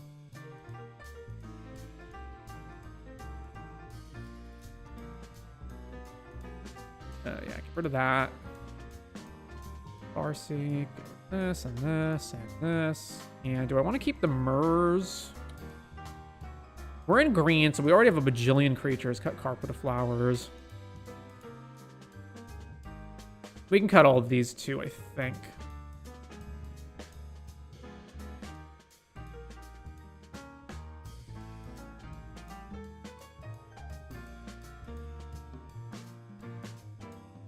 One has flying. That makes it a little more valuable.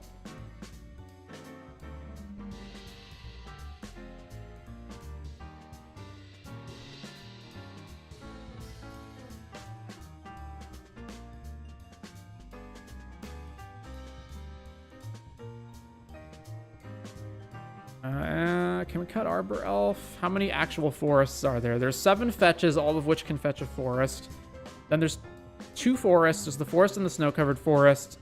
So that's... No, there's 8 fetches that can fetch forests, right? So 8, 10. And then there's Temple Garden. 11. So a third of them are actual forests. So Arbor Elf bricks a third of the time. I think that's okay. We should also have Incubation Druid. Yeah. And then no Mass LD in bracket 3. So get rid of Armageddon and Ravages. And then there's a bajillion Rule of Law effects. We can cut this. This is expensive as hell, so let's cut Null Rod. Get rid of Tabernacle, obviously. We're not a Winter Orb deck, I think. So cut that, cutting Trinisphere. Yeah, we have a lot of cheap stuff we don't want to be hampered by. We're going to have ETB triggers, so Torpor Orb, and where's Hushbringer? Also, there's more than that. So, got some Rule of Law creatures. Activated abilities, so that can't be on either because we have so many activated abilities. Collector Oof can be here. Curse Totem has to be out. Get rid of this. Doorkeeper Thrall's out. Eidolon. There's a million Rule of Laws. That's one of the worst ones. So, Elishnorn's fine. Canonist. Glowrider. Kataki is acceptable. Yeah, let's cut Ornithopter if we're going to keep those effects. And then Arbiter gone. Spirit gone. Stony, Strict Proctor gone. Thalia's good. Thorn's good. Hotly out. All right, so that leaves us 15 stacks pieces. And we're at 102 cards. Okay, I don't need protection spells because it's not necessary that Deodrine sticks around. And it's cheap enough even if it dies. 10 bajillion pump spells. A lot of ramp too. Oh, I thought I got rid of carpet. Yeah, get rid of carpet.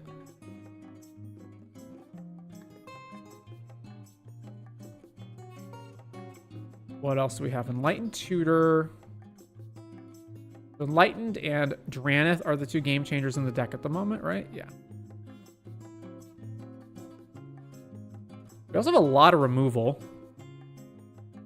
Skyclave and Lauren are the big ones. And then, yeah, we can get rid of Fragmentize.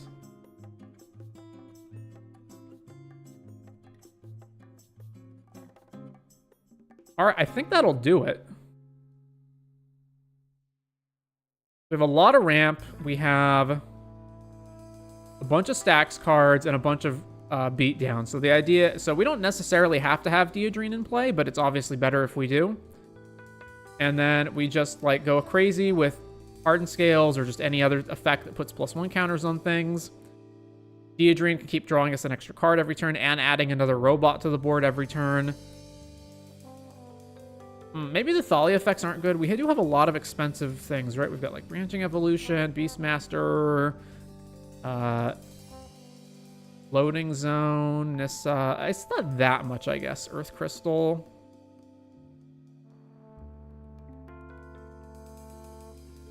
That's probably okay, actually.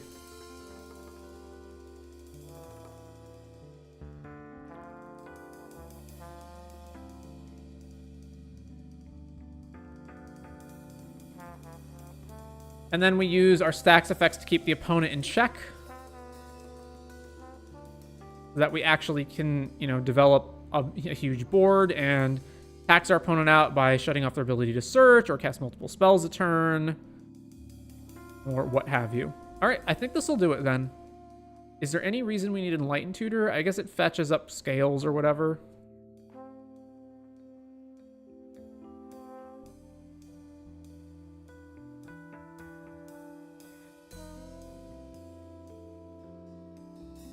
All right. I guess that'll do it, yeah. So that's Deodrine, Synthesis Amalgam. Deodrine. Synthesis Amalgam. Once again, as a reminder, this deck is not going to persist. So if you want the list, go ahead and copy it, use the link, whatever, to get it before it goes away. And then lastly, final request. I want an angel deck and want the commander to have some draw too, because it is frustrating to play on top deck with some demons or angels without additional draw. Colors do not really matter. I just want deck to be resilient to board wipes. Okay, so right away that makes me think of Kalia.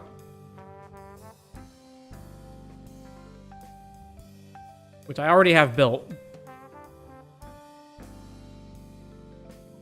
So Kalia is an angel deck, and it's is it resilient to board wipes? I guess sort of. Like, it does have ways of recovering from board wipes. Like sneak attack, for example.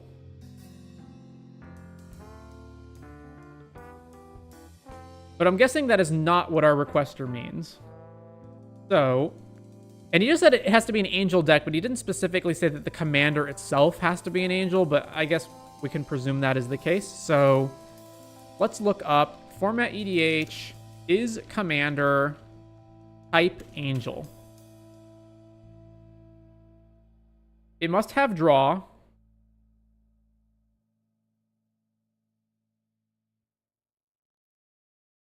And it must be resilient to board wipes. Okay. I mean, Atrax is an angel, but it's not specifically angel tribal, I guess. I mean, Avacyn would be your clear pick. That's completely resilient to board wipes, because it's indestructible. I do have an Avacyn deck built, so that might just be the answer. So hang on. Let me tab that open. That's not really an angel deck. I mean, is Avacyn an angel deck, though? It's not really an angel deck. It's just an Avacyn deck. Errant and Giada. Cast spells. I guess Errant and Giada could be an angel deck.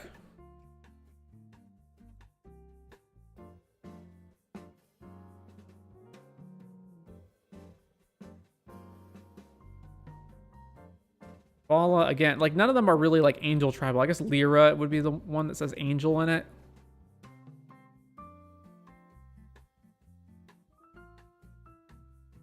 Are, other creatures you control have flying and indestructible, so it's kind of resilient to board wipes in that case.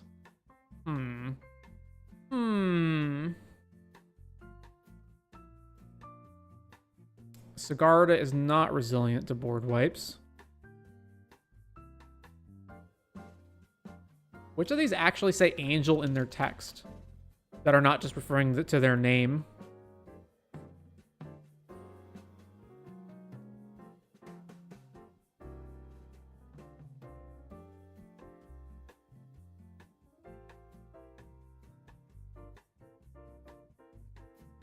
The permanents have hexproof. Is there a Bant Angel? There must be. Denara? Not really. All right.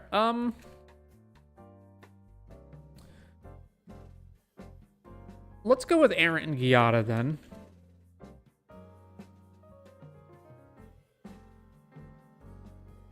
Errant and Giada, angels.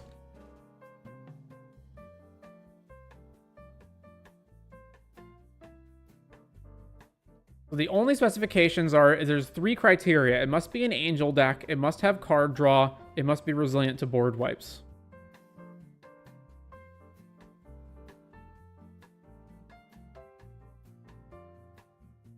All right. Yeah. So starter kit, protection. I mean, so the problem is that I don't think there's any way to actually make you, like, to make board wipes ineffective, in the sense of, normally the answer to that would have been just have your creatures be indestructible, but there's so many board wipes that exile or bounce, in particular Cyclonic Rift. So there's no actual way of being resilient to board wipes in that regard. However, resilient to board wipes can also just mean you have like card advantage in a way that it doesn't matter if you get board wiped because you can rebuild. So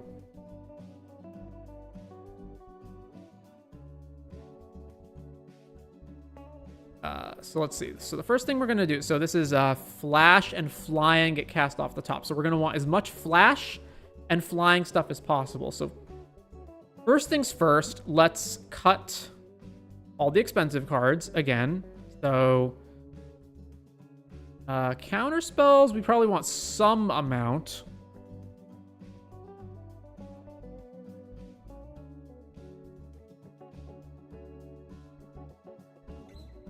We're probably also want top deck manipulation so that we can have Errant and Giada like casting things. So like Sensei's Divining Top, Brainstorm.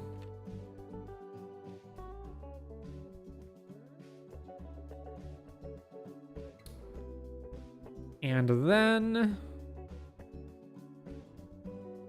yeah, Ornithopter Paradise is a ramp spell that also has flying. So let's see. Let's get rid of Teferi, Silence, Pippin. Get rid of Pippin. Misdirect. Hero has flying. Keep that. And Hydroelectric Specimen has flash. Grand Abolisher. Yeah, that can stay. Goldforge Thopteryx is okay, but not great. Same thing with Essior. But I guess if I want protection spells, hang on. Gold Forge. Yeah, Ward 2 is not that great. Ward 3, which is what this kind of has, is a lot better. Go to Defense Grid. Boromir is indestructible. Self of Spirit's also indestructible and has flying, so that's much more relevant. Get rid of Boromir. Even though Gilded Drake does have flying, it's super expensive. Just get rid of all this expensive stuff. Minamo. 37 lands. 3 fetches are off. There is Mire, Verdant Catacombs, and green and red, Wooded Foothills.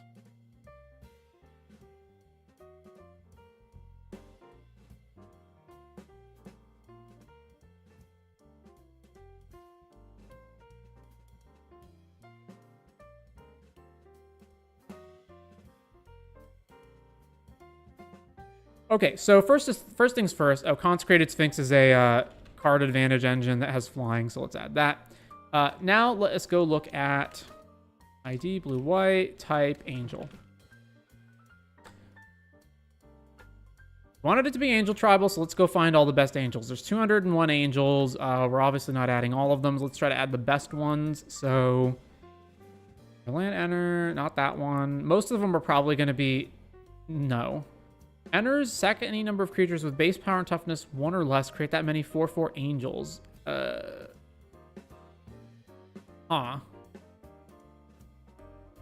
don't know how many 1/1s we're going to have. Or, yeah, I guess it doesn't have to be 1/1 specifically, but I don't know how many of that we're going to have. What's the target of a spell? 3 counters? No. Pro artifacts, who cares about that? We're probably almost certainly going to have Linvala in here. Whenever another permanent you control leaves, if it encounters on it, investigate. No.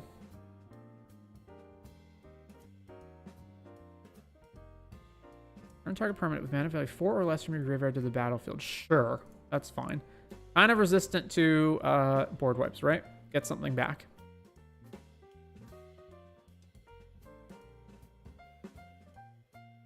So angels are mostly going to be pretty damn expensive, so I'm looking for ones that have really strong abilities, like this one, or that are cheaper. Archangel of Thune? No.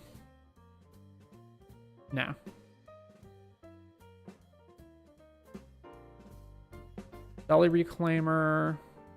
Avacyn? No.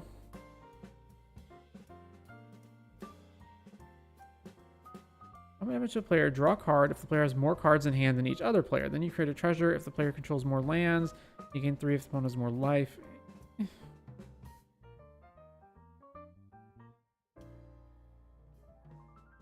Paired with another creature, those creatures have, when this creature dies, you may return to the battlefield and the controllers at the beginning of the next upkeep. Alright, resilient to board wipes.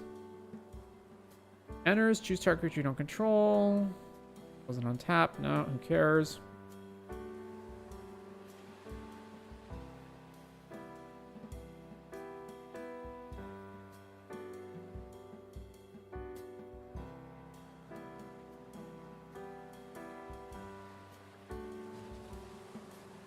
Tokens. I don't think we're going to have that many things that make tokens.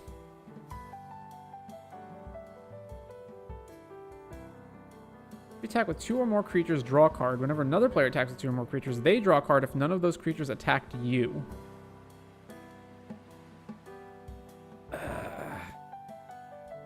Sure. And regular Giada for angels.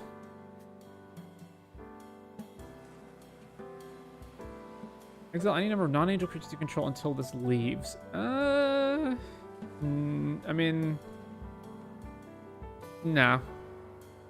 Guardian Girapur, sure.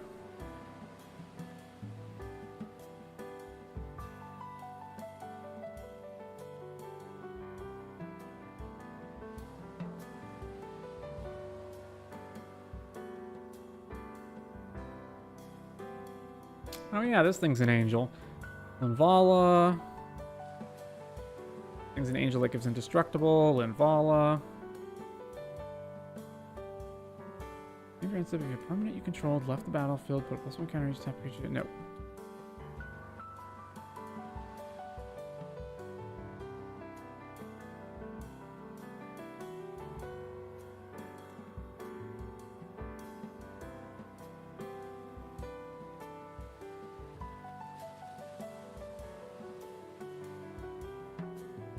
I'm guessing there's just not enough angels that are good in EDH. Resto.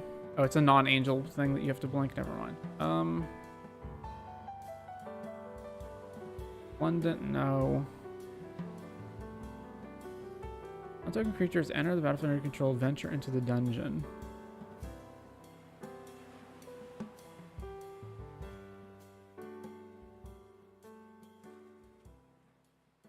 Whenever this enters or attacks, you remove a counter from a creature planeswalker you control. If you do, draw a card and create a 1/1. So it's a 5/5 that enters and immediately draws a card, and then you draw 1 more card next turn, and then you probably have no counters left. Bara.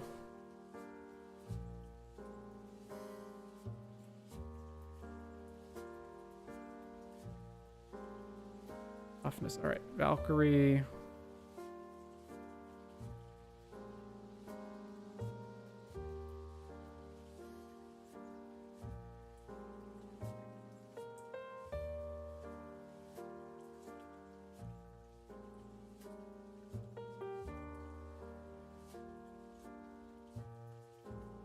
Our Field Shepherd at least goes and finds a land. At the very least, or goes and finds Esper Sentinel or yeah, something like that. So that's fine.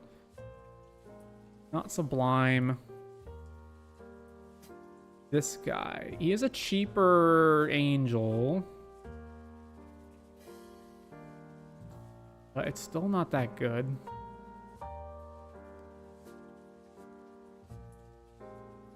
When enters or attacks any number of creatures with different powers, they gain double strike. Sure. Definitely not Sunblast.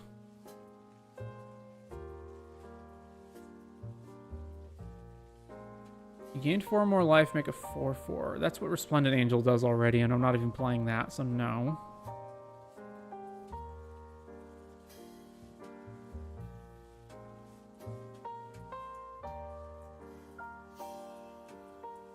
Beginning of your upkeep, investigate once for each opponent who has more cards in hand than you. Sure. Alright, how many actual angels is that now? Is beatdown. is also beat down. And I suppose life gain.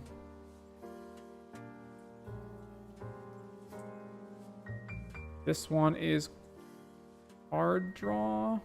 Yeah.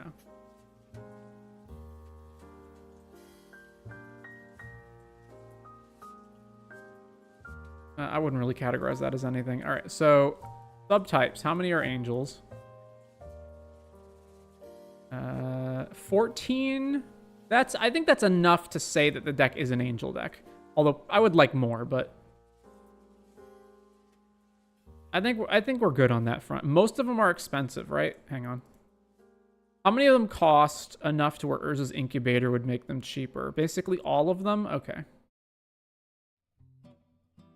Wasn't there a card that makes angels cheaper? Hang on. EDH, ID that. Angel is not an angel.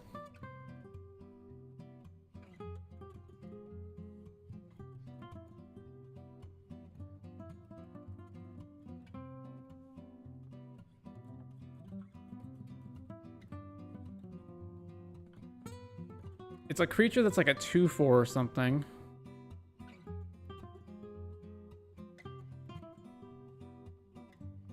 I guess this makes angel tokens.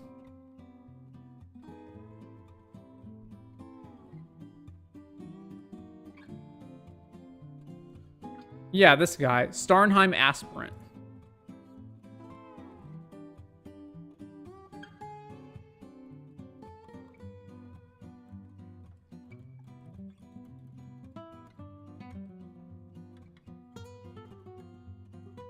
All right, next.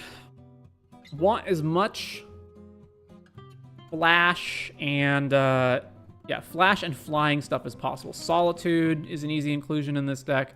Has flash, is removal.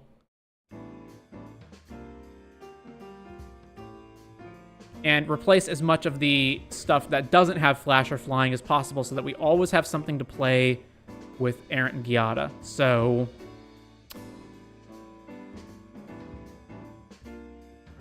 yeah, we're looking for EDH, ID blue and white, but flying and flash is going to be so many things. So, like I said, how many things have flash? And I guess I also have to specify I don't mean flash back.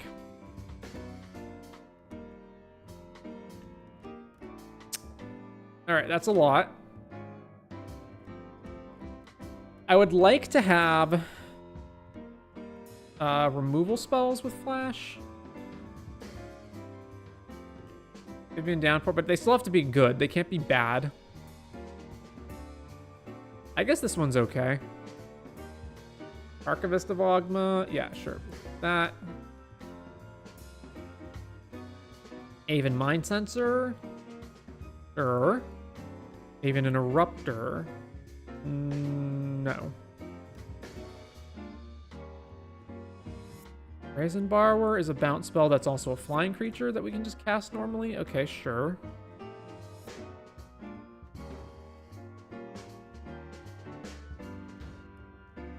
Cathar Commando. It's not efficient at all, but it's a flash creature. So Errant Giada can cast it. Alright. Containment Priest is pretty bad. Actually anti-synergizes with our own deck, so definitely not.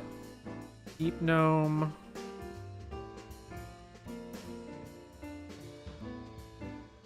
Disruptor Flute? That like name an opponent's commander or something? That works.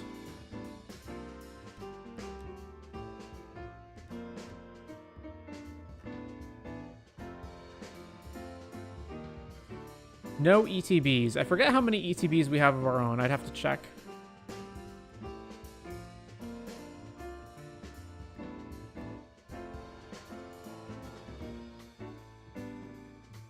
Enduring Curiosity? Yes.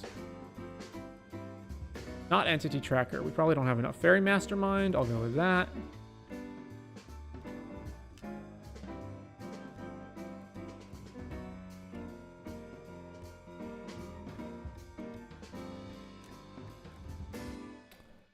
Hull Breaker.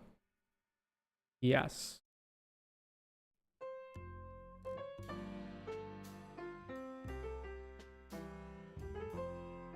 Is this each opponent? No, target player's graveyard. Okay.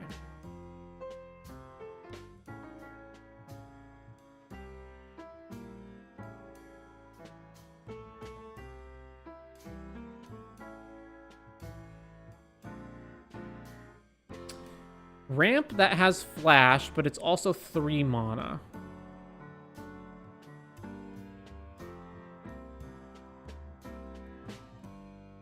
Yeah, I'm gonna say no to that one.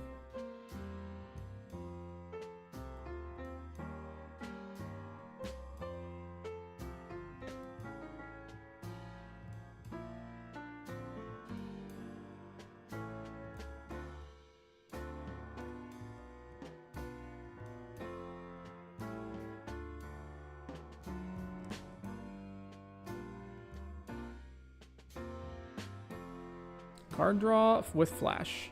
So it's Enduring Curiosity, but 5 mana, basically.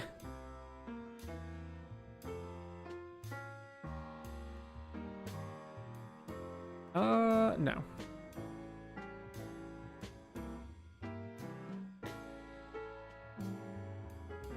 Action spell.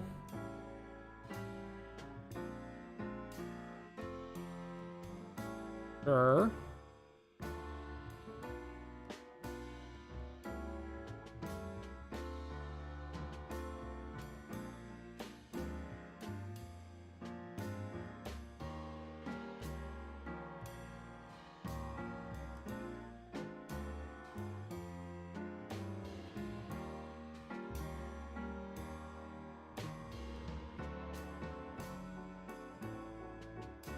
Each attacking creature, and it can be you who's attacking. But there's a lot of times where it's just going to cost a lot. Yeah, so no.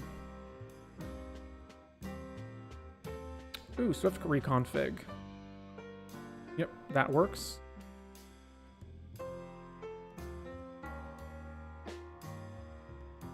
Tidebinder. Very narrow when you can use that.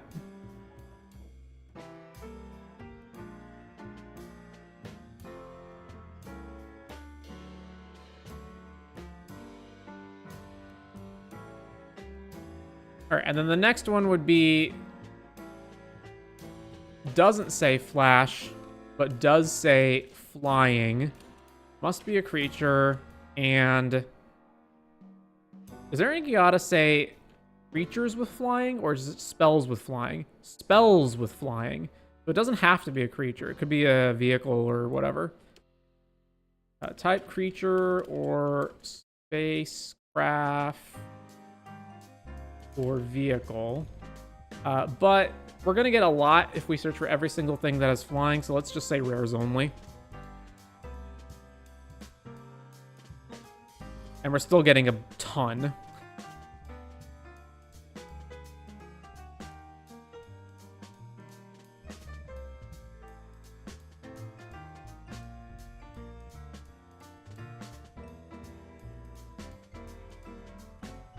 I guess we already looked at angels, so I can cut angels off the list, and that'll reduce the number of results by a lot.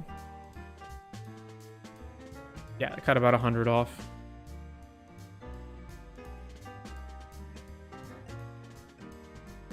Also, we can cut off anything that says token with flying.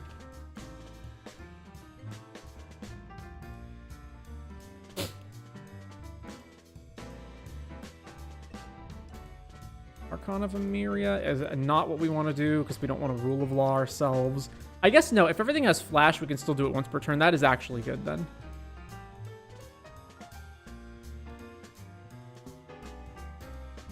Cavalier of Gales, a brainstorm on a creature that we can cast. No.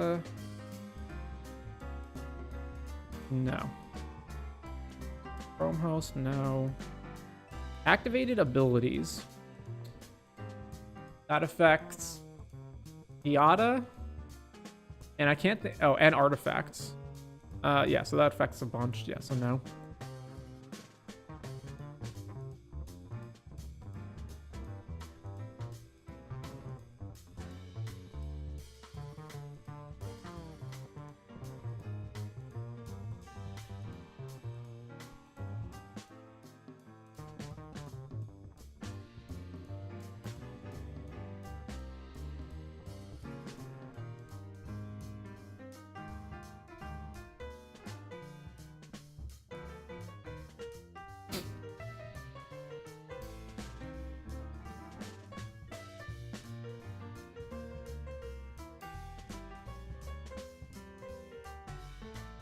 Oh, Ledger Shredder. Yeah, that's a good one. Tight Sail Larcenist is also removal. That's on a flyer. That'll work out. No, that doesn't count.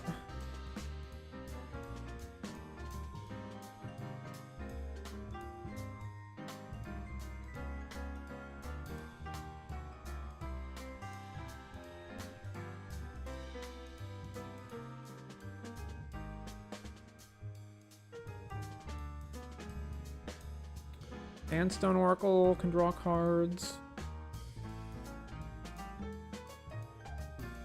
Thera's Ascendant. I don't think we want that in our deck. It is only 1 mana, though. You know what? Yeah, let's go with... Okay, no, wait. It doesn't inherently have flying, so Errant and Giotic can't actually cast it off the top.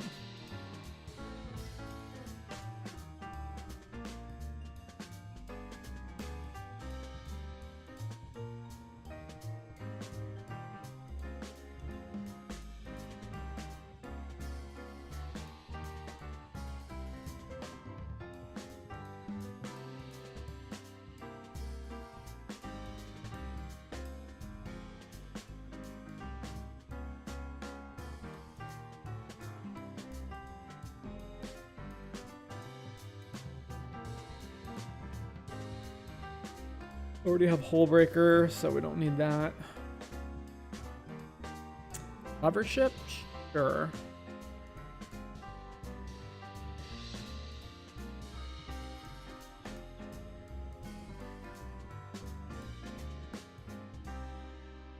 Alright, I think that'll do it. So back to the list, and now we're obviously way over. So removal has 10 million pieces, so let's get rid of all the crappy ones. Flood Moth, Fragmentize, like all the ones that are not going towards our game plan. Stroke, Submerge,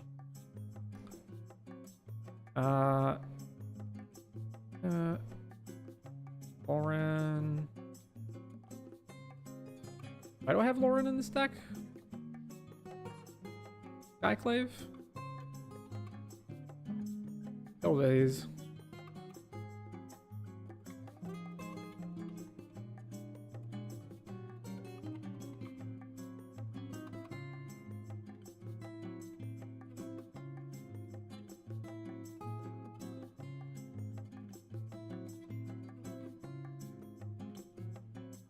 And this was a request. Yes, let's get rid of Chromox,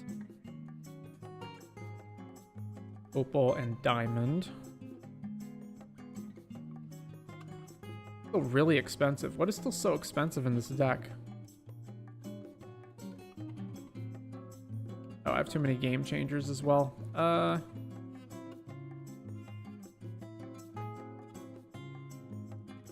Rid of Drana?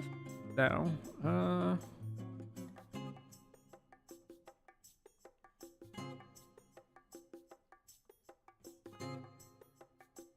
Psych Rift.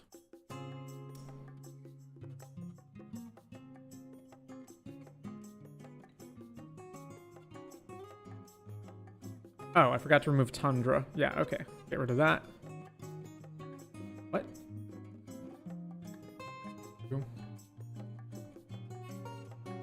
Get rid of Tundra and Gemstone.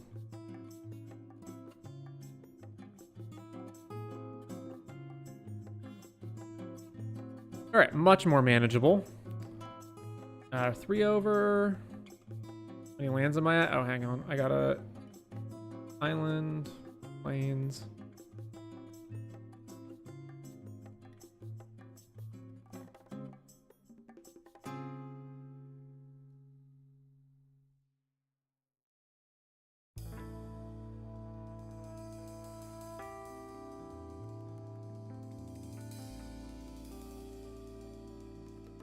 All right, it says Angel on it, but we don't need Luminarch strictly, so we can get rid of that.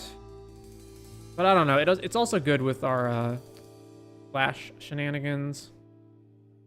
What else do we have? Counters, filtering.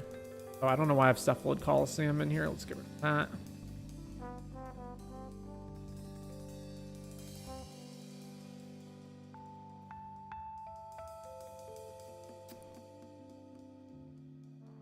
We have so much removal already. We can cut swords. Then we're 4 over.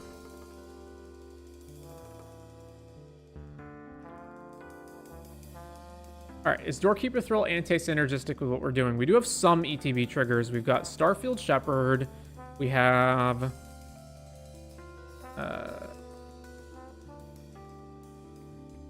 Righteous Valkyrie.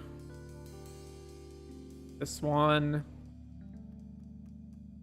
Europer. Dress down won't draw a card, I guess. Wait, no, it's only creatures and artifacts, right? Yeah. Kite Sail, Solitude, Identified Hovership. Okay, there's probably enough things that we don't want to play this, so get rid of that.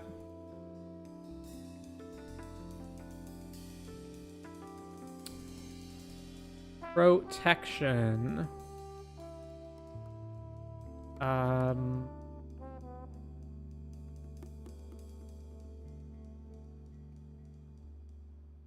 Relv Mom Giver, and then we still have tons of it left over. Relv Mom Giver, and then we still have a bunch of protection. All right.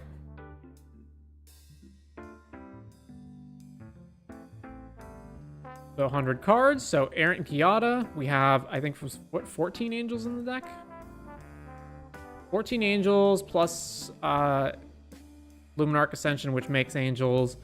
And then there's also a fair amount of cards in the deck that are not angels that also have flying or that have flash. So there's a lot of stuff that Errant Giada can cast off the top. So even if you get board wiped, as long as you have your commander, or like you just recast your commander and then keep casting stuff off the top. Also plenty of card draw. So lots of ways of recovering from a board wipe as well.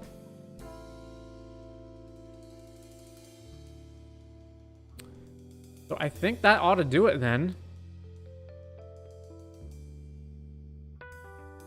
Errant and Giada Angels. Again, as a reminder, if you're just getting here, this deck is going to self-destruct from the database. I'm not going to retain it. So if you are interested in copy-pasting the deck from the link, you can use the link in the chat or go up here to this URL. Go find the deck within the next week or so and download or duplicate it over your own Moxfield account, whatever you want to do. And here are all the cards on the screen.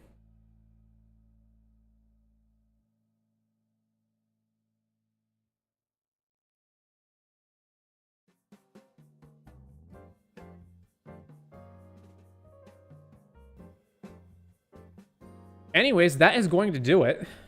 We've been streaming for 4 hours and 45 minutes. So, actually, do we have enough time to play some Raise games? Okay, yeah, let's play some Raise games. So,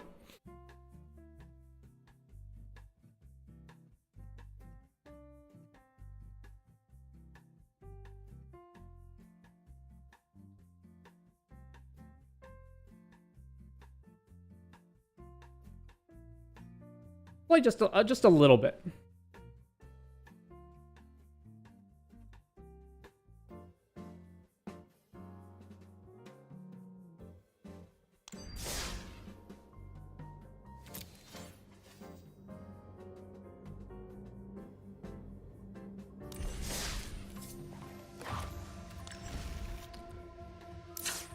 All right, so here's what I have for Raise the Past at the moment. So right now, obviously, Raise the Past. We have 22 lands. I believe I wanted to cut one of these Susurs down. Yeah. So this is 22 lands. Pretty easy combination of black and white. There's also one Susur Secundi. This card is actually not as good as it looks. It looks like this is... Okay, well, you have a deck that's full of sacking things, and you're mostly not attacking anyway. It's still really hard to get it all the way up to 12, and it being tapped is a problem, and you almost never want to, like, draw the second one. So, we have Hinterland Sanctifier to gain life, which also which is helpful to, like, stay alive. It also combos up here with Dark Confidant, so you don't just kill yourself. And we want life gain sources for Amalia. Then we've got Market Gnome, which also gains life for Amalia. Gas Guzzler. I have this down to 1.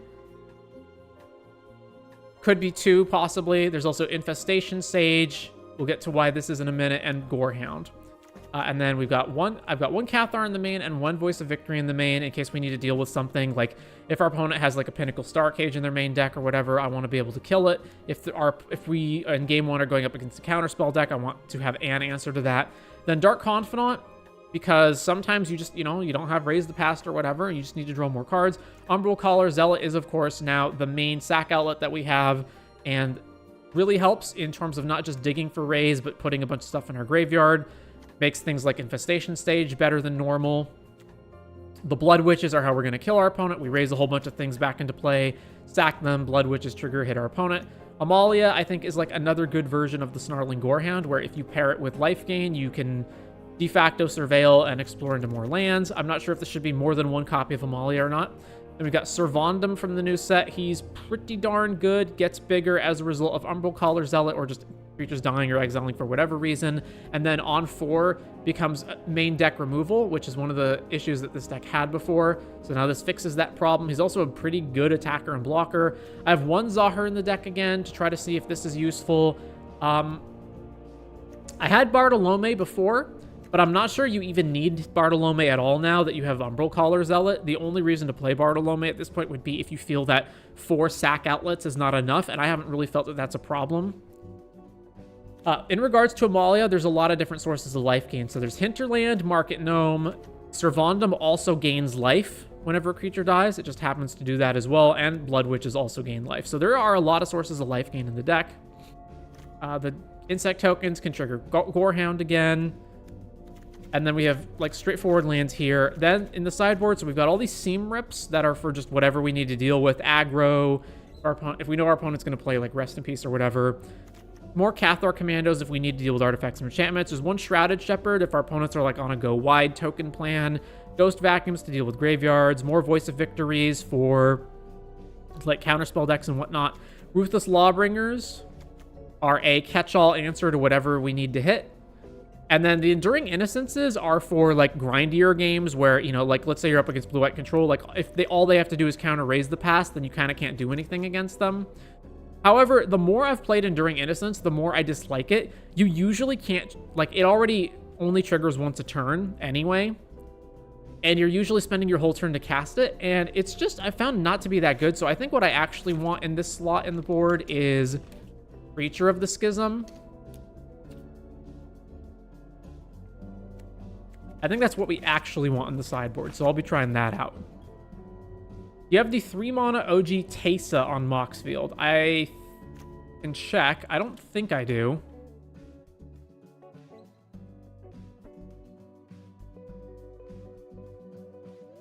I do not, no.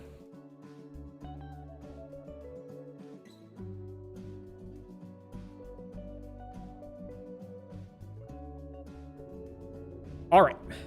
So with that said, let's go ahead and play just some sample games of Raise the Past to see what the deck is like at the moment. The version 2, let's make sure we're on ranked best of 3.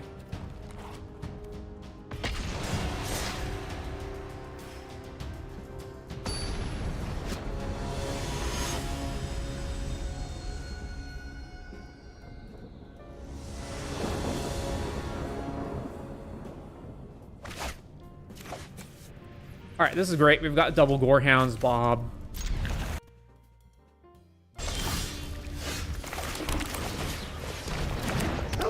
Restless Reef, so it's either the Doomsday Demon deck or yeah, this. All right, so I assume they're just going to take Raise now.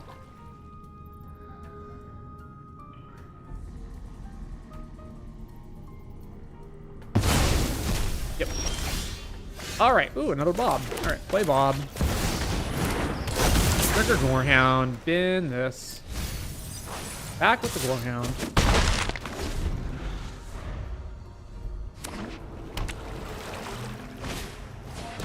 Kills Dark. Alright. Okay, so play another Gore. Actually, I don't have to do anything prior to combat. Let's go to combat. Swing. Play Gorehound. Trigger. And, yeah, Ben Gas Guzzler. Bob. It's going to take so many turns to get it online, and we want to keep surveilling. Yeah, we don't need... It's pretty much been almost anything that isn't... Yeah, we don't have a sack outlet, so just been Servandum. They had 2 mana, nothing to do with it, huh? Keep the Sheriff, yep. Oh, they don't have black mana. They're stuck on black mana right now. Alright, Infestation Sage. Just keep digging for raise. Or anything that can answer the bat. Like this. Do I want to keep this? No.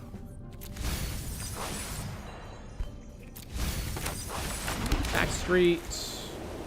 Malia can also go to the graveyard. Alright, we've been through 20 cards. We need to find another raise. Yep, figured as much.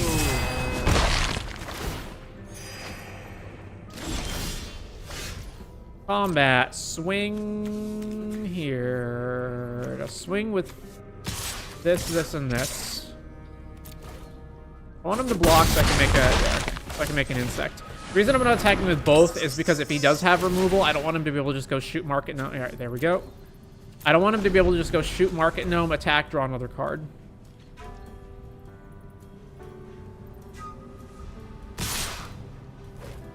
Okay, so we're not going to block with Market Gnome in case they have another hand thing.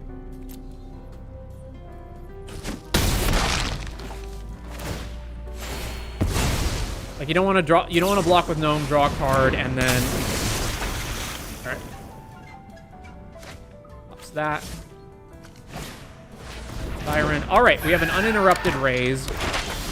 So let's go to combat, swing here. Yeah. Block, kill your Siren. And raise, get everything back. 10 bajillion triggers go on the stack. And they've conceded. Alright, Dimir.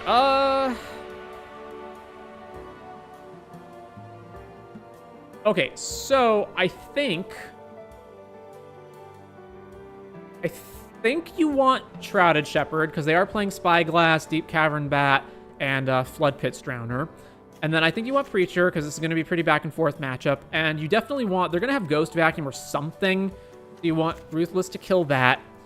Seam Rip can kill, like, the Bat and Ghost Vacuum and whatnot, but it can't hit Curiosity, Preacher. Like, there's tons of things it can't hit, so I don't think you want that. And then Cathar, I want to keep as a one-of. I probably also want Voice of Victory, because they might bring in counter spells. Or they just, like, they play so much shit at flash speed anyway.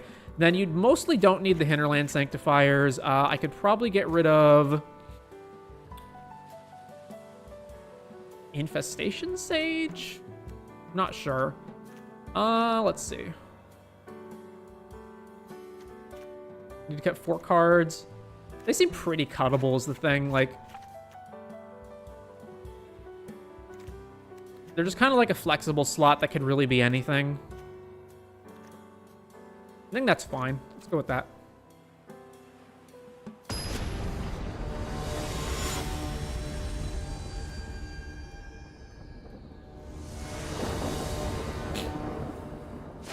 All right, this is fine.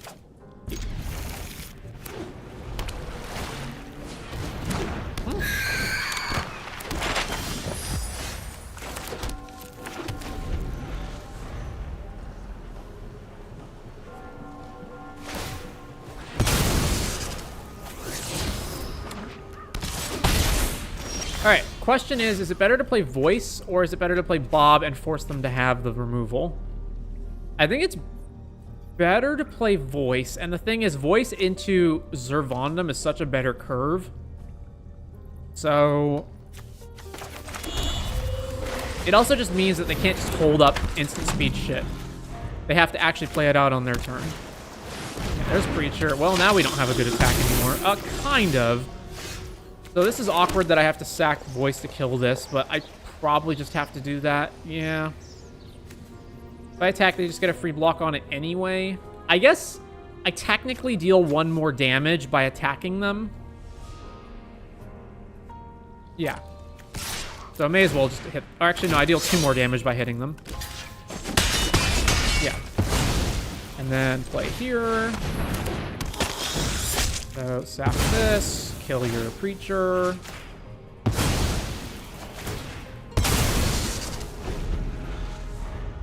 I can go Vondum plus Bob?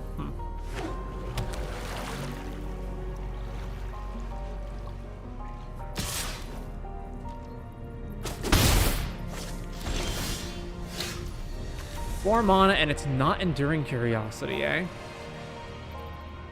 Alright, try to go to combat. Blood Pits, So let's go...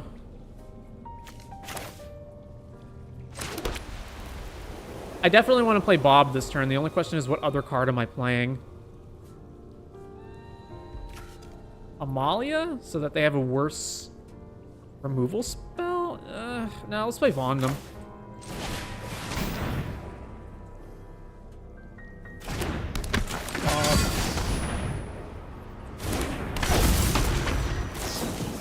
Another Flood Pit Drowner. Alright. Sure.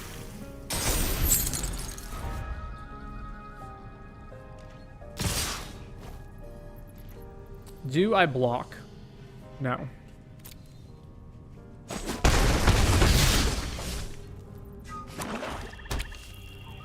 Are they just gonna drown her? Yeah, alright. Another preacher. Ugh. I have 1 creature in my graveyard. So if I attack, they double block. I kill Flood Pits, which is terrible. Man, this is not going well, eh? And I don't have a good block against Preacher next turn either. Alright, play Amalia. Play this. No attacks.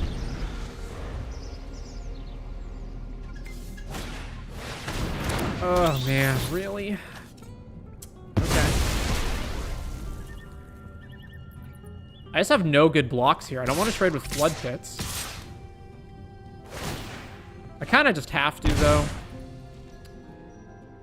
I guess I get Ruthless Lawbringer back next turn. Pick 5 and go to 7, and then there's 2 in the air. Alright, no blocks.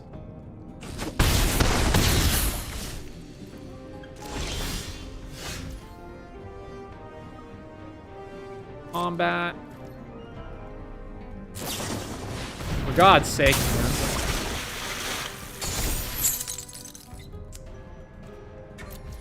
Play Bob. Play this.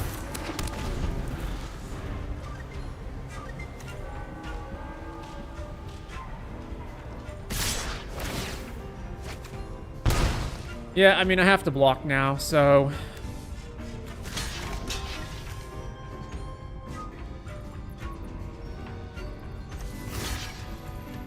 Here, take 4. Yeah.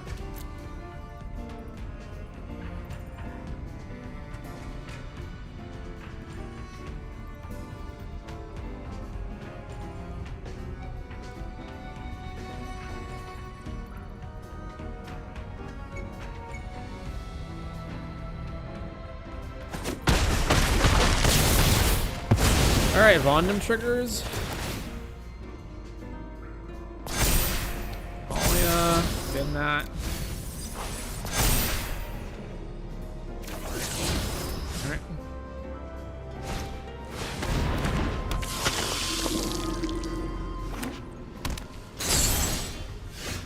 Well, this is going incredibly poorly. So I go Bob, they attack. These two get, assuming they have no removal, these two get through.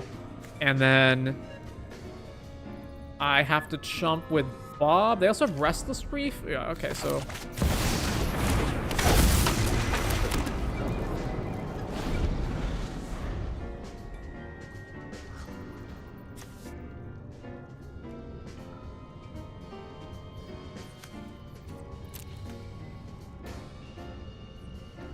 Maybe I am just supposed to sideboard in Seam Rip because... Holy crap, do they have so many things I need to hit. I'm gonna block with just Bob, I guess, and then if they have Kaido, I lose. Alright, never mind.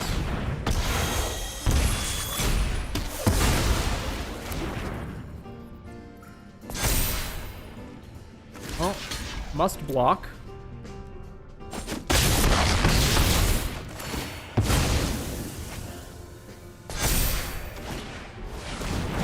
Okay. Well, that did not do it, so we're dead.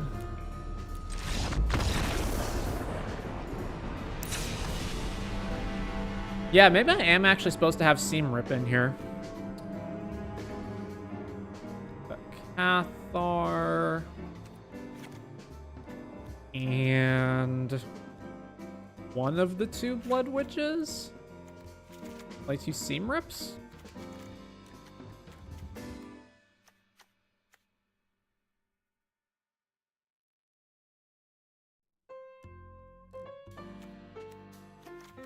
Sure.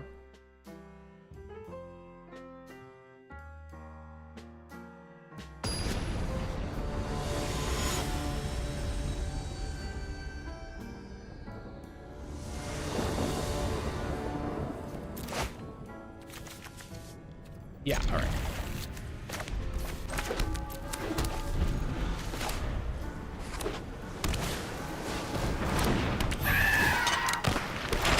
All right, force them to have the removal?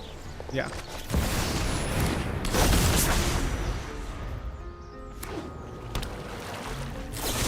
Well, they have it.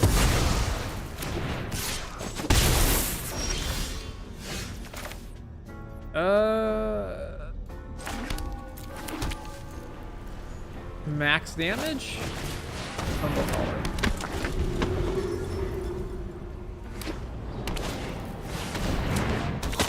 Yeah.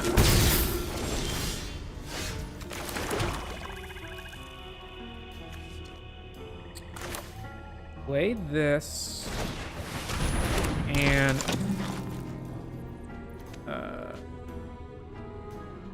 Vondum? Yeah, Vondum.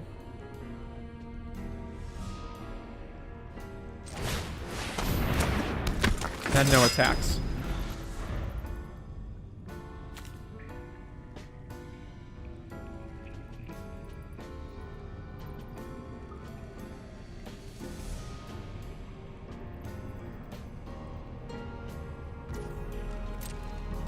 Okay, so I'm not gonna block. Yeah, you draw a card. No blocks. 15.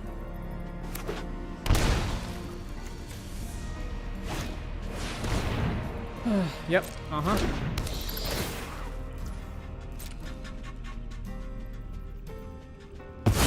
They took the witch? I would have taken Amalia for sure.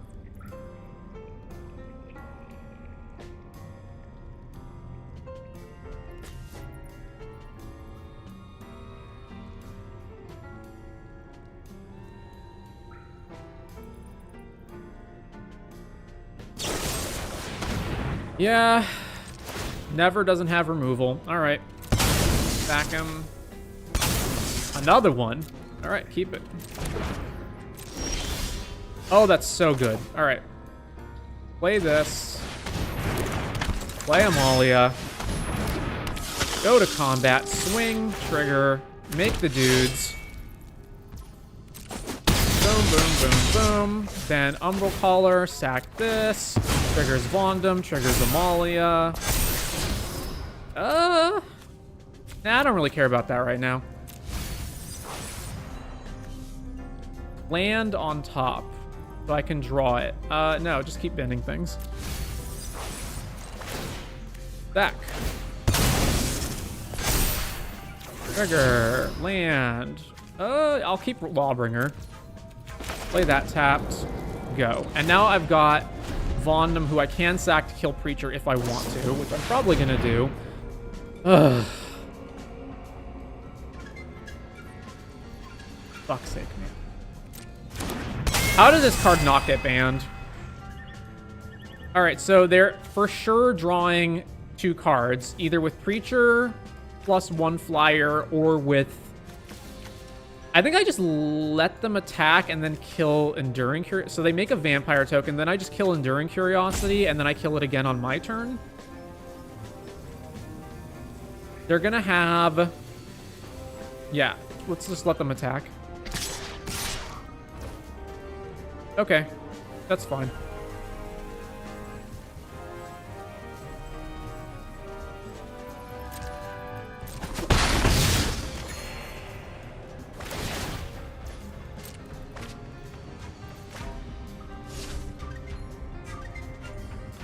Problem is I can't do this before I attack with voice.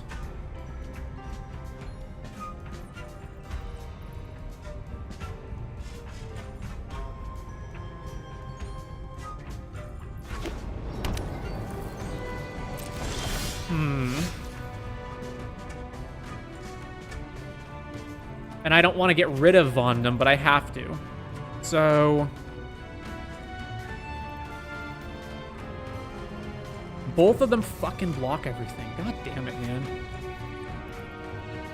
Maybe I go Ruthless, trigger on the stack, sack it to Umbral, trigger, and then sack Umbral, but then I don't have my sack outlet anymore. And then that kills Enduring and Creature, question mark? I can't kill them this turn. This has Vigilance. I need to swing with Voice so that I get all the triggers. Problem is that they double block Vondam. I guess that's okay. Ugh.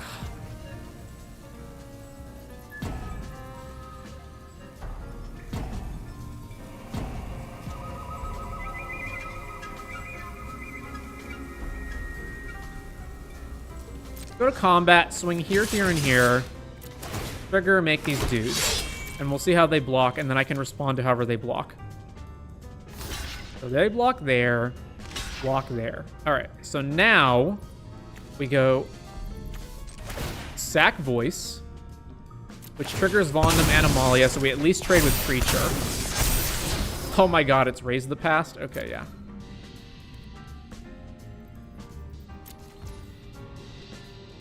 Then there's no reason to sack these now because I'm going to draw Raise anyway. So yeah, then we go to damage.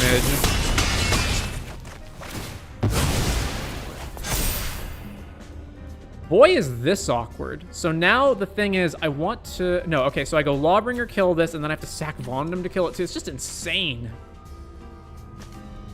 This card is insane, man. Maybe I just kill their flyers so they can't get in this turn. Like, I kill this and then play Blood Witch.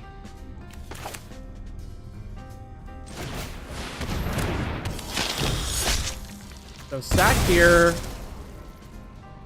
Triggers. Kill Bat. Comes back to my hand. Play this. And then they're dead. And then they're almost dead. 1, 2, 3, 4.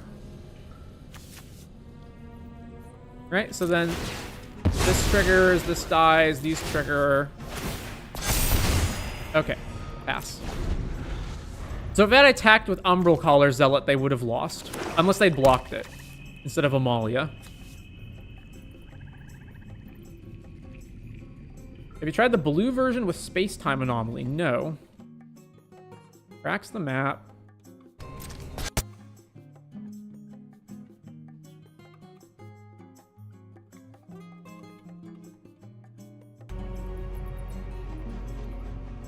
They have Creature on top, and they're debating whether to keep it. And they are keeping it, so that means they do have an answer to what's on the board here.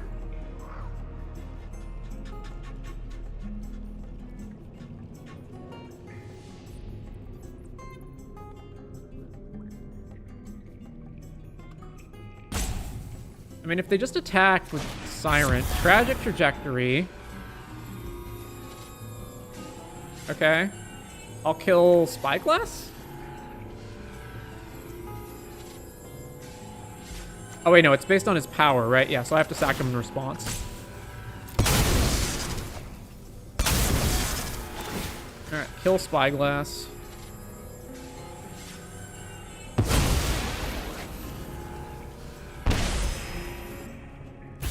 Leave that on top. Spyglass, uh-huh.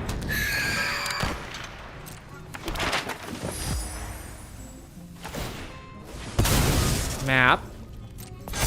Sure. So they have to have a counterspell in their hand or they lose.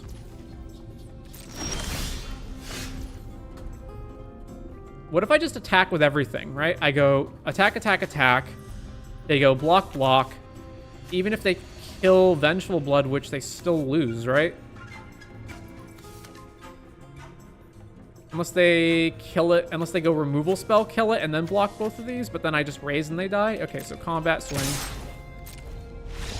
Yeah, alright. Whew.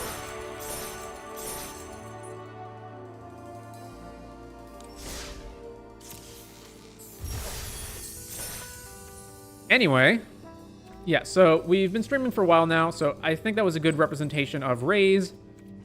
So, next stream will be just jamming games of Raise back to back so we can see how it fares, how it performs against other decks, making tweaks to this deck, to the sideboard, etc. Anyway, showed up today. Hope you enjoyed yourself. Thanks to Riley for donating earlier. And I hope I was satisfactory for everyone who wanted their EDH decks reviewed or built.